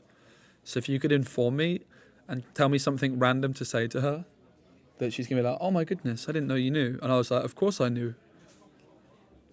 When really I have no idea. It's going to be friends on the other side being hard cast. Ursula Deceiver all getting inked. Banzai questing for 2. The 3-2 stat line. Bit like a Smee, but in Emerald. And uninkable. And only 2 willpower. It's a PC game? Oh, I definitely knew that. I definitely knew that, guys. Because I love Cult of the Lamb, the PC game. It's actually my favourite PC game around. It's actually the snake questing. Fox rushing. Fox. Will it challenge the Banzai? No challenge. Interesting. Perhaps Andre looking to set up a friend on the other side. Luis has almost drawn 2 cards.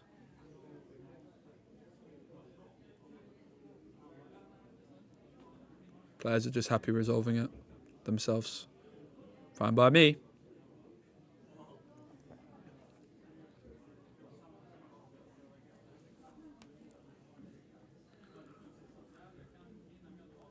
Banzai and Fox.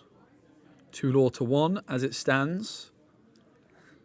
It's going to be the crab into the inkwell. 4 ink available. It's going to be 2 on Ursula. I would be loving... If I'm Louise, I'd be really wanting to play that Ursula after that. Fox didn't rush because it's maybe a read there's a friends. Can't see, unfortunately. But there is that friends. Great read by Louise.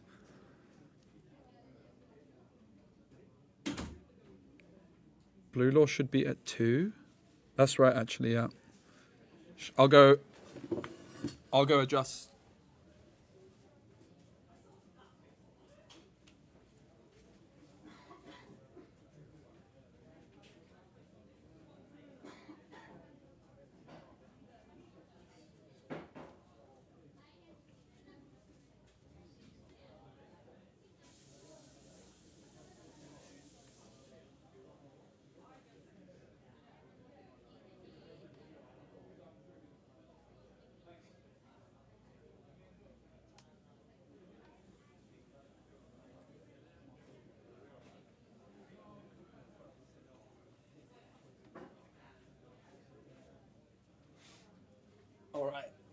All good. They resolved it themselves. They resolved it themselves. I mean, there's judges, but there's not a table judge, right? So, yeah. Things will happen and go wrong. It is what it is. But they resolved it themselves. I just went over to check and they were all good.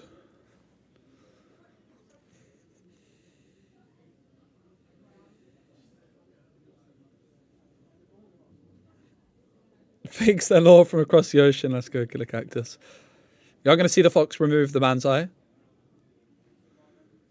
And it's going to pass on over to Louise.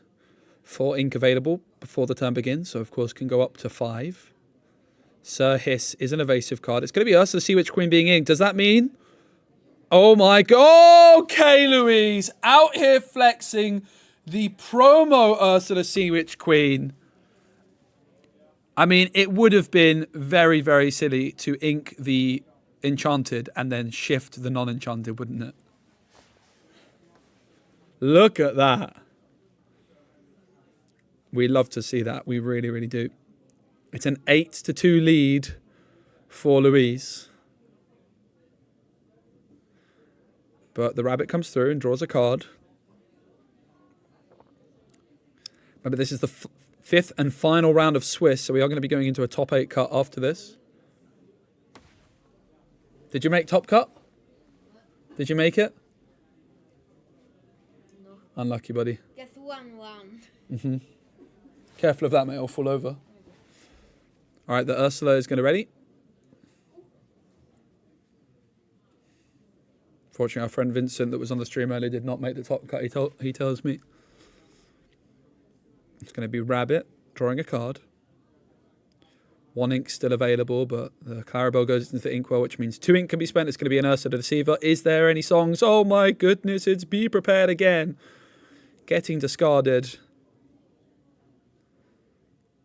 And you can really see the aggression this Ursula Sea Witch Queen can provide, shifting in and giving you that instant 2 lore extra compared to the Ursula Deceiver. Really can turn your deck into a very, very quick questing machine when going first. Ursula Quest for 3, so Hiss for 1. Up to 12, the Rabbit and the Ursa were both played this turn. I think I'm about to come in any moment and tell them, and they were like, yeah, we resolved this, all good. 10-year-old finished 5th yesterday and got themselves a mirror bar. Let's go, Cactus. That's really, really awesome. Congrats to them. And to you. Oh, there's me.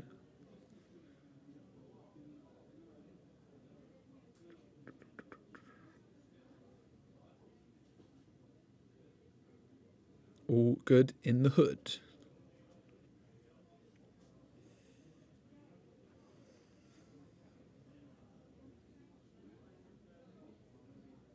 So, it's going to be Andre's turn. Ruby Amethyst player to the right. Obviously looking to get up to that 7 mark for the Be Prepared to clear the board potentially, but easier said than done, that's for sure.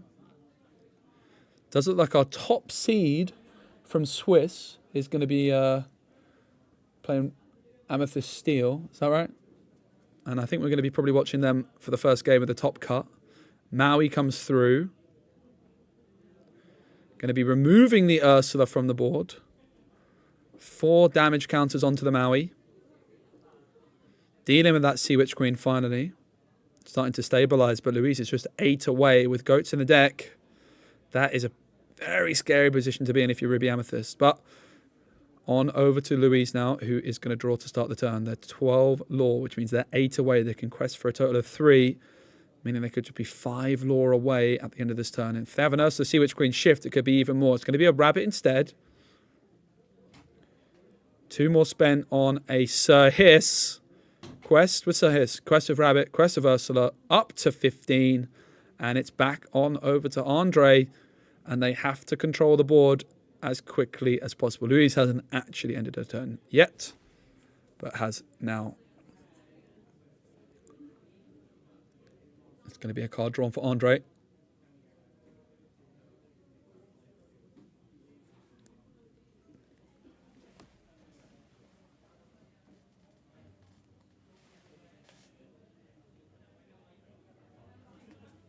Yeah, again, if you guys are just a bit confused, While I'm in the same building as the players, I wanted to just stream with a slight delay, just so I am not having to worry too much about what I say and give away like information about what's in hand. So there's like 3-minute delay on the stream feed that I'm getting, which also just means we're still able to interview the players in real time, like once they're finished. I think that's going to be especially important for the top 8 when the building becomes more quiet, right? I think I'm going to be much more easily heard by the players, so the stream delay is very important for that reason.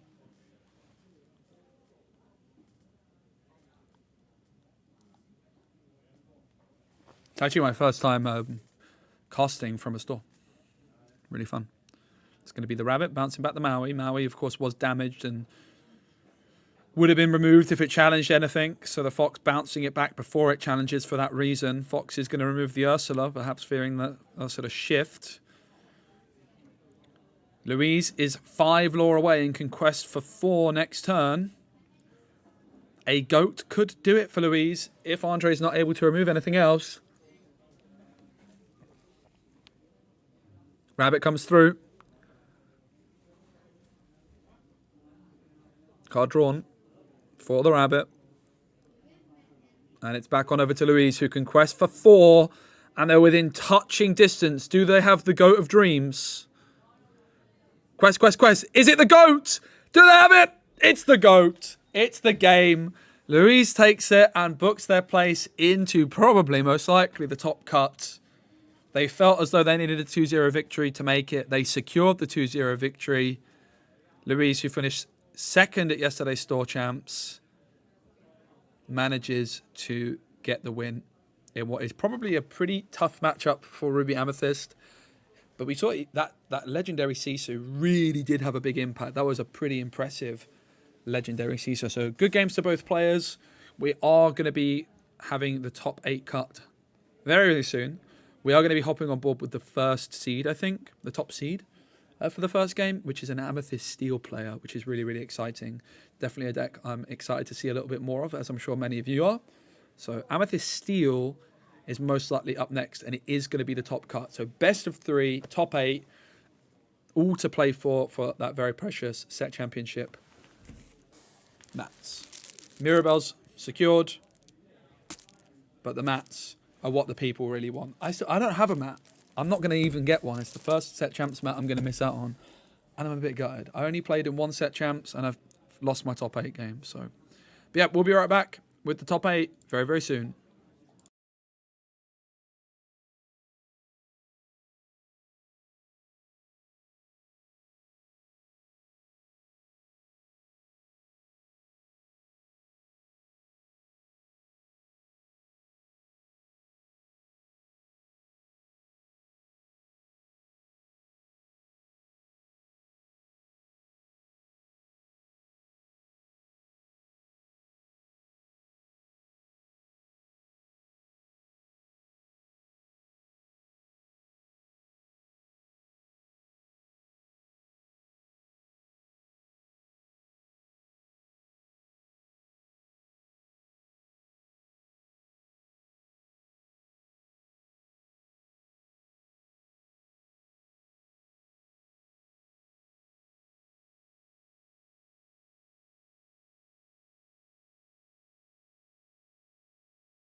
Guys, we're about 5 minutes away from starting. There's just been like some photos for the top 8 and stuff.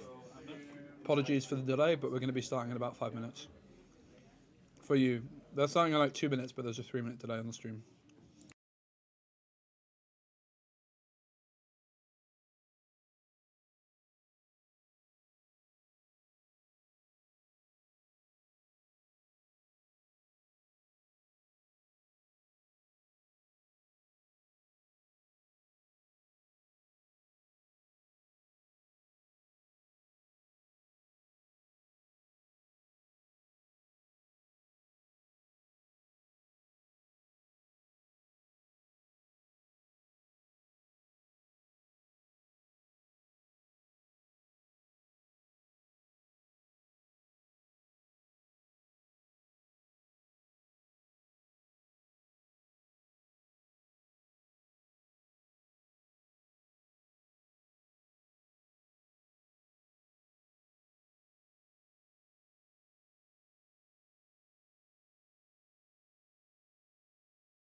British people. Say it again. Hello, British people. Not everyone's British. I'm British. What's your favourite British word? when you drive around in a car. Your queen is dead. And but what? All right, we're going to get on to the top. You need to go now. Thanks, mate. High fives. See you later. We've got the top 8. Got KP to the left and Scarlett to the right.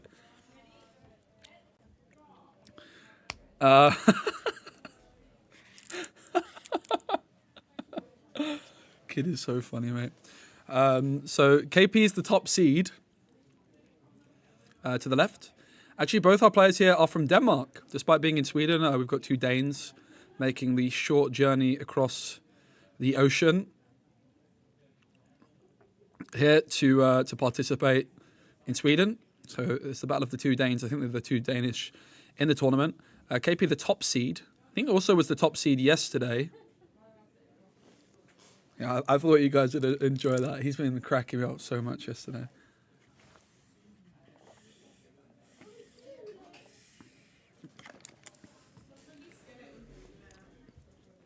But KP here to the left is playing Amethyst Steel, which is really interesting. They said that they were a little bit inspired by the fact that I was playing it recently and trying to make it work on stream. They've got kind of like a mid-rangey approach with things like Elsa. And on the other side, we do have Scarlett, who's playing Hyper Aggro, who I've been trying to avoid showing on the stream so far, just simply because the Hyper Aggro games can go quite quickly.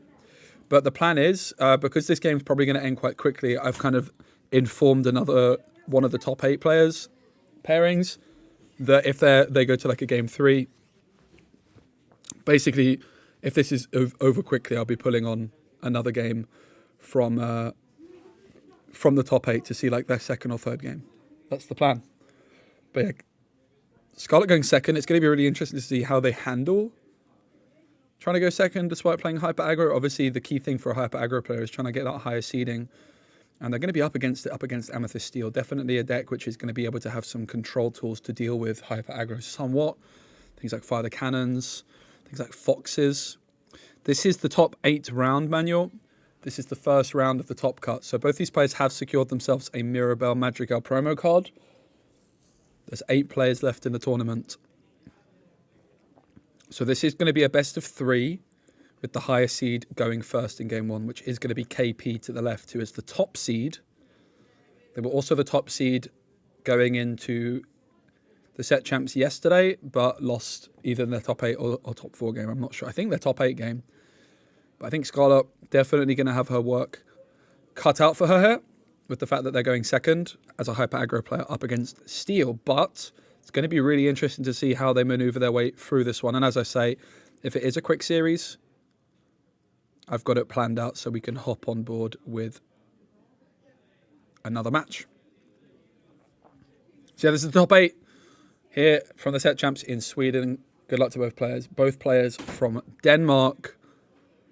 We've got KP versus Scarlett. Let's go. 2 pretty interesting decks. Amethyst Steel. Definitely a deck I'm still interested in and would like to experiment with a bit more. I think they're just waiting for the judge to call the time on the start of the round. All right, we're going to start off with KP. Ink in the Pete. Pete could be really good in this matchup late on to deny the Gathering Knowledge and Wisdom. Scarlett's going to draw for turn. 8 cards in hand for Scarlett now then to start things off. Chernobox followers on the board for KP. Not a bad start at all. Big shout out to Card Market who sponsor my channel. Thank you very much to them. It's the best place to buy your singles online in Europe. It's going to be a Magic Broom into the Inkwell for Scarlett and opening things up with a Maleficent biding her time. Definitely going to be an uphill battle for Scarlett, but really wanted to try and show you guys this Hyper Aggro deck because look at that. It's a Fire the Cannons from KP, and not only that, it's also a Magic Broom. That is one of the best openers you could possibly have. A Magic Broom, a Chernobox followers, and a Fire the Cannon. Similar to playing something like a Befuddle, but arguably even better there, dealing with that Maleficent. Great start for KP, making use of their higher seed. Scarlett is going to go back on over to her. 1 ink currently in the Inkwell, but adds a Befuddle into it to go to 2 ink, and is going to play a Chernobox and a Daisy Duck. And it's going to be back on over to KP.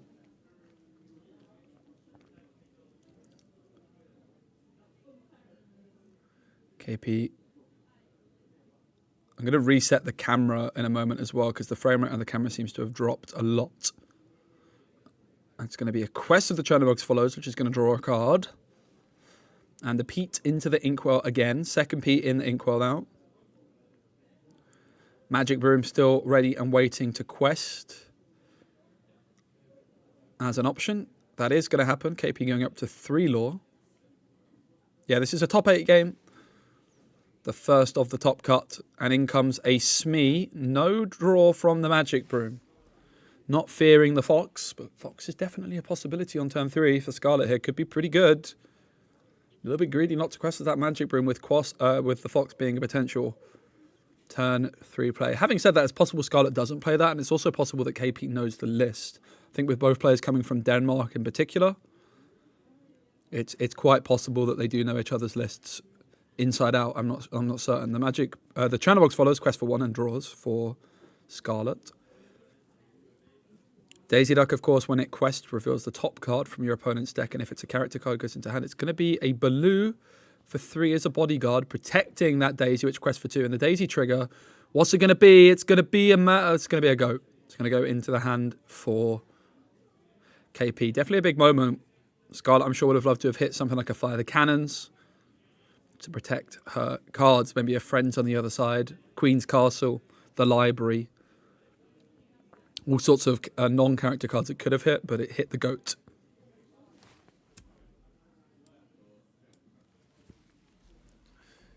KP with 3 ink to start the turn is going to ink to go to 4.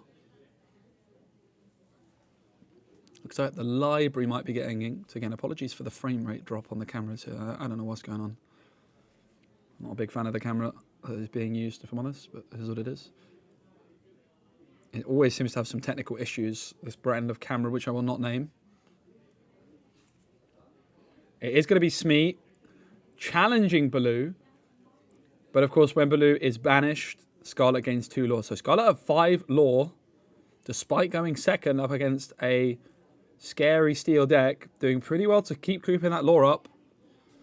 The closer Scarlet can get to 20, the more scared KP is going to be about things like Sorcerer's Spellbook, things like Boss on a Roll, Goats, gathering knowledge and wisdom, all kinds of ways for Scarlet to gain lore without having any character's quest.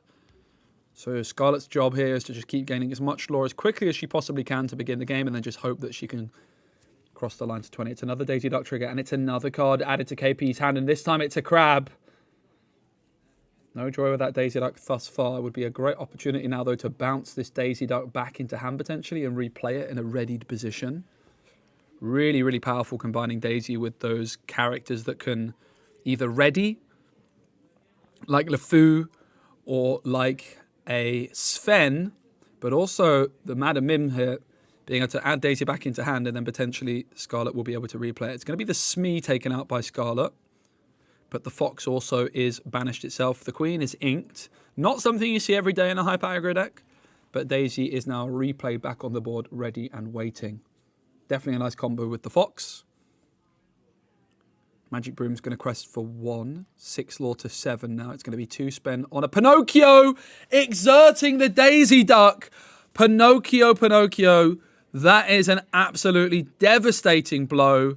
I think Pinocchio, a card which KP added into the deck for today's tournament, wasn't playing it yesterday. A single Pinocchio can make the world of difference. It's something we saw a lot back in set 3. It's a bit of a forgotten about card, but you see the power of it there, exerting that Daisy Duck, denying the quest.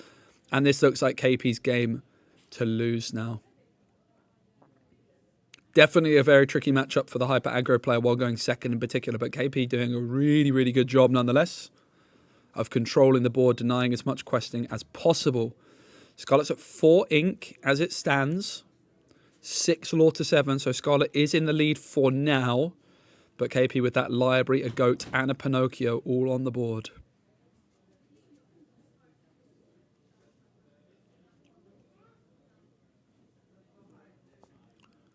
Goat is going to get inked for Scarlet. 5 ink is a lot for a hyper aggro deck to have, but it's a Chernobog! Oh my goodness. It's a Chernobog. Are you serious? So Chernobog is going to have its cost reduced for every character in the discard, And there's 5 ink, I suppose 5 characters, which means it was costing 5. These characters are going to then get shuffled back into the deck.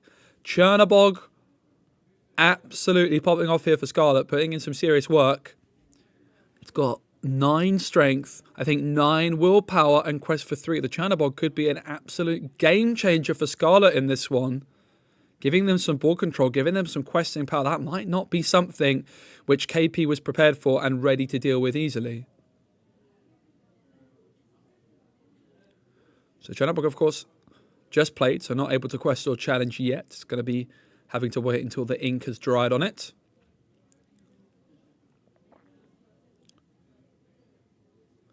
All those character cards from Scarlet's discard have gone back into the deck, shuffled in. 1 lore gain for the library for KP.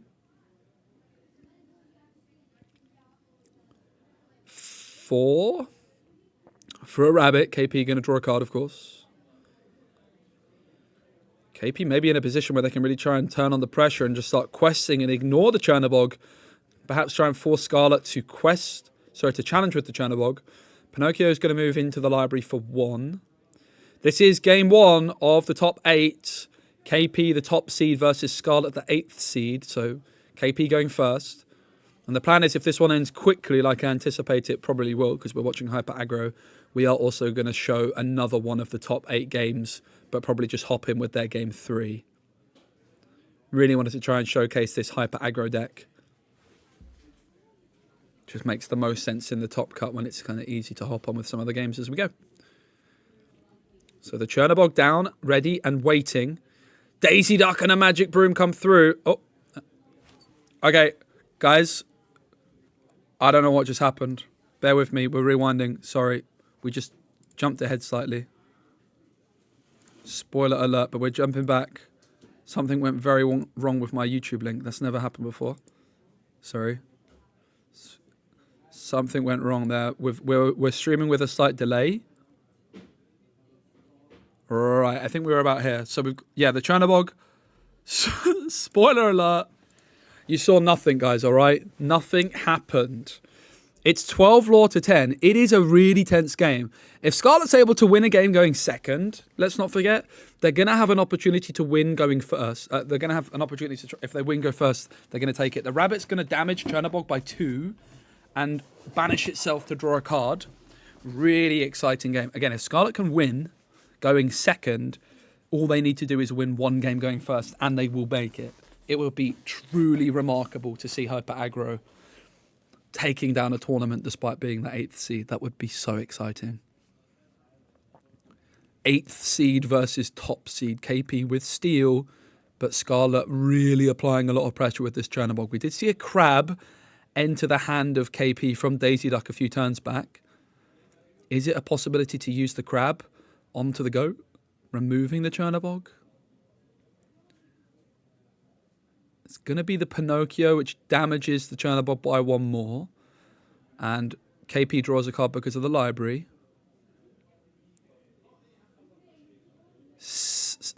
I think it's...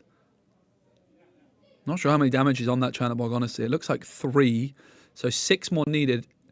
It's going to be Fox. I'm a bit confused what just happened, sorry. Right, so the Fox bounce back the goat. I feel like the crab was the better play here, right? Unless it's been inked. But there's the fire the cannons. Makes sense. So there was a plan. The Chernabog has been dealt with, but my goodness, it took a lot. It took a fox, it took a rabbit, it took a Pinocchio, and a fire the cannons. That is one impressive Chernabog.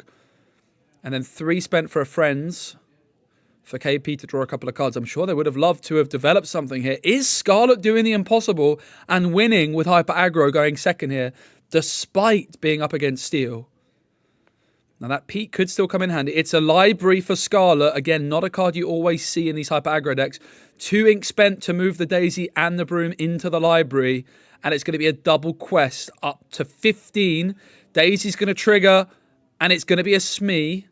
The 3rd Daisy trigger that has gone against Scarlet here, but they're just 5 lore away. 1 lore gain for the library for KP. It's anybody's game.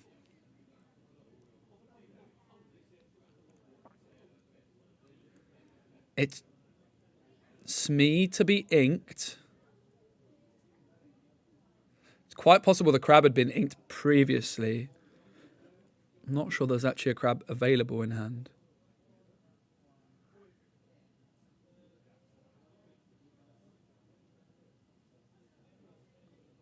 It's going to be 2 for Smee.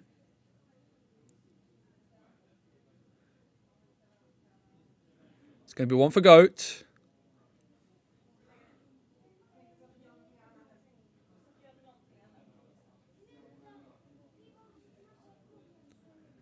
Pete's going to be inked. Is there anything left to be spent on? There's a magic broom, which will move into the library.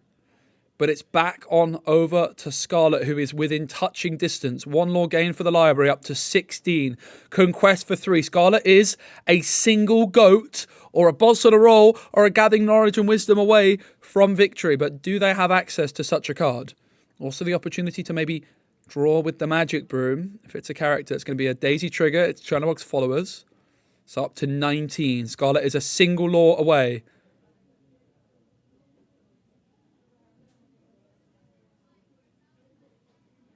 Banish the broom when it wasn't supposed to be banished, but hopefully it doesn't matter. It's Maleficent. Could have also drawn off the... Oh, it's Baloo! Could have also drawn off of the magic broom. There was like a slight issue with the ordering there, but it didn't actually matter. But the library gains a law. It's a quest with Smee. It's a quest with the goat. Is there a bounce? The bounce would be enough. It's a goat. Scarlet, a single law away in game number 1. It was an absolute nail biter all the way down to the finish. A single goat, a spellbook, a boss on a roll, a gathering knowledge and wisdom, you name it.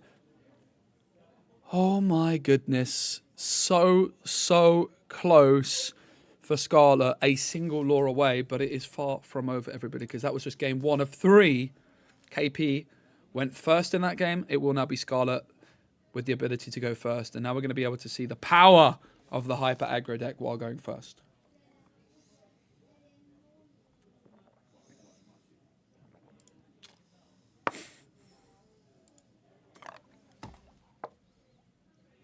Very nice juice. Very, very nice juice. So these players have already secured themselves a Mirabelle Madrigal promo card, but they're fighting for the playmats. The non-champion playmat and the champion playmat. I don't get a playmat, sad.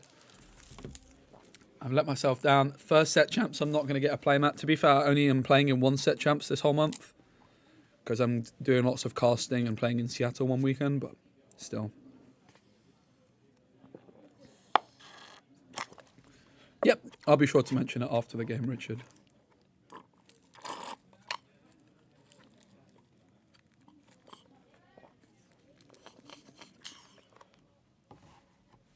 It was super impressive. The Chernobog, I think in particular, really put in some serious work there while going second.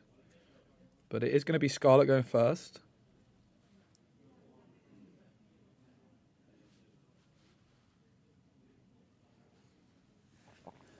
I don't want to buy a playmat. I want to win it. I'm not really interested in owning the playmat if I didn't win it, you know.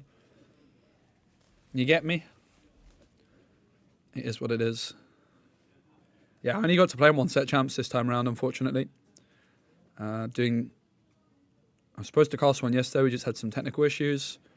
I'm casting today. Next weekend, I'm at a event in Paris with over 1,000 players, guys, next week. That's going to be such a banger. Big event next week in Paris, 1,000 players. And then the final weekend of set champs, I'm going to be at Disney Lorcana Challenge in Seattle. So yeah, I played the content creator set champs, and that's unfortunately the only one I was able to participate in. I was in Germany last weekend.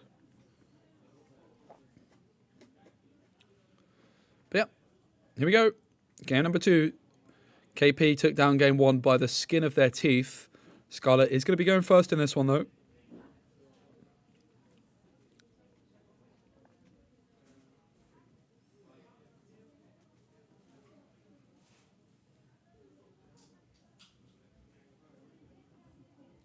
And we know that Hyper Aggro is very much a deck which loves to go first. It's going to be a Chernobog's followers into the Inkwell. And it's going to be a Maleficent biding her time on turn number 1 for Scarlet, who seems very happy about that. Let's go.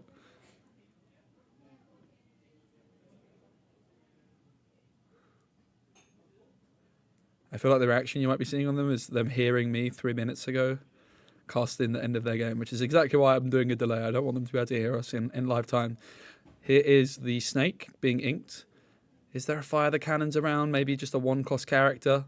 It is a Fire the Cannons dealing with that Maleficent before it's able to quest a single time. Very, very powerful turn 1 play for KP, equalising the board. Back on over to Scarlet, who has drawn for turn. 1 ink in the Inkwell.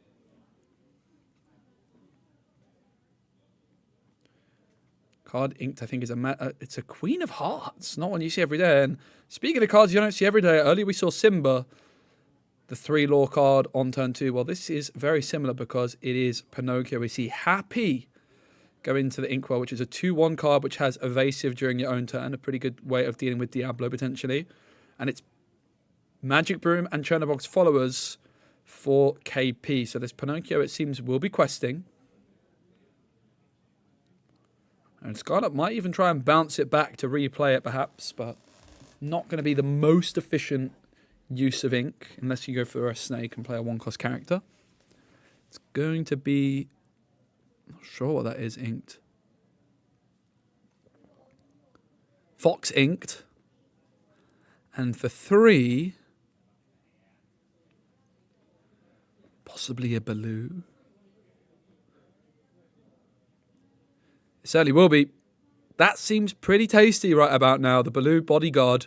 The concern, though, for Scarlet is if KP has access to that Madam in Fox rushing in, dealing with that Baloo swiftly, and then the Magic Broom could take out the Pinocchio. That would be a devastating blow for Scarlet. It is going to be the Chernobog's questing for 1. It is going to be 3 ink. Is it the Fox? It certainly is. Bouncing back the Chernobogs. The Fox rushes in, removes the Baloo, which does gain 2 lore for its trouble, but then with the bodyguard protection gone, poor old Pinocchio taken out by the Magic Broom, and it's 5 lore on the board for Scarlet, but no characters remaining. A very good start here for KP. The Fire the Cannons from Steel, the Madam Mim Fox from Amethyst combining to control the board. Very nicely indeed. Scarlet with 3 ink. Of course, can go to 4 ink this turn. 5 lore to 1 as it stands.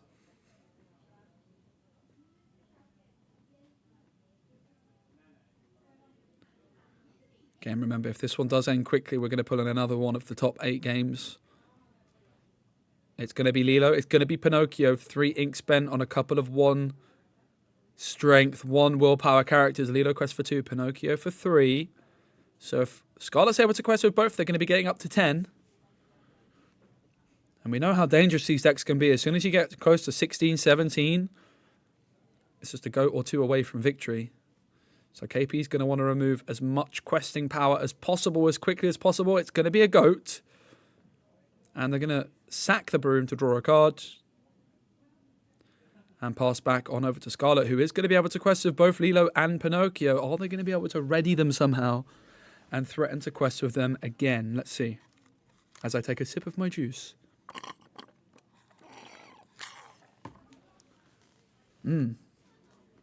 Pinocchio and Lilo quest up to 10 lore for Scarlet.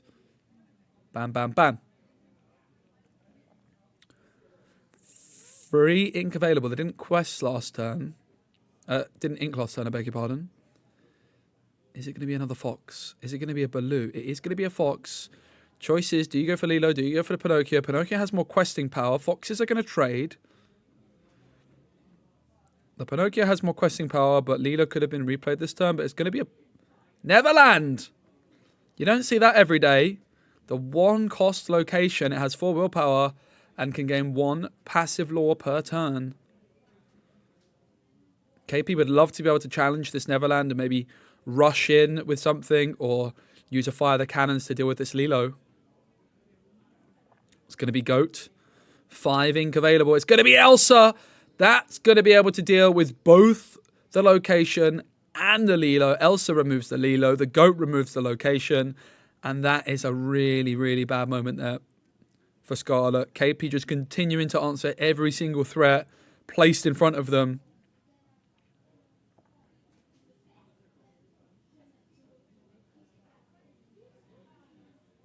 It's going to be the Pinocchio for Scarlet, and it's going to pass back on over to KP.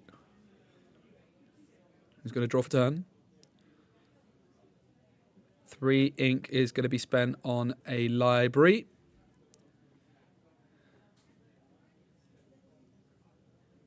Two ink. To Pinocchio again. Exert the Pinocchio. Oh, the irony. Pinocchio on Pinocchio. And it's back on over to Scarlet, who's still at 10 lore. You can see the control power of KP. What a tricky matchup this has to be for Scarlet. Going second as well in game number 1. But the ability for KP to exert readied characters with both Elsa and Pinocchio, absolutely devastating levels of control.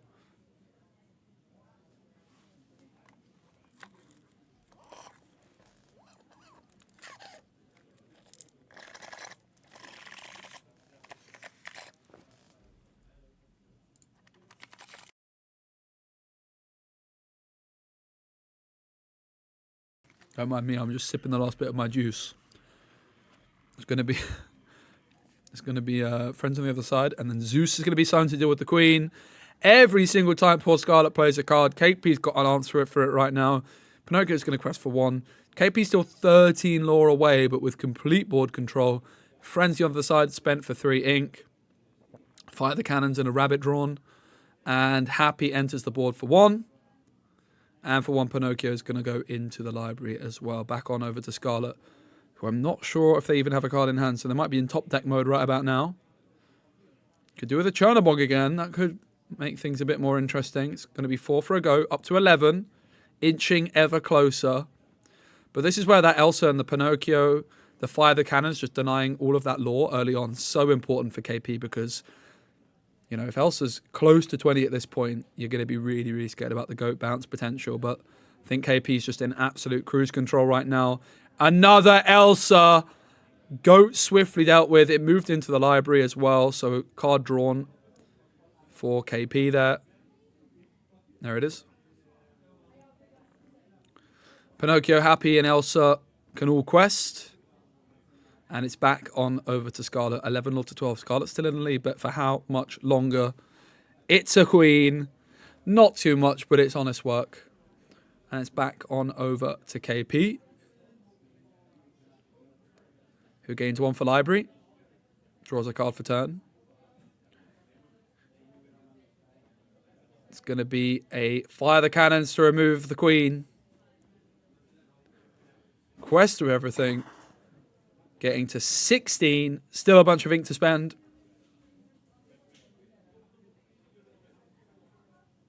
There's the Fox. It's going to bounce back the damaged Elsa. And Smee comes down just for good measure. It's back onto Scarlet. Scarlet's last hurrah. What's it going to be? It's a Chernobog! What a way to finish in style. The Chernobog comes down, but it's sadly too little too late here for Scarlet. An incredibly tough matchup for them. The control of KP's Amethyst and Steel there for all to see. But I think this Chernobog might have cost nothing at all, which is pretty impressive. It certainly didn't cost much anyway. It cost one ink, I think, to spend. The characters all get shuffled in. But honestly, Scarlet getting to 19 lore on game 1 when they went second. So impressive in this matchup. Great run from Scarlet, who did secure themselves a Mirabelle Madrigal promo card, but taken down by KP, who was the top seed from Swiss. So what I'm going to do, guys, I'm going to go on over to the tables and see if I can get another one of the games that's going into game 3 or so to get on stream. So I'll be right back, because this is going to be GG and KP is going to quest 1.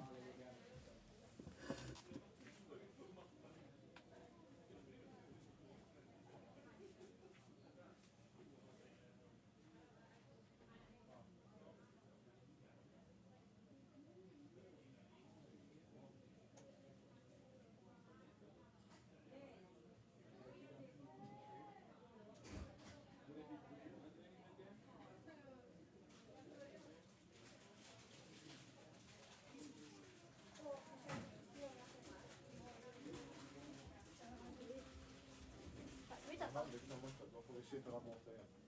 Vi får hitta ett bord där hemma.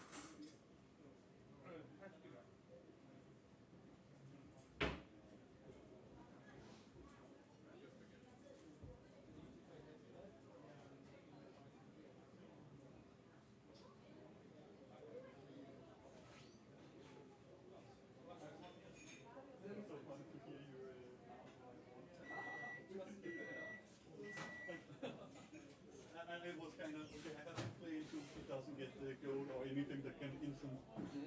And then win. I'm gonna hop on to cast this game, so I'll interview afterwards probably. Yeah, that's fine.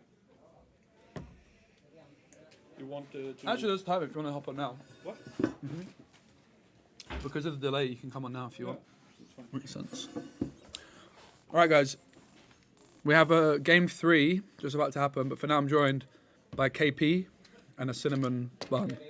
There's so much good food in Sweden.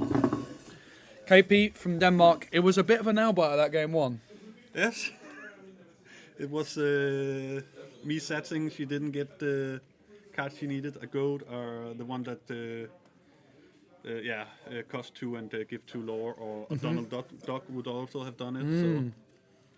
So she had a lot of outs there, but I was kind of feel like I have to go for I win next turn instead of going for survival there, because she will probably win 1 turn later. So you're the top seed, Amethyst Steel. Yeah.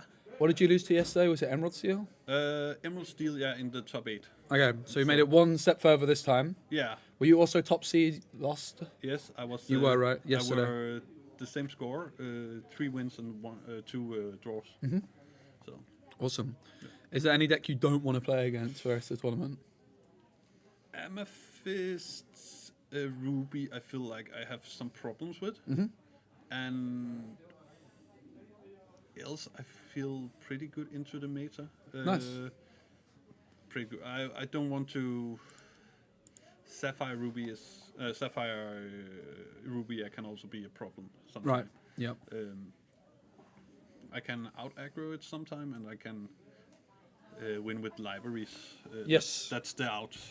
But it can be happy that the guy I know is in the top with that deck is playing only 2 Mauis. Okay. So right. that's make me a little. Yeah, bit that definitely helps with your locations.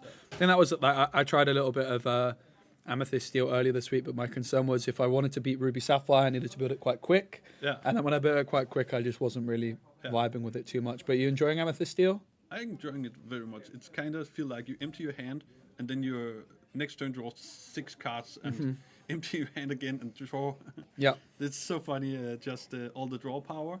And the reason I made the deck was most a gimmick, because I want to punish people with Pete and play it 12th time in a match. But the reason I'm still playing the deck is because of the interaction with library. Yeah. And it's so hard to kill the library. Yeah, it's a really strong card. Yeah. Well, KP, I'm going to let you get a little break, so I'm going to start casting the next round. But best of luck in your top 4. We might watch Thank you, you. in fact.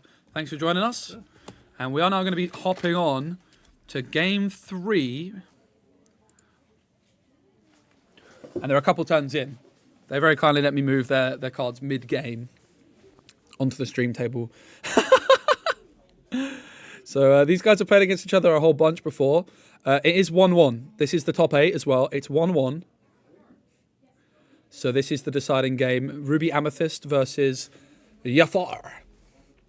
They played against each other in Swiss earlier, and it was a 1-1.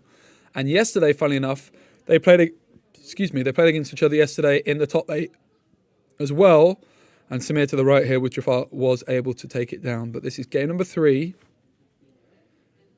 With Ruby Amethyst being on the play. So Flynn Rider's going to quest for 1. Flynn Rider into the Inkwell. And for 3, it's going to be a Fox bouncing the Flynn Rider back. And it play passes back on over to our Jafar player.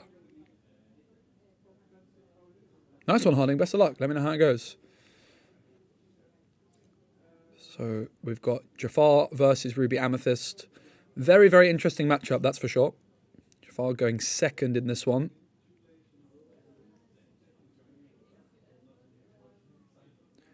Blue Fairy into the Inkwell for 3. It's going to be a Robin Hood shift and a whole new world out of nowhere. Samir singing a whole new world with Robin Hood. Each player going to draw 7 brand new cards. All right. We saw Samir play on stream earlier, but we didn't see them pull off any Jafar combos. They do have 4 copies of Enchanted Jafar. Will be very exciting, I'm sure, for everyone to see that card enter the board and make a splash. 7 new cards for each player. Probably a good thing for the Jafar player to get that through at this stage. To just have an abundance of resources to work with. Otherwise, as Jafar, you can often end up with very few cards in hand. We saw Samir playing against a Ruby Amethyst player in round 2 or 3. And they ended up in a position where the Ruby Amethyst player was at 7 or 8 ink, whereas the Jafar player was only about 5. So by getting that whole new world through, they're able to continue to ink each turn, most likely. We actually see the Fox challenging the Robin Hood for 4. Which is interesting. And then another Fox coming through and challenging the Robin Hood again. Opportunity to draw for the Robin Hood, but I don't think it happened. Going to be Tinkerbell into the Inkwell for 3. It's going to be a Jafar and a Robin Hood. Threatening to shift again. 1 ink still available. So Samir with Robin Hood, Jafar and Archimedes as the main shift targets in the deck. Also perhaps a Tinkerbell. So I think they do play a couple copies of the Tiny Tink Tactician. Chernobog's inked for 5. Is it going to be Elsa? It certainly is. Elsa exerting Jafar. Removing Jafar. Denying that potential Jafar shift. But a Robin Hood shift could still be pretty good here for Samir. Of course, Elsa is evasive, however. Elsa's just been a bit of a star of the show of the day, really. What a card.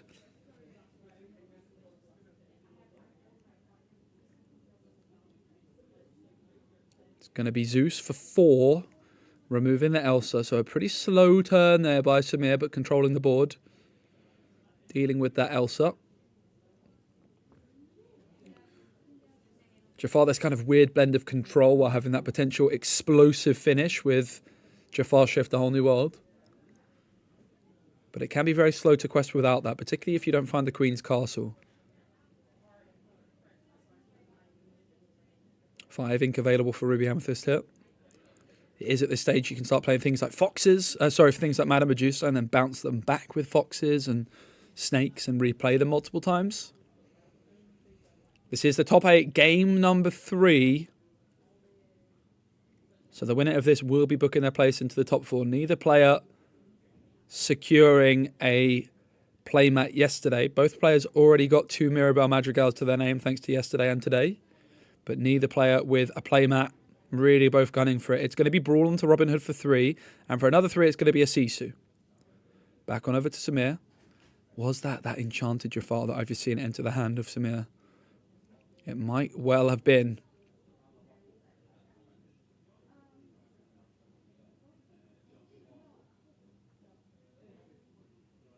Samir going to exert 6, and it's Tinkerbell. Deals 1 damage to that Sisu. And that's all for Samir. Play passes on over. Looks like 3 or 4 cards in hand here for Ruby Amethyst, which isn't an abundance. That whole new world really helping Samir just continue to be able to keep up with Ruby Amethyst in terms of ink. They don't have rabbits, but oh my goodness, who needs rabbits when you have a Lady Tremaine? Makes absolute light work of that Tinkerbell. Sisu going to quest for 2 as well. In comes a Jafar, and then another Zeus. That was the enchanted draw, and then along came Zeus. Deals with Tremaine. 2 cards in hand for our Jafar player as it stands. We haven't seen any shift Jafar action at all. I'm starting to wonder if they even have it in the deck. They do. We just haven't seen it in any of the games on stream so far. 6 ink.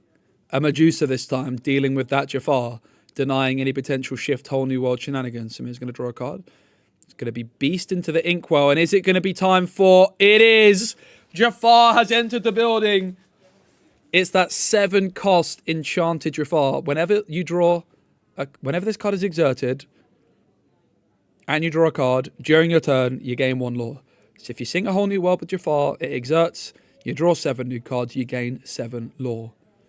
This is what Samir has been looking to do. Get this Jafar down safe and sound on the board. No Lady Tremaine this time. That Lady Tremaine being removed could not have been bounced back. Is that last card in hand for Samir the whole new world? Because that could be an absolute game-changing moment. It's going to be Flynn Rider. It's going to be a double quest with Medusa and Sisu for a total of 3 up to 8. 8 lore to 1. What is the card in Samir's hand? Is it a whole new world? Do they draw into a whole new world? 2 cards in hand. There's a tiny tink in there. Not what you want to be seeing at this moment in time.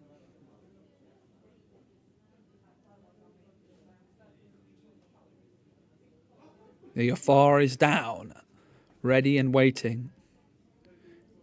No whole new world. It's a tiny tink, and Jafar instead going to challenge Sisu. 1 card in hand for Samir.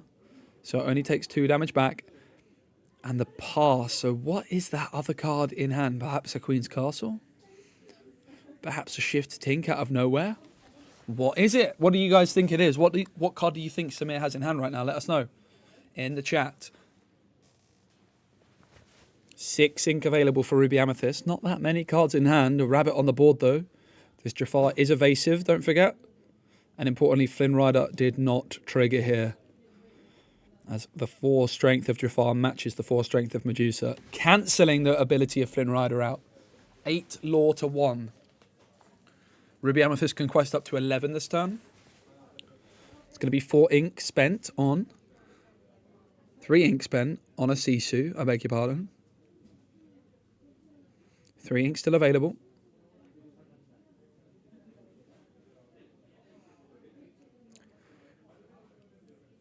Interestingly, the Tink... Yeah, I don't think they play the Sing Together card, Repello. Otherwise, I would agree. But I don't think they actually have it. I've seen their deck. Don't believe it's in there. It's a card I quite like. Interestingly, the Tinkerbell could use her ability here.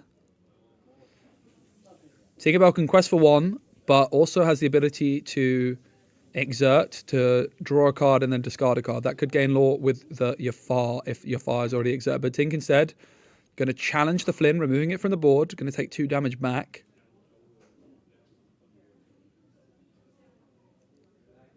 It's going to be 4 ink spent on, and then along came Zeus onto the Medusa, perhaps fearing the bounce. And it's a whole new world from Samir. The Jafar, 7 lore in a single swoop. Absolutely incredible moment in this game, and suddenly it's anyone's game. 7 new cards. Now Samir, having spent that ink on Zeus, is not going to be able to keep... Oh, but the Pete as well! Are you kidding me? It's absolutely perfect. And the Archimedes just for good measure. This is what you're looking to do. Sing the whole new world. Find the Pete off the top. And now no actions can be played. Jafar might be safe and sound for another turn. Can Samir do the impossible? It's going to be Brawl. I think they played the wrong card. Pete anyway. Don't think you can sing Brawn. I don't think you play Pete. So they're going to just rectify it. Happens to the best of us. It really, really does. But this Pete is denying the actions, keeping Jafar protected. Jafar also, even if Elsa comes through, you would need 2 Elsas to deal with this evasive Jafar. The Jafar doing the absolute business right now. Luck? You make your own luck in Disney Lorcana, my friend. The deck building to put the Pete in the deck, to put the whole new world, all the pieces in the deck, all the control.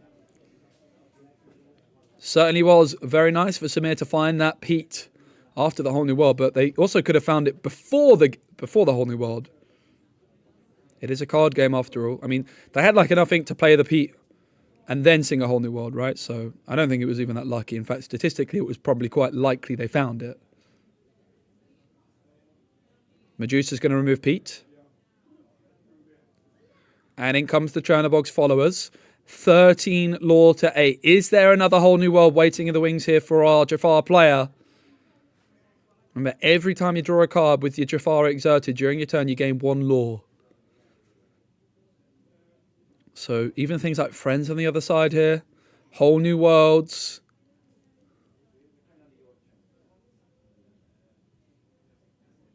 Could be a difference maker. And it's enchanted Jafar. Blue Fairy comes down for 2.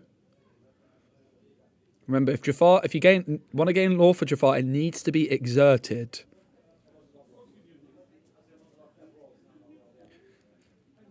It's got another whole new world! Are you kidding me? It's 7 more law for Samir with a blue fairy down on the board. They're going to be up to 15. 5 away. Jafar is exerted and the blue fairy is on the board. So even something like Archimedes Shift, any Floodborn, can gain them more law. Can they find another Pete as well? Yep, as chat's saying, you're ready first and then draw. And also you draw during your turn. Oh yeah, no, okay. But yeah, you ready, set, then draw. That's why you don't gain law for Jafar at the start of your turn. Very true. Okay, Jafar is still ready and waiting. 7 ink still available. Another whole new world in hand here for Samir would be game over. Friends on the other side would be good. It's an Archimedes because they're going to draw for the blue fairy. They gain 1 law. Archimedes being a Floodborn. That costs 3 to shift. Archimedes quest for 2. The blue fairy can't, but friends on the other side. Are you kidding me? The Jafar of Dreams. Sorry, Jafar. What a game. Absolutely unbelievable. The Pete being an absolute game changer in that one as well. Jafar is so fun to watch, isn't it? That was absolutely tremendous.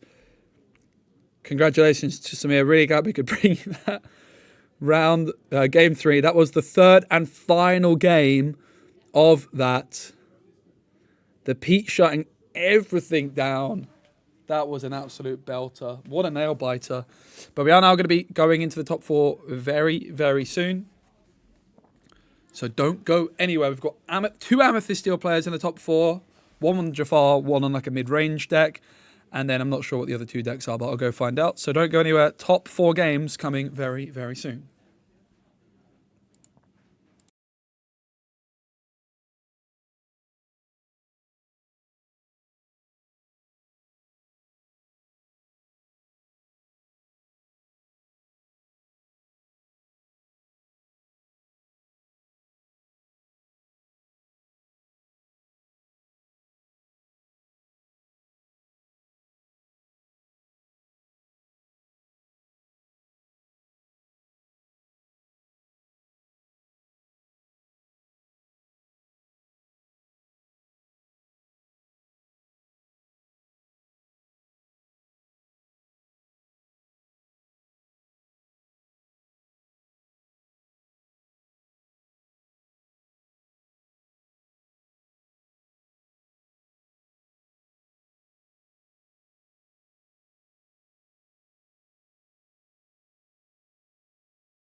Hello, everyone. Thanks for your patience. The top 4 is starting any moment now. The players are shuffling up. Slight delay on the stream. We're going to be watching Jafar again because I know you guys wanted to watch more Jafar. I know you. So we are going to be watching, Jafar again in the top 4. It is going to be Jafar up against Ruby Sapphire, one of its toughest matchups. Hiccups galore. But the Jafar player is the high seed and will be going first in game 1. But we're a couple minutes away, so don't go anywhere.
All right, everyone, thank you for your patience. We've got Daniel to the left, Samir to the right. It's Jafar versus Ruby Sapphire. Very tricky matchup for Jafar, no doubt about it. But I think the key to success is going to be getting that Jafar into a whole new world, getting you to that magical 20 mark. If you do it the other way around, it can be a little bit too slow. Players are going to be starting imminently. We're on like a small delay just so I don't disrupt any of the issues. The other game is going to be Amethyst Emerald versus Amethyst Steel. That's also an interesting one.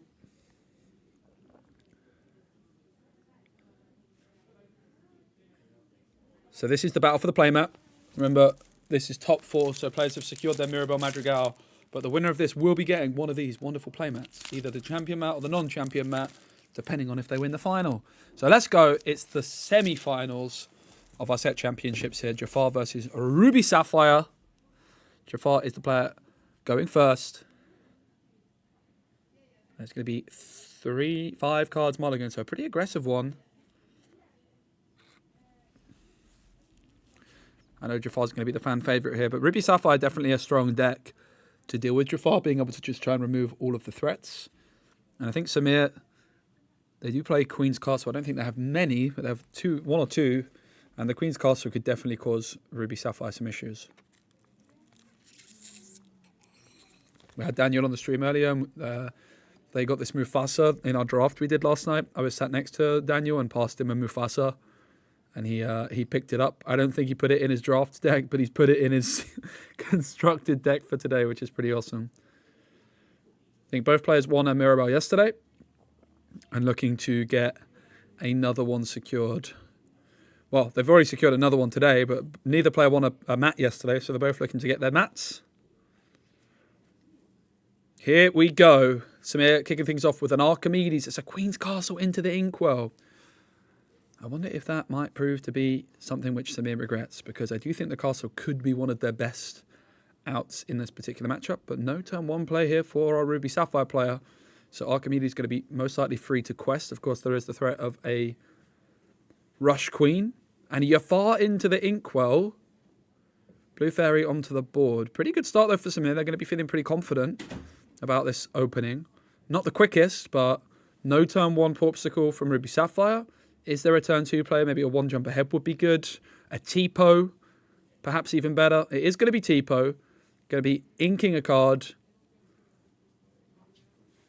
So the ramp for Sapphire has begun. And it's Robin Hood into the Inkwell. Are we going to see that shift Archimedes? We're not. It's Pete. No actions this turn, mate. Red card to actions. No 1 jump ahead. No how far I'll go. Pretty slow start, though, for Samir. Only at 3 lore at this stage in the game. And I think if you're Ruby Sapphire, you're not feeling too bad about that. Truth be told.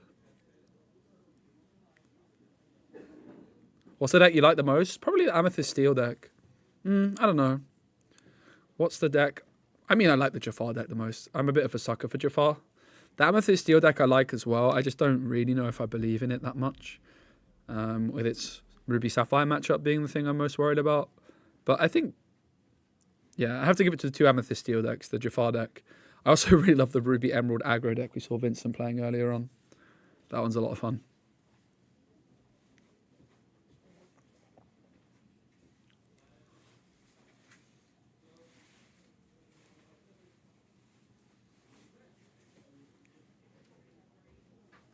So Daniel deciding on what to ink.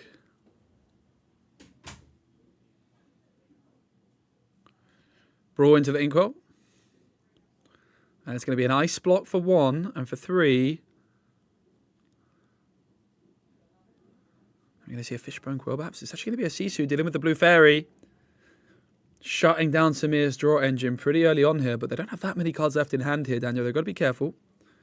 No Flavisham as of yet. Samir's going to draw for turn. At 3 ink currently. Inks and Archimedes for 4. We're going to see another Jafar come down, perhaps. We're actually going to see a Zeus onto a little Sisu. Not ideal, but denies the shift potential and allows Samir to continue to quest. Definitely a pretty slow start, though, for Samir. While it's going reasonably well for them, you can just see why this is not a matchup they feel that confident in. I think it's like a Queen's Castle this turn or something could have been pretty exciting, although Maui would have dealt with it potentially with the T-post still on the board. Tricky one.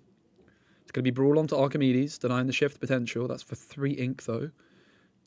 Fishbone getting inked. Really interesting to see that. Decision here for Daniel. Do they quest with Tipo or leave it be? Brawl in hand as well as another card. Might be a Medusa, might be a Tremaine. Play passes back on over to Samir. Are they able to get this Jafar down and shifted? Pete on the board as it stands, and in comes another Blue Fairy.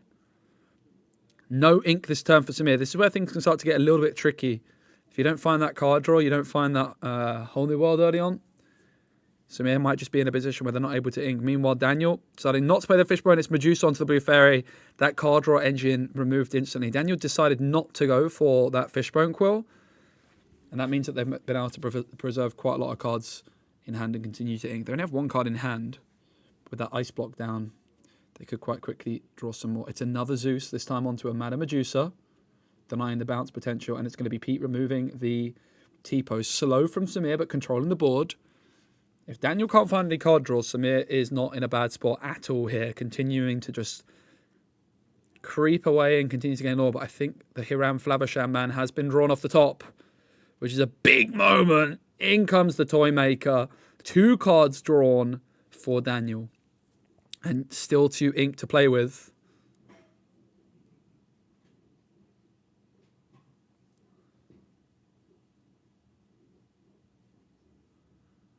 Still 2 ink to play with. It's both going to be exerted for a 1 jump ahead, I believe. Oh, it's a develop. It's a, what's it called? Vision of the Future. Not Visions of the Future, guys, which lots of people call it. No. Vision. Vision of the Future. Singular, not plural. There you go. The more you know. So Daniel looks at the top 5 cards of the deck, puts a 1 into hand and the rest on the bottom of the deck in an order of their choice. Pete's going to ready. Samir's going to draw, bringing them up to 2 cards in hand. 5 ink available. 11 lore needed for the win. It's going to be Robin Hood into the Inkwell, and it's a whole new world. It's hard cast. by Samir. Not exactly what you want to be doing, but needs must. Could have tried to have gone for the Robin Hood and then sung with it, but instead fearing maybe a Madame Medusa.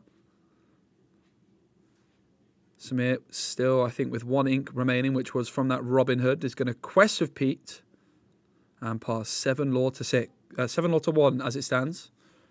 But now this is the problem of playing a whole new world against Ruby Sapphire. Now suddenly Ruby Sapphire with an abundance of cards available in hand. A Flaversham down on the board. It's going to be a Porpsicle for 1. And I think what we're about to see is going to be the Ruby Sapphire show.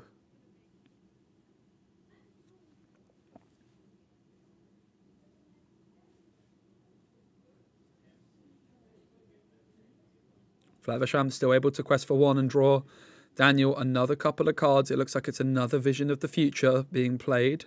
5 cards off the top can be peeked at. Wanting to hand the rest onto the bottom in any order. So Daniel has spent 3 ink so far. 1 for the Porpsicle, 2 for the Vision. Flaversham's going to quest for 1. Banish the Porpsicle, draw 2 cards. Samir's going to be hoping to wrap this game up pretty quickly by getting a Jafar stuck down on the board. It's going to be 1 for a Porpsicle. Daniel's going to draw a card. Still 2 ink remaining. Hasn't yet inked this turn. A Fishbone Quill at this moment in time could be really, really powerful because of the amount of cards they have in hand. But nope. Inks Tipo. Doesn't even play anything. Would have liked to have seen the Tipo come down there, I think. Just making use of all those extra cards in hand to get more ink available. Samir is going to damage the Flaversham. Are we about to see a repeat come through? It's the Fox bouncing back the Pete into hand and rushing in to remove the Flaversham from the board. In comes Pete. No actions available. The repeat has begun. Samir does play the Fox, doesn't play the Snake, so we're not going to be able to see Pete that many times, but no actions available for Daniel this turn. Couple of Be Prepareds in hand as well. No sign of Jafar as of yet, though, for Samir, but they are at 7 law. If they could sing a whole new world with Jafar, they'd be up to 14. So Samir is just going to be looking to creep up in law, get to 13, and then sing a whole new world with Jafar and GG. It's going to be the game plan from this point on, but it's easier said than done when you're playing against Ruby Sapphire with 9 or 10 cards available in hand.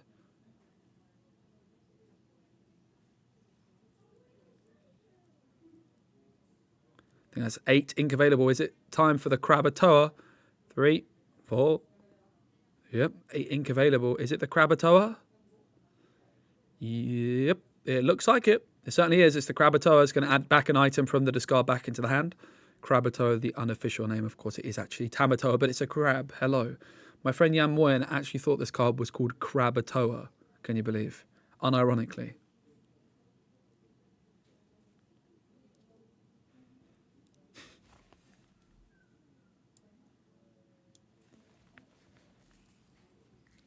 Back on over to Samir. It's going to be 6 ink, which is a lot. There's Tink. What else costs 6? It is Tink. Dealing 1 damage to Tamatoa. Be Prepared not looking terrible at this point either. Could even sing it with the Krakatoa and just develop the board even more. Samir up to 9 law.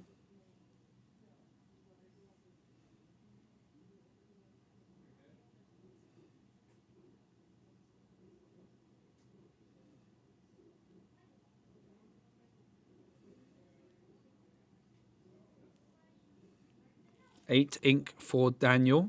Hasn't done any ramping at all, apart from that Tipo on 2. Hey, Sarlux, what's up? Yeah, I'm in Sweden. It's actually my 2nd time in this month. I actually don't know you're Swedish. I like Sweden a lot.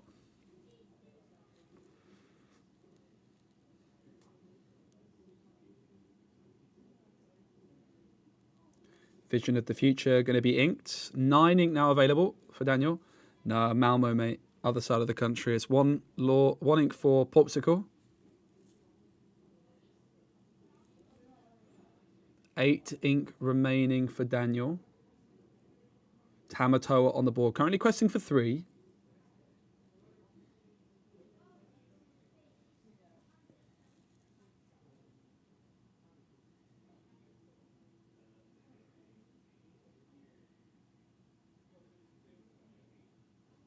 Looks like 4 ink going to be spent by Daniel. Just considering their options. For now, instead, it's going to be 1 for an ice block.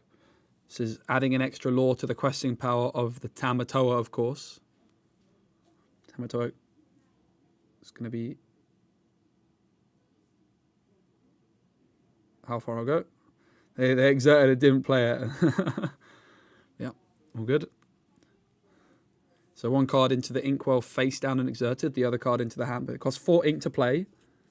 But Ruby Sapphire just completely and utterly ramping up now. And it's a singing of Be Prepared by the Crab. And then for 3, it's going to be a little Sisu just for good measure. And it's back on over to Samir. No, you're all good, Silex. No worries, mate. You're chilling. I'm liking a bit of chat interaction. In comes the Tiny Tink. 3 ink spent on the Tink. And for another 3...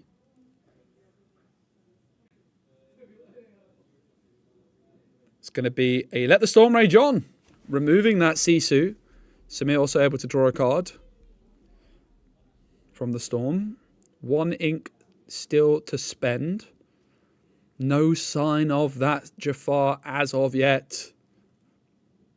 Sorry, Jafar. I'm in Sweden. I have to call it Jafar. And we don't have judges here. We have judges. And I'm not Joe. I'm Yo. All right, we've got, I think, maybe 10 ink, 11 ink for Daniel. Starting to get... No, I think 10. Starting to get a little out of hand. Hideaway goes into the ink. 11 ink available now.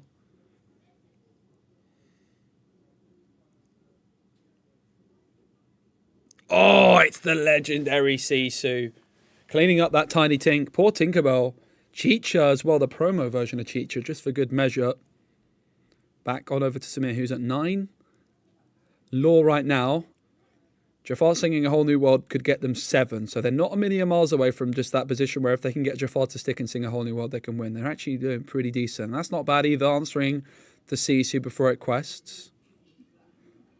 But it did take 4 ink to do it. They still have 4 ink available to spend. Make that 5 thanks to the Tink. It's going to be Jafar and it's going to be Pete. No actions. Oh my goodness. Imagine 2 cards left in hand for Samir. Could it possibly be a Enchanted Jafar and A Whole New World? So no actions available here for Daniel this turn, thanks to that Pete. Jafar shift as a threat on the board. This is a big moment in this game. Does Daniel have a way of removing this Jafar? Brawl doesn't do it, although in combination with an Ice Block it could. Madame Medusa, Sisu. It looks like there might not be an answer with the Tala being decided on. 1 card to the bottom, 1 card in hand. Nice one, Silex. Take care, boss. Appreciate you, mate. Still an abundance of ink available here for Daniel to play with, though.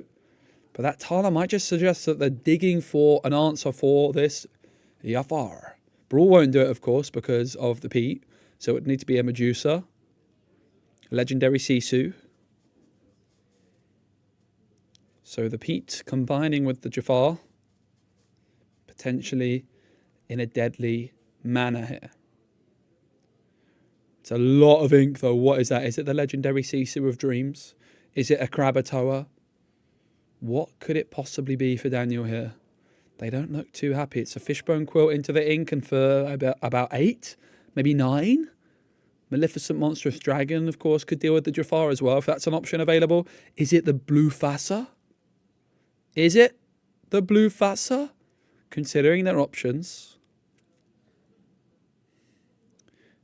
Yeah, Daniel and I were sat next to each other playing a draft yesterday. I opened a Mufasa from set 5. I did not draft it. I passed it to Daniel. And they've put it into their deck for today. Cheetah's going to quest for 1. So much ink still available. Support given to Tala. But Tala was played this turn, so that won't matter. It is going to be all the ink spent on the Krakatoa. 8 ink. They can add an item from the discard back to hand. And It's going to be back on over to Samir. Do they have the Jafar shift, sing a whole new world of dreams? It's 5. Is it the Jafar? It's the Jafar. Do they have it? Do they have it? It was friends. It was friends on the other side. That's not bad. But it's not what they were hoping for. Can they Pete? It's going to be Pete singing Friends for another 2. 2 more cards.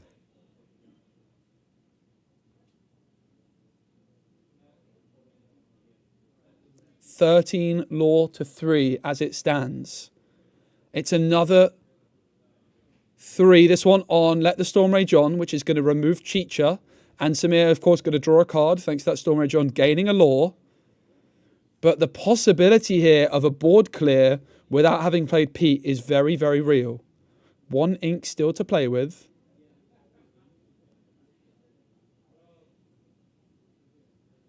I think a couple of cards in hand for Samir, but can Daniel remove this Jafar this turn? The Chicha, of course, removed by that Storm Rage on the previous turn. Daniel draws to start the turn. Actions are now available. But look at the grimace. It doesn't look good. Based off the facial expression for Daniel, it's going to be a Tala. They're digging for an answer. 2 cards off the top of the deck. Let's judge the facial expression to see. Of course, the Tamatoa could sing Be Prepared. There's a legendary Sisu in hand, but this Jafar is safe and sound from Sisu unless a second ice spot can be found by Daniel. Maui into the ink. Second ice block. Both onto Jafar.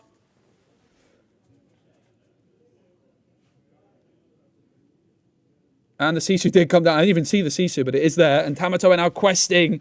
Oh my goodness, that has got to hurt if your name's Samir. But it's not all over yet. 14 law to 6.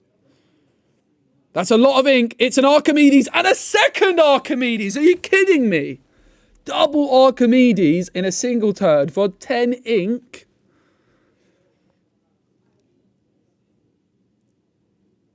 But the scoop doesn't have it. I think the questing power there was enough to get to 20. And it looks like Daniel won game 1. Lucky Dime. Lucky Dime was shown by Daniel to Samir, who then scooped. Very, very close game number 1, though. My goodness. Lucky Dime was shown in the hand by Daniel to Samir, and that meant that the game was enough for Daniel to take it. Jafar so close, but yet so far. Jafar. What a game, though. Second opportunity, though, for Samir incoming. Game 1 goes to Daniel.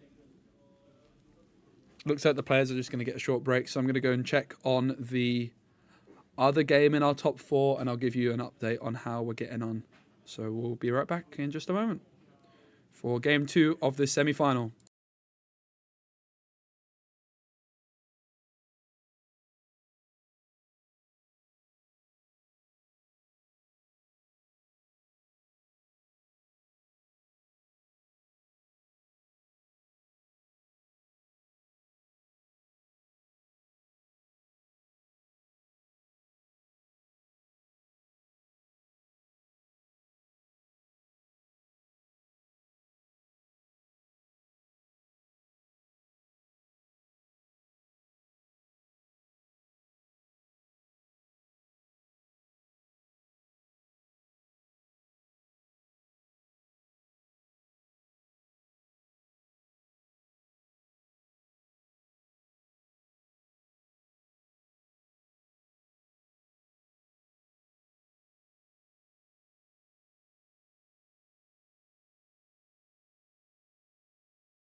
Other semi-final, very much still ongoing. I didn't want to disturb the players, but the other semi-final, Emerald Amethyst versus Amethyst Steel.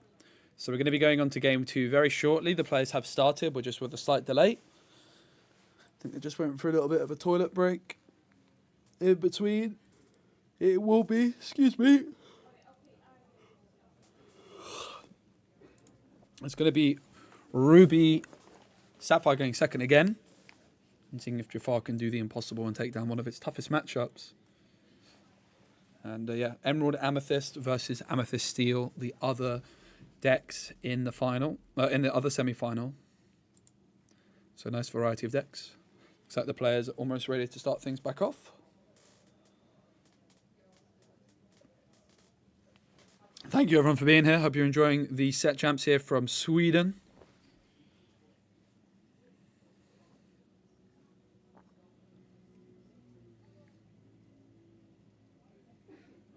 Daniel shuffling, ready to go into this game 2 after that nice win. That singing of Be Prepared with the Tamatoa, definitely a very nice moment in that game.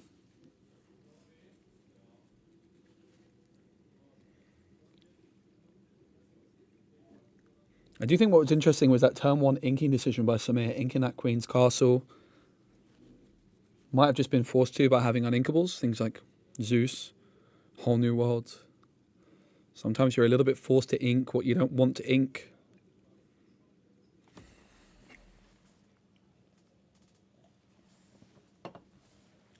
I'm hoping after this we get to go for some Swedish meatballs. But I don't think the Swedes are that keen. Whenever I go to a different country, I was like, oh, if I'm in Germany, can we go get German food? The Germans are like, nah. I'm in Sweden, let's go get Swedish food. Nah. Let's go get English food. Beans on toast. Nah. All right, here we go. Game 2 of the semi-final. Players battling for the Mirabelle Madrigal playmat, the champion and non-champion playmat, of course. Locked in at least one of the playmats if you win this game. Mirabelle Madrigal promo card already secured for both players. Samir with another pretty hefty mulligan. It seems like keeping one and getting 6 fresh cards. Daniel on the other side looks like 2 cards is what they're considering getting rid of for now.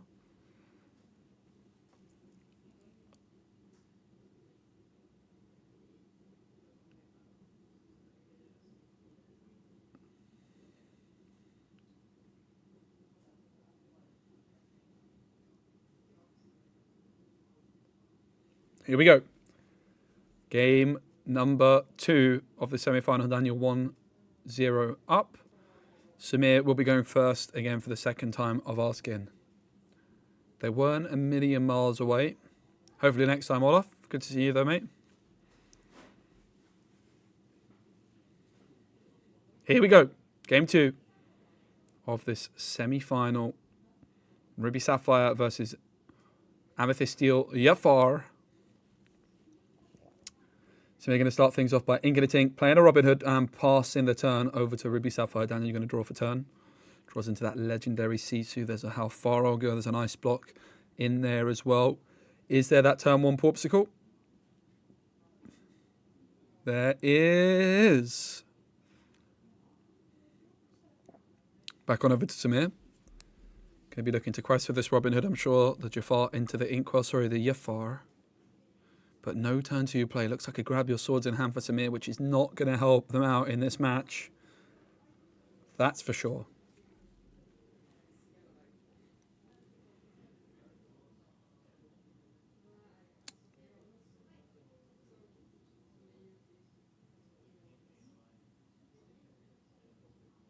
Daniel did have that Chicha we saw. Not sure if they have it on turn 2 though. We know it's in the deck. Do they have access to it? Vision of the Future into the Inkwell, and it is going to be that Chicha, promo Chicha. Very nice to see. Chicha is whenever you add a second card into your Inkwell this turn, draw a card. Robin Hood shift. Is it? Is it? Is it? It's the grab your swords to deal with the Chicha, and Daniel did not expect that. Saying the grab your swords not looking too hot, but honestly, being able to deal with that Chicha is not too shabby. It could have been a lot worse, that's for sure. If Daniel was able to ramp up that turn, it would have provided them some card draw. And double ice block by Daniel. And yeah, Samir doesn't look too happy about that one. Of course, that double ice block combined in the previous game to answer the Jafar. It's going to be a double quest or a single quest for Robin Hood for 2. But Samir just having to continue to ink here, just not having quite enough card draw. Inking without having to play anything. 1 jump ahead for Daniel. But a pretty slow start, and I don't even think they inked a card for turn there, if I'm not mistaken, guys. Really slow start there by Daniel, only at 4 ink right now. It's going to be a quest for Robin Hood, and it's going to be another pass by Samir. What is going on? Perhaps sat on a Jafar in hand, perhaps sat on a Whole New World. 3 cards in hand. Stormrage on Zeus, and maybe another Robin Hood.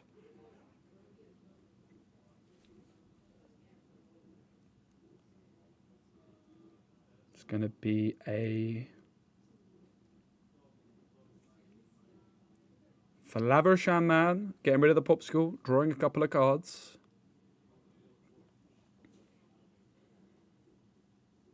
I'm sure Daniel's going to be hoping to find some cards to put into the ink. Well, they don't want to stick at 4 for the rest of the game, but it seems as though they are remaining at 4 ink, which is very uncommon to see.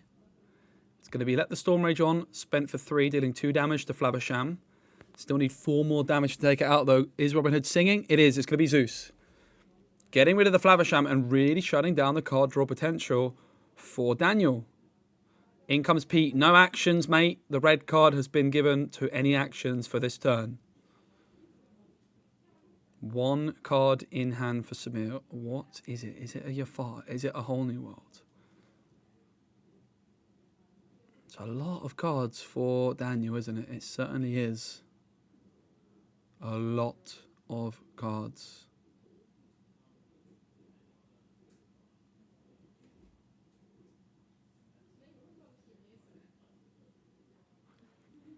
Samir has that Pete and the Robin Hood down on the board. 5 law to nothing as it stands. Samir with 1 card only in hand. Double ice block down on the board as well, of course, for Daniel. I think it was Tipo getting inked, and for 5, is that? 5 is not a lot of ink for a Ruby Sapphire player to be at this stage in the game.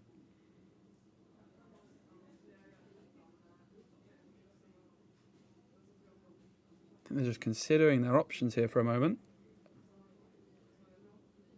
I'm worried the camera has frozen. Oh, we're good. I was worried the camera froze. It is going to be Maui rushing in, moving Robin Hood. Samir is going to be able to draw. I think Samir is going to allow the icebox to come through retroactively, which is good sportsmanship. Definitely not something they have to do. They would have been within their right to say no there.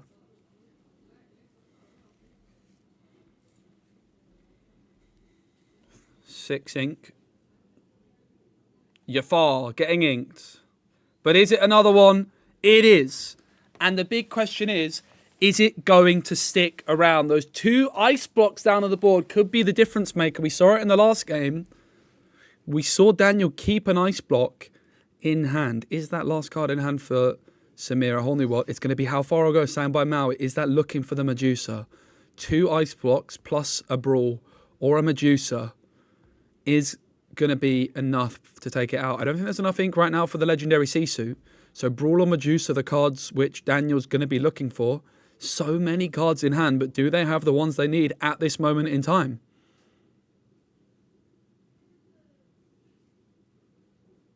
Samir with just 1 card in hand. We don't know what it is, but there's a chance it's a Whole New World based off the way they've been inking. Is 3... It's a Fishbone Quill. The Brawl could still come through, though, after the Fishbone inks. Of course, would need to Icebox first. No removal for the Jafar. But does Samir have what they need? There's a Pete. And that could be big. It's a Pete. Is the other card a Whole New World? It's a Zeus. But the Jafar lives to fight another day, and no actions can be played this turn. If Samir is able to find that Whole New World off the top, it could be GG next turn, because Samir could sing a Whole New World, go up to 14, and then draw into another Whole New World and pay 5 for it. So a Whole New World off the top here for Samir could be an absolute game-winning moment. It's going to be all eyes on the top deck. Of course, it's a possibility that if Daniel draws into Madame Medusa that this Jafar could still be removed. Brawl won't be able to remove it this turn because Pete gave it the red card. But also it could be a legendary Sisu if they have enough ink. And I think with that Fishbone Quill, it's going to happen. It's a Medusa though.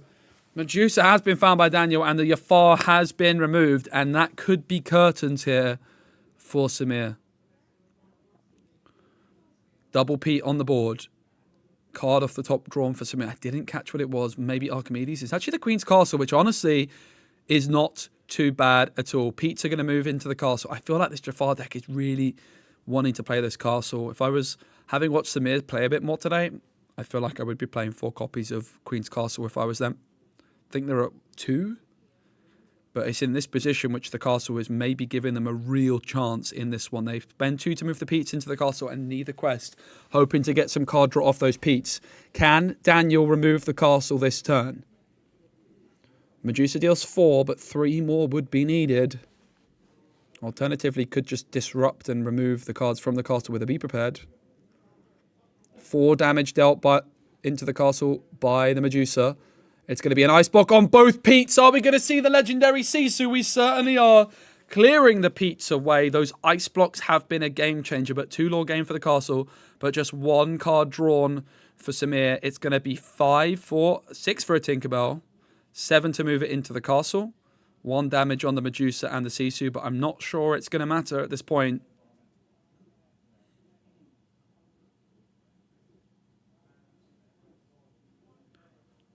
There's 1 damage count that's going onto both cards. Medusa's going to polish off the castle. Double ice block onto Tinkerbell. And another Sisu just for good measure. That is the power of Ruby Sapphire. And it does look like Jafar getting knocked out in the top 4 to its trickiest matchup, Ruby Sapphire. It certainly seems to be the case, doesn't it? It's going to be Storm Rage on. And then a Jafar. Okay. The problem is now for Samir, with no cards in hand, even if they top deck a Jafar into a whole new world, it's going to be another 2 turns before that would be able to come through. And that's their best case in this position.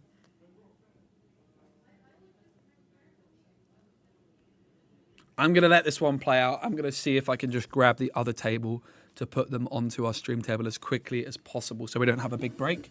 So, be right back.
shifted. At the first round, I had a bad hand. The second round, I shifted, but I had to ink everything I had in the round to get up to 5. And I didn't have any, like, I only had a flash spot, and you didn't play me that much. So I was like, I didn't need to play. no, precisely. And that's Because as long as you don't play, I don't want to play. yeah, and As a people thing. yeah, and I had to sacrifice my dudes to like do I not ink or I cannot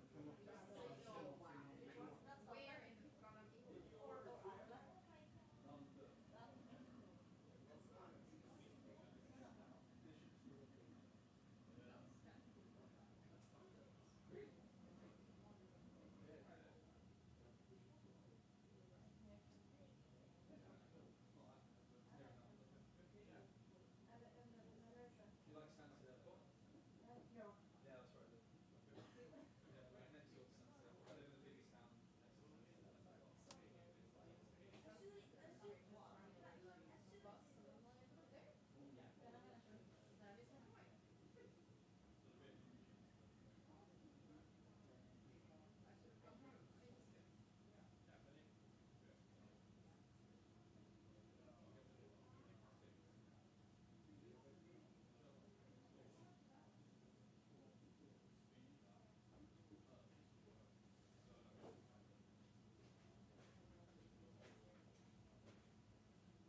still for no reason.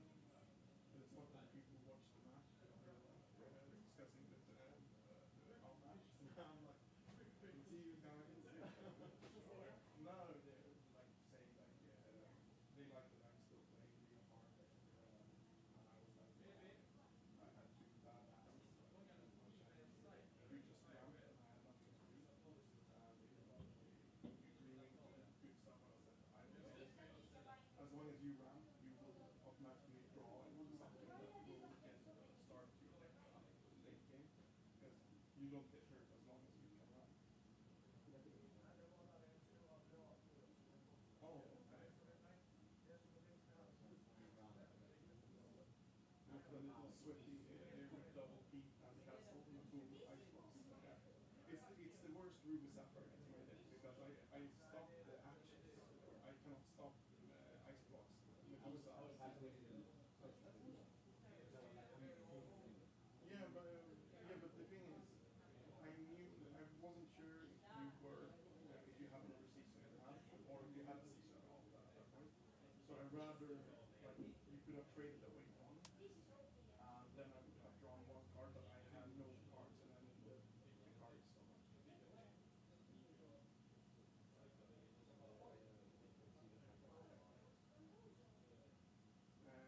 No, the biggest I have is 3 damage on everything when I think, like, small thing maybe into big thing into grab less. That's like 3 damage. And that kills the aggro hit. One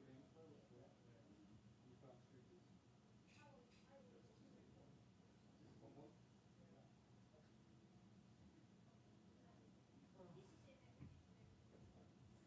Not that they have it.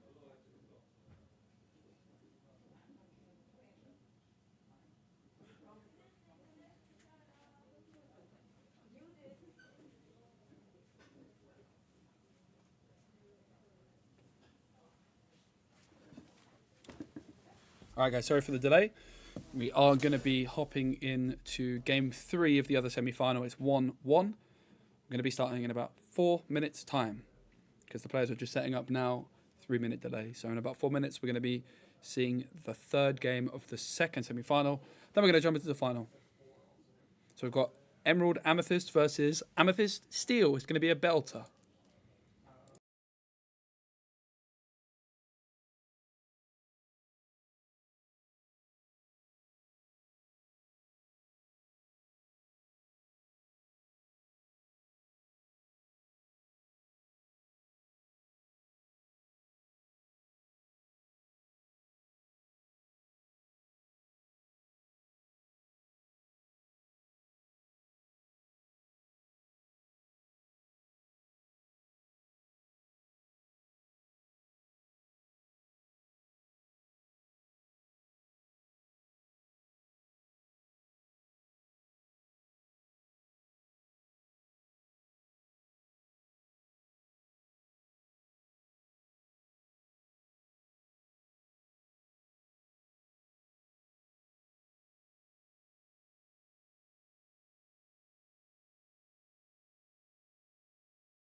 All right, party people, this is game number 3 of the second semi-final. Sorry for the delay.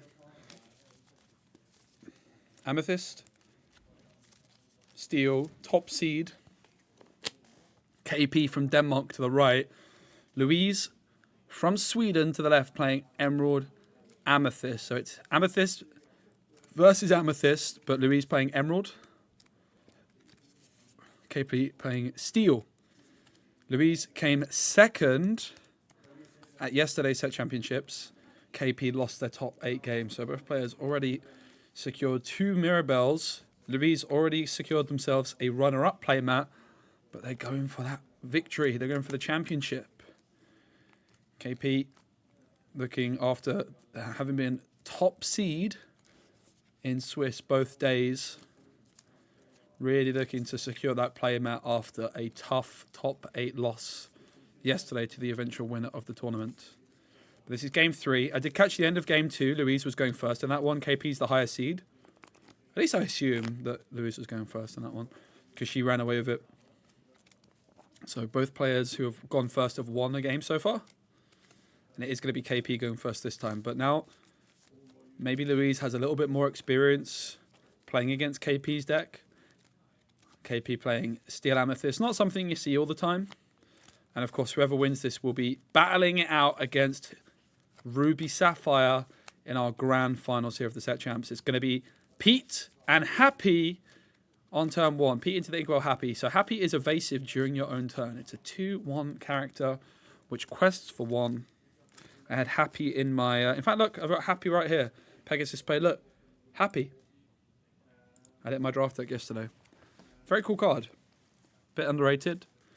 Nice way of dealing with Diablo. And also can also answer these Pegasus. But Happy will quest for 1. And in comes a Mr. Smee, the Bumbling Mate. A very powerful card, of course.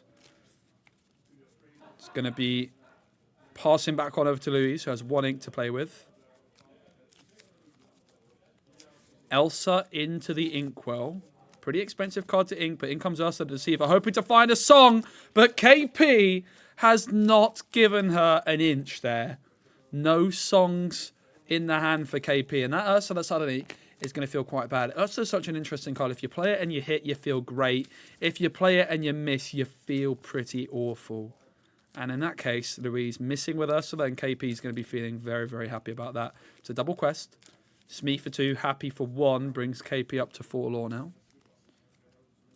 2 ink to play with, but can ink to go to 3.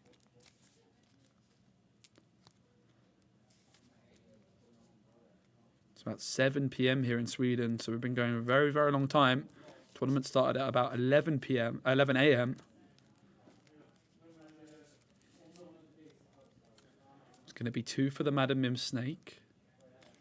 But the question is, what will KP be bouncing back into hand?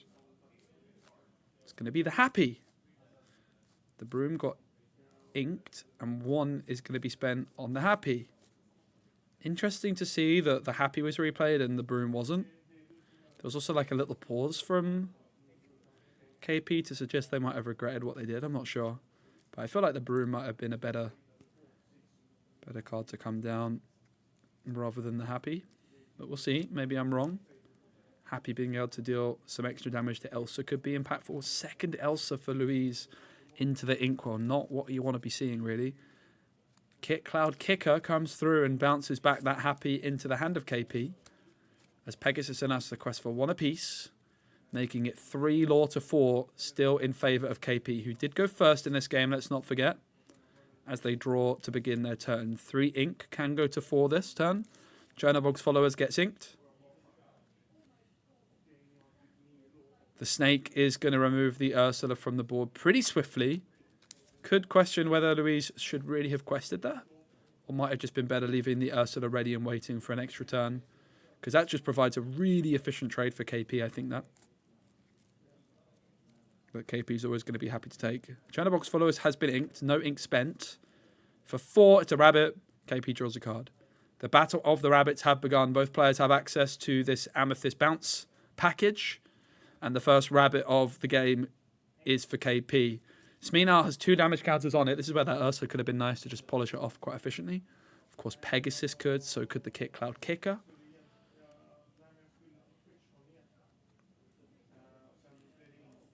Louise at 3 ink can go to 4. It is 3 lore for Louise, 6 for KP as it stands. Yep, I would agree, Taurus. Pegasus is going to remove Smee instead, though. Definitely not bad at all. Both players with access to Elsa in this matchup. The Pegasus perhaps not that valuable. So maybe Louise actually just making the correct call. Fox will trade for Snake. With Louise being the player that goes second, it does make sense to deny as much questing power from your opponent as possible at this stage. Even though the Fox could sing Friends and the Snake is not able to do such a thing. I think it's the kind of play that you would not make if you're going first, but if you're going second, there's definitely an argument for it. Rabbit quest for 1.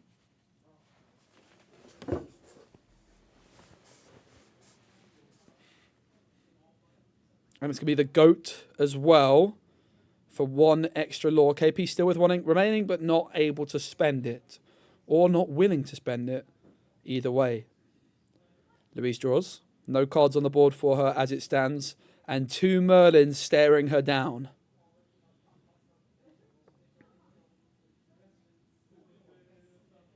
Into the inkwell goes Clarabelle. In comes Banzai. In comes Banzai! The double Banzai of Doom. 3-2 stat line can trade pretty efficiently for these Merlins, despite being 2-cost characters. Crab into the inkwell, and that's a lot of ink being exerted. Is it time for the Elsa? It certainly is. Can exert a card of their choice and rush in. Fire the cannons for 1 Banzai. A rabbit for the other. And a card drawn for KP when the rabbit's banished.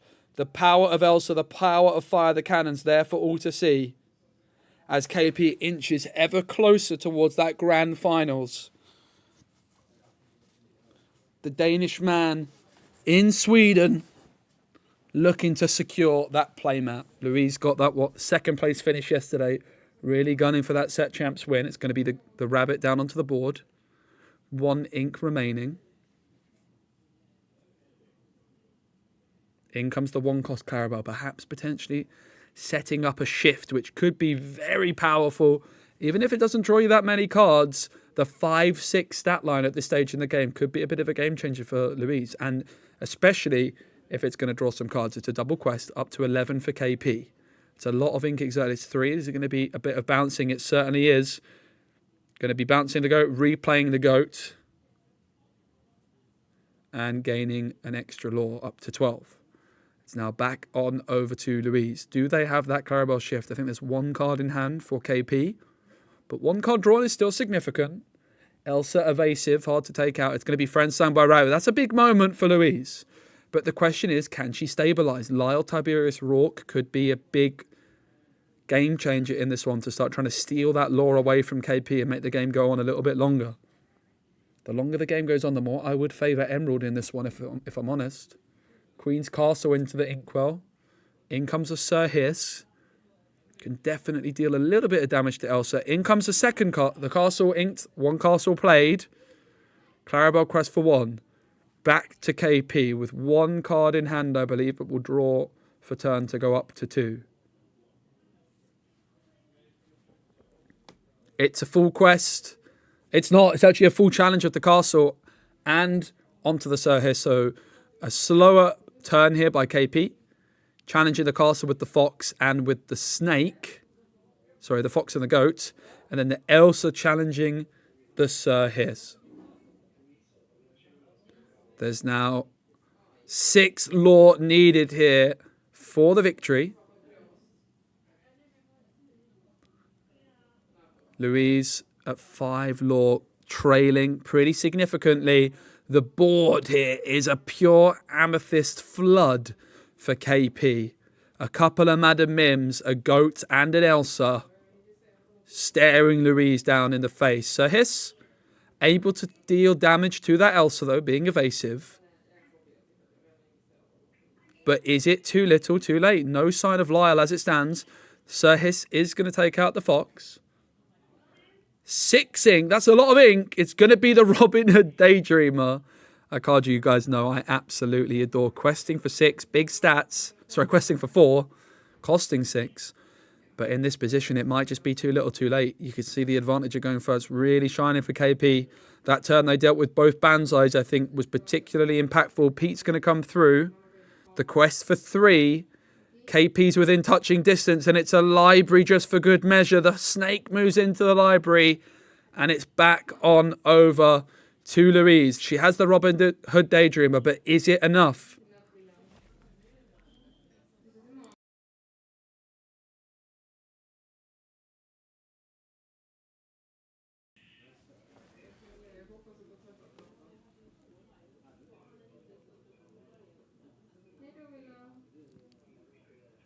It doesn't look like Louise feels like she can stop this amethyst onslaught, especially with that Pete in the mix. It's going to be a rabbit. 2 inks still available. It's going to be an Ursula. No cards to show. KP has used every resource available to them and got everything down onto the board. It looks like KP is going to take it.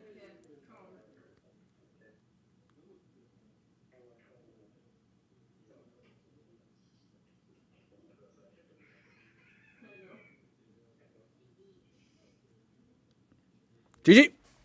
Well played. KP does it. Books their place into the final. So we do have a final, which is going to be starting very, very soon. Fast players just start on straight away. And it's going to be Ruby Sapphire for Daniel versus Amethyst Steel for KP. The Danish man looking to win the tournament in Sweden. Don't go anywhere. The final is coming right up.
All right, welcome back, everybody.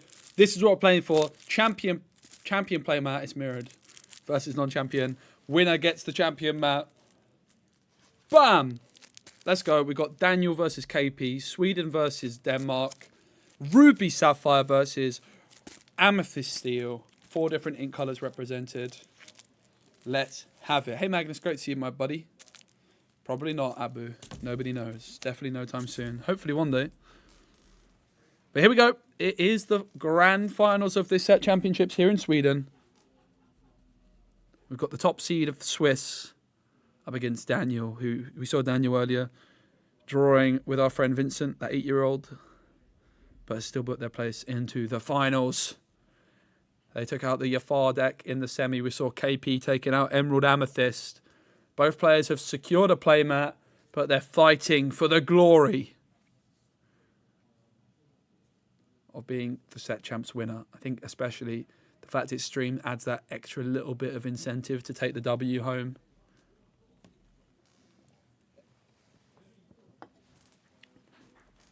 Here we go. It's the grand finals.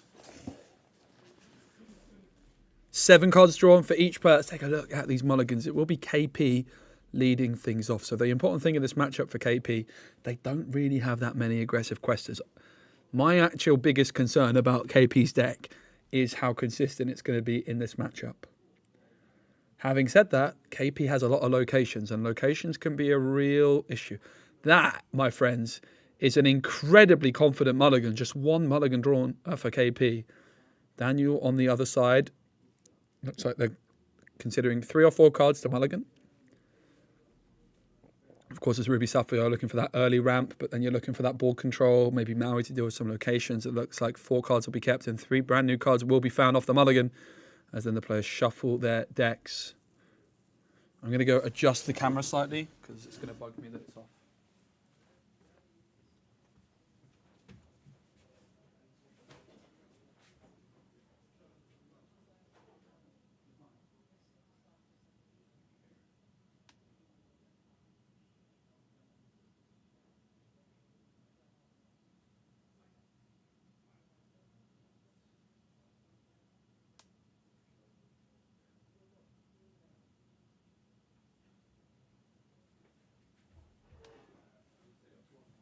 All right. Yeah, so in 3 minutes' time, you're going to see me adjust the camera ever so slightly to the right. Chatterbox followers down on the board for 1. And the popsicle turn 1 player has been found for Daniel, who draws a card for their troubles. Oh, nice one, Sander. I hope you feel better soon, mate.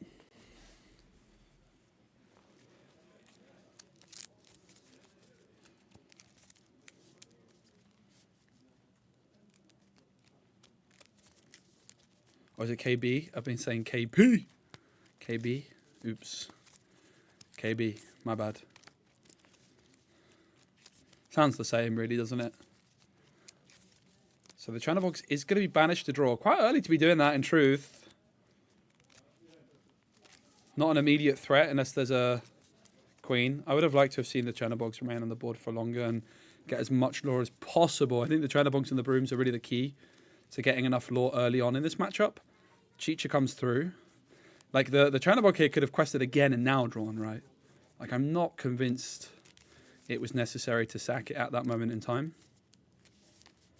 I'm going to see the go exerted. Let's fire the cannons to deal with Chicha. That's definitely a nice moment, but no follow-up play. And again, that Chernobog could have quested, remain on the board even potentially here. Could have been brawled, but would mean no Fishbone Quill forthcoming. I think it certainly could have gained at least 1 more lore. Great Stone Dragon played by Daniel. Daniel's going to be able to put a character card from their discard pile into their Inkwell exerted each turn. And there is a Chicha in there already. So that Great Stone Dragon can start ramping up very, very quickly. Friends, is going to be inked. And for 4, is it a rabbit? It's a Queen's Castle. That is actually just what you're looking for if your name's Daniel. Starting to really apply some pressure with that location. These are going to be the key cards in this matchup for them. Again, though, that Chernobog's followers could have still been on the board and could have quested for 2 or 3 more at this point, potentially. Could have been, again, removed by a brawl, but then this Great Stone Dragon would not be ramping up for Daniel if that had happened.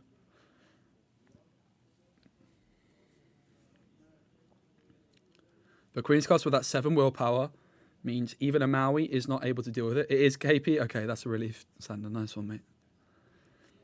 Flavisham into the ink, and for 4, another Toy Maker comes through, banishing the Popsicle, drawing a couple of cards. Now, the Great Stone Dragon is still on the board, but I don't believe there's any other characters in the discard pile for Daniel right now. 2 lore for the castle. The castle party has begun, but the Flavisham could combine with Maui potentially to deal 7 damage to this castle. And there's not really an efficient answer in Amethyst Steel. This is just me fixing the camera in a moment. I don't even do a very good job, I don't think, but... Oh. Look at that. And now it's wonky. Good job. I made it worse, didn't I, guys?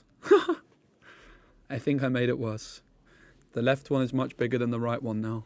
Oops.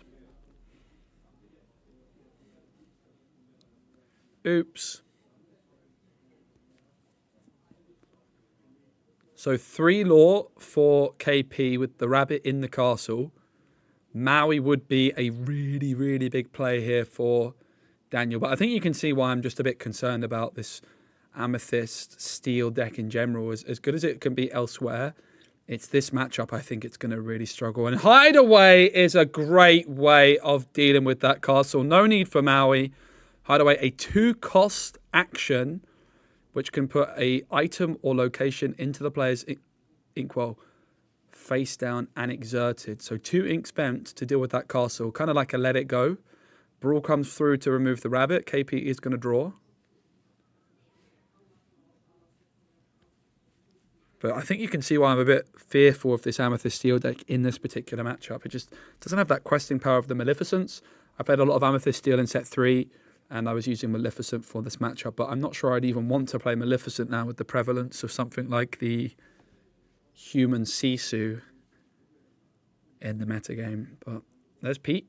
Going to give the red card to actions for next turn, so no actions will be forthcoming. And Pete moves into the library as well. The library definitely a great addition for Amethyst Steel, but to just be at 3 lore at this stage in the game against Ruby Sapphire is not what you want to see.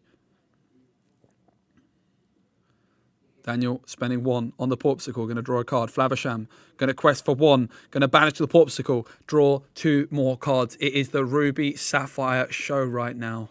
So many cards available for Daniel and no way of KP disrupting that. In comes a Cuzco, and you've got your locations while Daniel's got the answers. The Hideaway, the Cuzco. An abundance of ink available now, though, for KP with those cards being put into the inkwell. But I think for Daniel, I don't really mind about that extra ink for KP because they have an abundance of ink themselves. 3 lore to 2. KP still in the lead, but for how long? Pete is going to challenge the Flavisham. 3 damage more, though. Needed to polish it off, of course. The Fox will bounce back. The Pete is going to rush in and clean up that Flavisham, denying more card draw potentially. And it's going to be a Magic Broom played for 1. A Pete played for 3. The Magic Broom's going to be banished to draw a card. So no actions again this turn for Daniel. And then finally... Huh? 2 for a snake. I'm a bit confused as to what happened there, if I'm honest.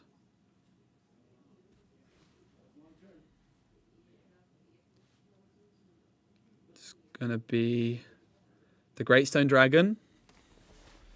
Putting a card into the inkwell.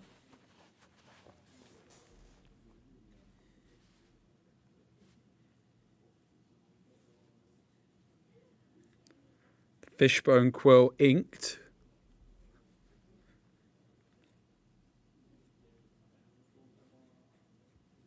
And it's going to be a big amount of ink being spent here by Daniel to play something large. Can't imagine it's going to be... Oh my goodness, it's the Blue Fassa. The Blue Fassa that I passed to Daniel in draft yesterday. I didn't want it in my draft deck. I gave it to Daniel and he picked it up with glee. Not for the draft, but to win the set champs potentially the next day. So 2 cards from the Mufasa go back into Daniel's hand from his inkwell. And then if Mufasa quests, the whole of the inkwell is going to be readied, which could be an absolutely devastating blow. It's going to be the fox removed.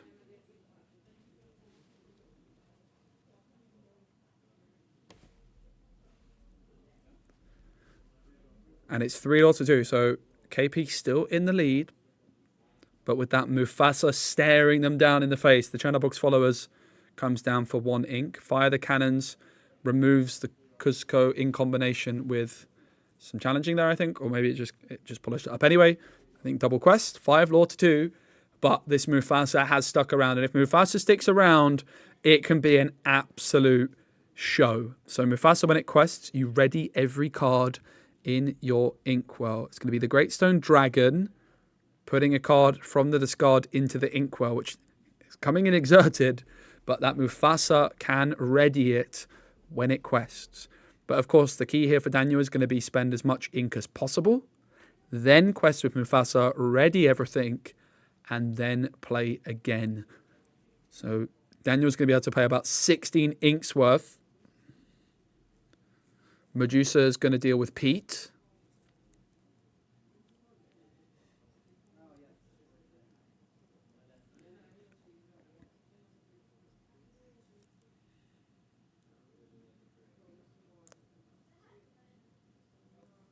Now the Mufasa quests for 4, and all of the ink, including that one from the Great Stone Dragon, is readied. My goodness, the power of Mufasa. It can be punished heavily if it's removed when you play it, because you lose a lot of tempo, you lose 2 ink. But my goodness, the power of this card, if it sticks around, is tremendous. Maui time, dealing with the snake quite swiftly as well. And there's still more ink available for Daniel. 4 more ink ready to go. It's going to be a Grandma Tala. Daniel looking at the top 2 cards of the deck. 1 goes into hand, 1 to the bottom. Medusa going to remain ready. Everybody that was played this turn. It seems like an age ago it was played, but that's the power of the Blue Fassa. It's going to be a Fire the Cannons for KP onto Daniel. Daniel's Maui. Then the library. Pete moves into the library. It challenges the Mufasa. And as it's banished, draws a card thanks to the library. But then play passes back on over to Daniel, who still has that Mufasa ready and waiting. 4 more lore when it quests will put them up to 10. A quest from Tala and Medusa gets them to 12. So it doesn't seem like they're quite within Lucky Diamond distance just yet. But just surely a couple turns away from victory here, Daniel, in game number 1. Mana Medusa and Mufasa are going to challenge the library. Perhaps Daniel just doesn't think that they have enough ink available to make use of this Mufasa ability. Tamatoa comes through. It's a safety first approach here for Daniel. The Porpsicon comes through and play passes back on over. I respect it. Just remove all of the potential lore. You're in a completely winning position. Don't give your opponent any opportunities to claw their way back into this one. It's going to be KP scooping up, and game 1 does go to Daniel on Ruby Sapphire, the Mufasa. That's pretty impressive, but we go into game 2. Will be KP from Denmark in Sweden, going first again here as the higher seed. They started game 1 going first, and because they lost game 1, they get to go first again. So Daniel is 1 game away from victory. KP needs a minor miracle to claw their way back into this one. But if anyone can do it, it's this man from Denmark.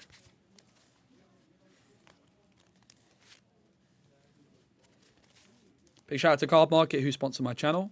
If you guys want to buy singles online in Europe, it's the best place. Hi, Christian Ferrari. It is the final, which means you should give the stream a like, mate. Thanks for being here, though, for real. I appreciate it, buddy.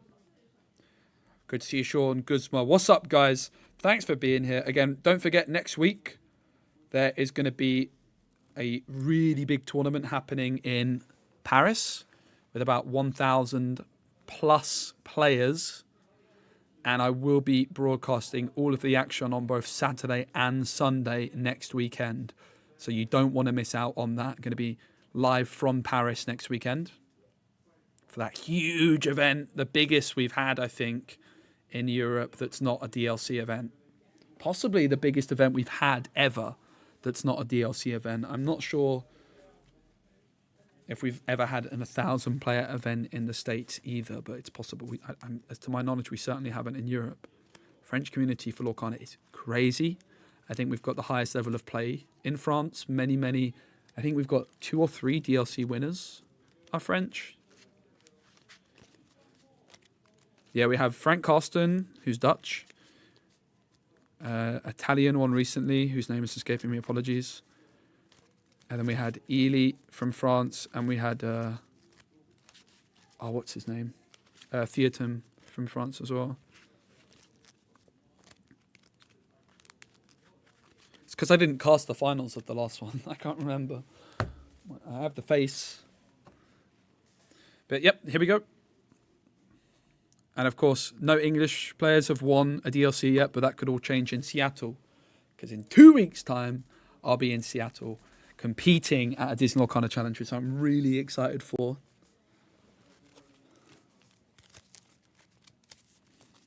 It's going to be my first time competing in one. Yep, here we go. Players shuffling up. The mulligans have been completed. Daniel is within touching distance of the set champs title and securing that championship playmat and the glory to go with it by winning the tournament that's being streamed. Here we go. Elsa into the inkwell and Magic Broom to start things off for KP. Daniel, they found the Popsicle in the previous game and looks like they found it yet again. It's going to be possibly Maui getting inked for Daniel. It's actually going to be the Krakatoa, but for one it's going to be the Popsicle to draw a card.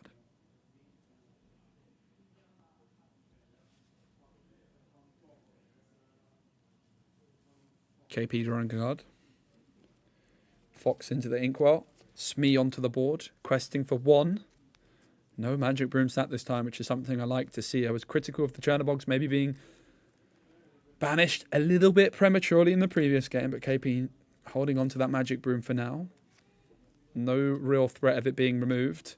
Of course, there could be a Queen of Hearts rush, but that's about it. You need every lore you possibly can get to deal with this Ruby Sapphire deck, especially without Benjers, without Maleficence. It's going to be such an uphill battle, even with those libraries and castles. Tipo comes down, ramps up for Daniel.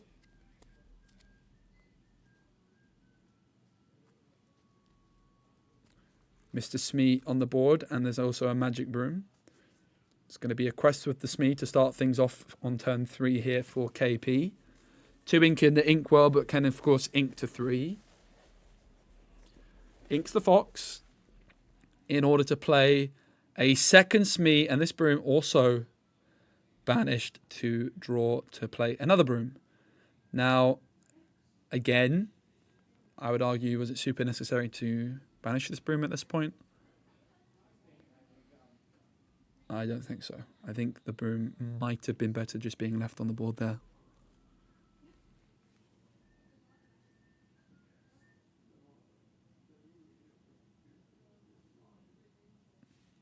It is Daniel's turn, has not yet inked, currently on 3 ink, despite it being their 3rd turn. They can go to 4 thanks to that Tipo ramping ahead, jumping ahead. Popsicle also on the board for Daniel, so Flavisham would be an interesting option on turn 4 if available to them. Grandma Tala, another 4-cost character we see quite often. But there's a couple of Smees and a Magic Broom staring them down in the face. Certainly a more aggressive opener here from Daniel. I just would like to have seen that Magic Broom remaining on the board for longer here. I think you really need to eke out as much lore as you possibly can with these Brooms in this matchup. And I don't think that it had to go just yet. It's going to be a Popsicle inked. For 4 ink, Are we going to see the Flavisham? Are we going to see the Tala? It is going to be Flavisham, which banishes the Popsicle, allowing Daniel to draw 2 more cards. The Toy Maker. What a card it is. But the Smees remain intact. Tipo not going to quest. Not going to challenge. Just going to stay as it is. And again, that Magic Broom, I think, could have still been on the board. Could have been an extra lore potentially there for KP. But it did get banished in the previous turn. It's going to be the library coming through. Smee's going to move into the library. It's going to quest. The Magic Broom's going to be left as is for now. Potentially KP wanting to banish that broom in the castle, in the library next turn. So 1 Smee in the library. 1 Smee in the library with 2 damage. The Smee not in the library with a single damage.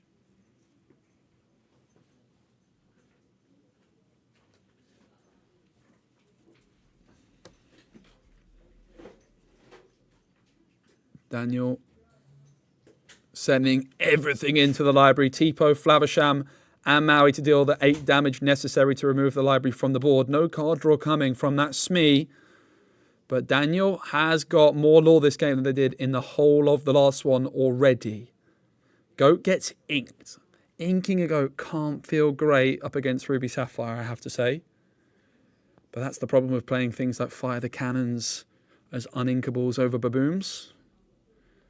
Gives you great extra tempo in some matchups, but here it's just not going to feel great. Now, interestingly, the Smee moves into the library again. It's actually going to challenge Maui. Which, I'm a bit surprised that it didn't just quest.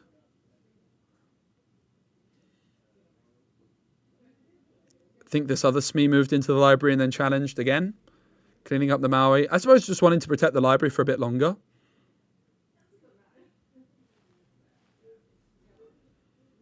And this other library's cleaned up by the Maui. Rushing back in. Tipo, Flavisham, Maui dealing big damage to these libraries. And kind of crushing the hopes of KP. Daniel can taste victory at this moment in time. The Magic Broom's going to quest for 1. For 5, it's going to be an Elsa, which rushes in and challenges Tipo, removing it from the board. The Magic Broom will now be banished to draw a card. No ink left, though, for KP to work with. Daniel has not got a single lore yet, but we know that can change incredibly quickly.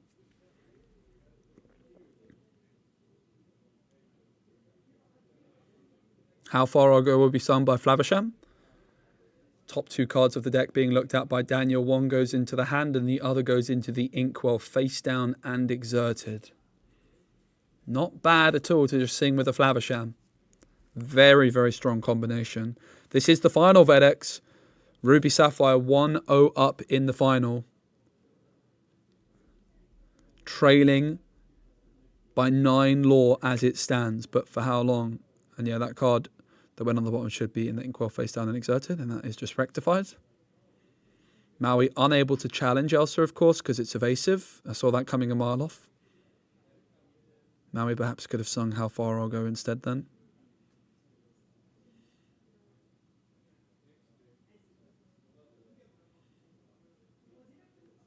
It's going to be Tala.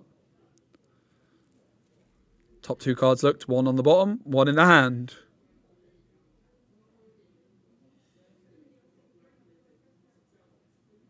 Maui getting inked. I have to say, I think this is just a really tricky matchup for this Amethyst Steel deck. I really, really do. It's the matchup that makes me not want to play the deck myself. That's why I tried. Some of you will have seen my stream as we see Elsa singing Zeus to remove Maui.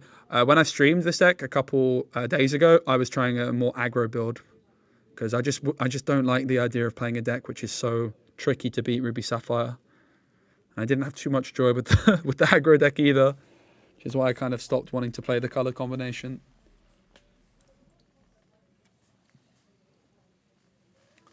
Sisu comes through. It's going to clean up Elsa and the Chernobyls. Ruby Sapphire feels like the deck to beat right now in this format. It really does. Double quest. Finally some lore on the board.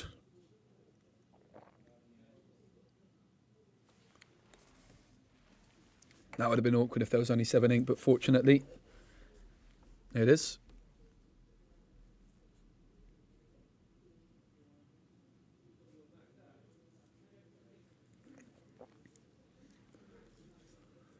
Go request for 1. KP now 9 law away. Going to be playing Pete, so the red card to actions. And in comes Happy. Well, it's ironic, isn't it? Because I don't think KP's too happy to be playing that right now. Haha.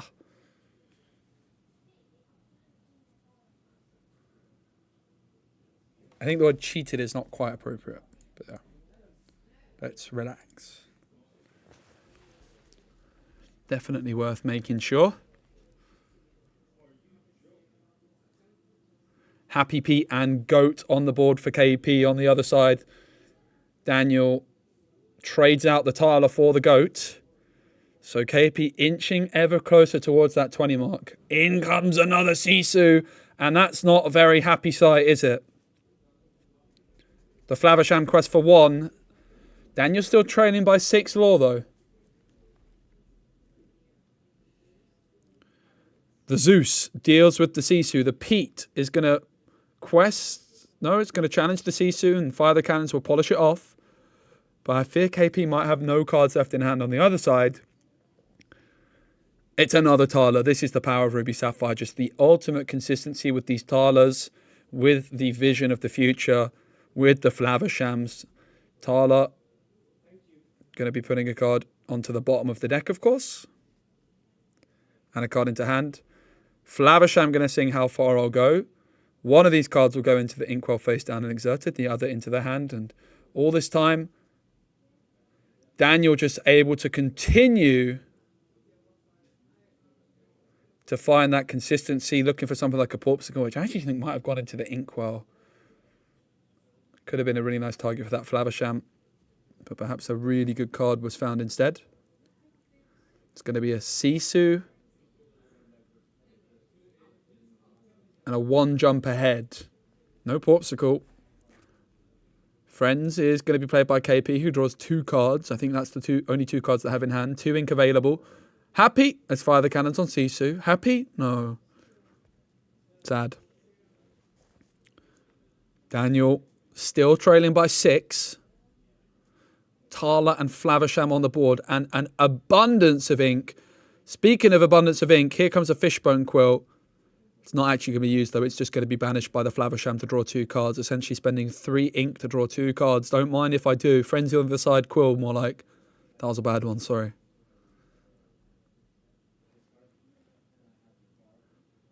Thaler. 1 goes to the bottom, 1 to the hand. 5 spent on the Flaversham man. Thaler will quest for 1. And suddenly Ruby Sapphire closing the gap. It's 12 law to 8. KP draws 2 cards in hand. It's a Pete and a Smee. But is it too little, too late for KP? No actions available to be played, though, this turn for Daniel. It's not all over just yet. The Pete and Smee combo is pretty dangerous. But a Madame Medusa is waiting in the wings for Daniel. There it is. Taking out the Smee, which quests for 2. It's a big quest coming in from double Thaler, double Flaversham, questing for 4, and suddenly it's 12 all. And there's another Flaversham just for good measure. 3 toy makers down on the board.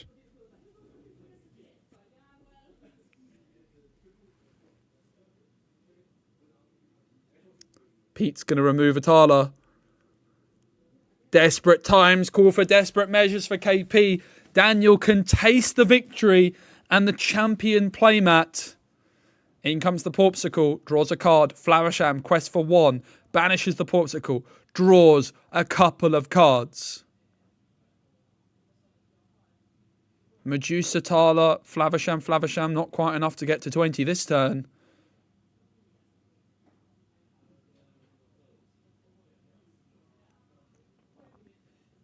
Lots of ink exerted for Daniel. It's going to be a lucky dime.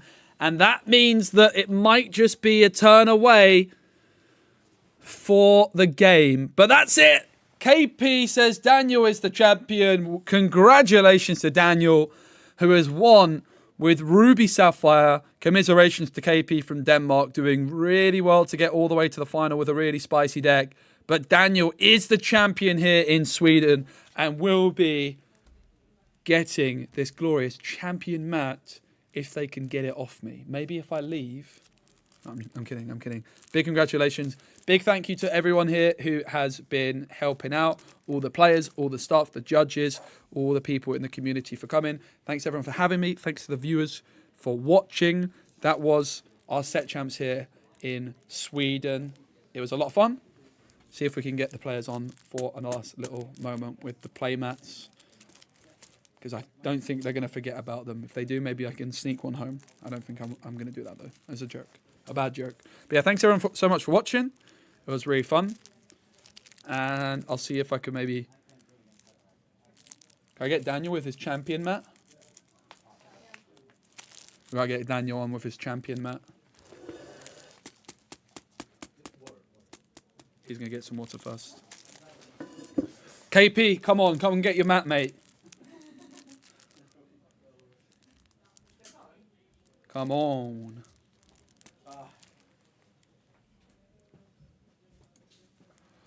All right, fellas. Daniel and KP.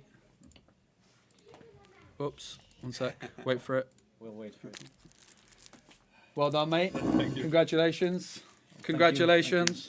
Well played to you both. Well, thank you. Thank you, guys. Thank you for. And it was actually your Mufasa. The Mufasa. yeah, the Mufasa that I got in draft. Well, thank you. My pleasure. All right, guys. Bye. Thanks, everyone, for watching. We'll see you all very, very soon. Well done to all the players. I'll be streaming again on Wednesday and Thursday from home. And then next week, I'll be streaming on Saturday, Sunday from Paris for a big 1,000 player tournament. So look out for that. Thanks, everyone, so much for watching. Going to see if there's anyone in the Twitch category for Lorcana that we can raid. But the YouTube stream, I'm going to end any moment now. Actually, I guess. Is there anyone in Twitch Lorcana category?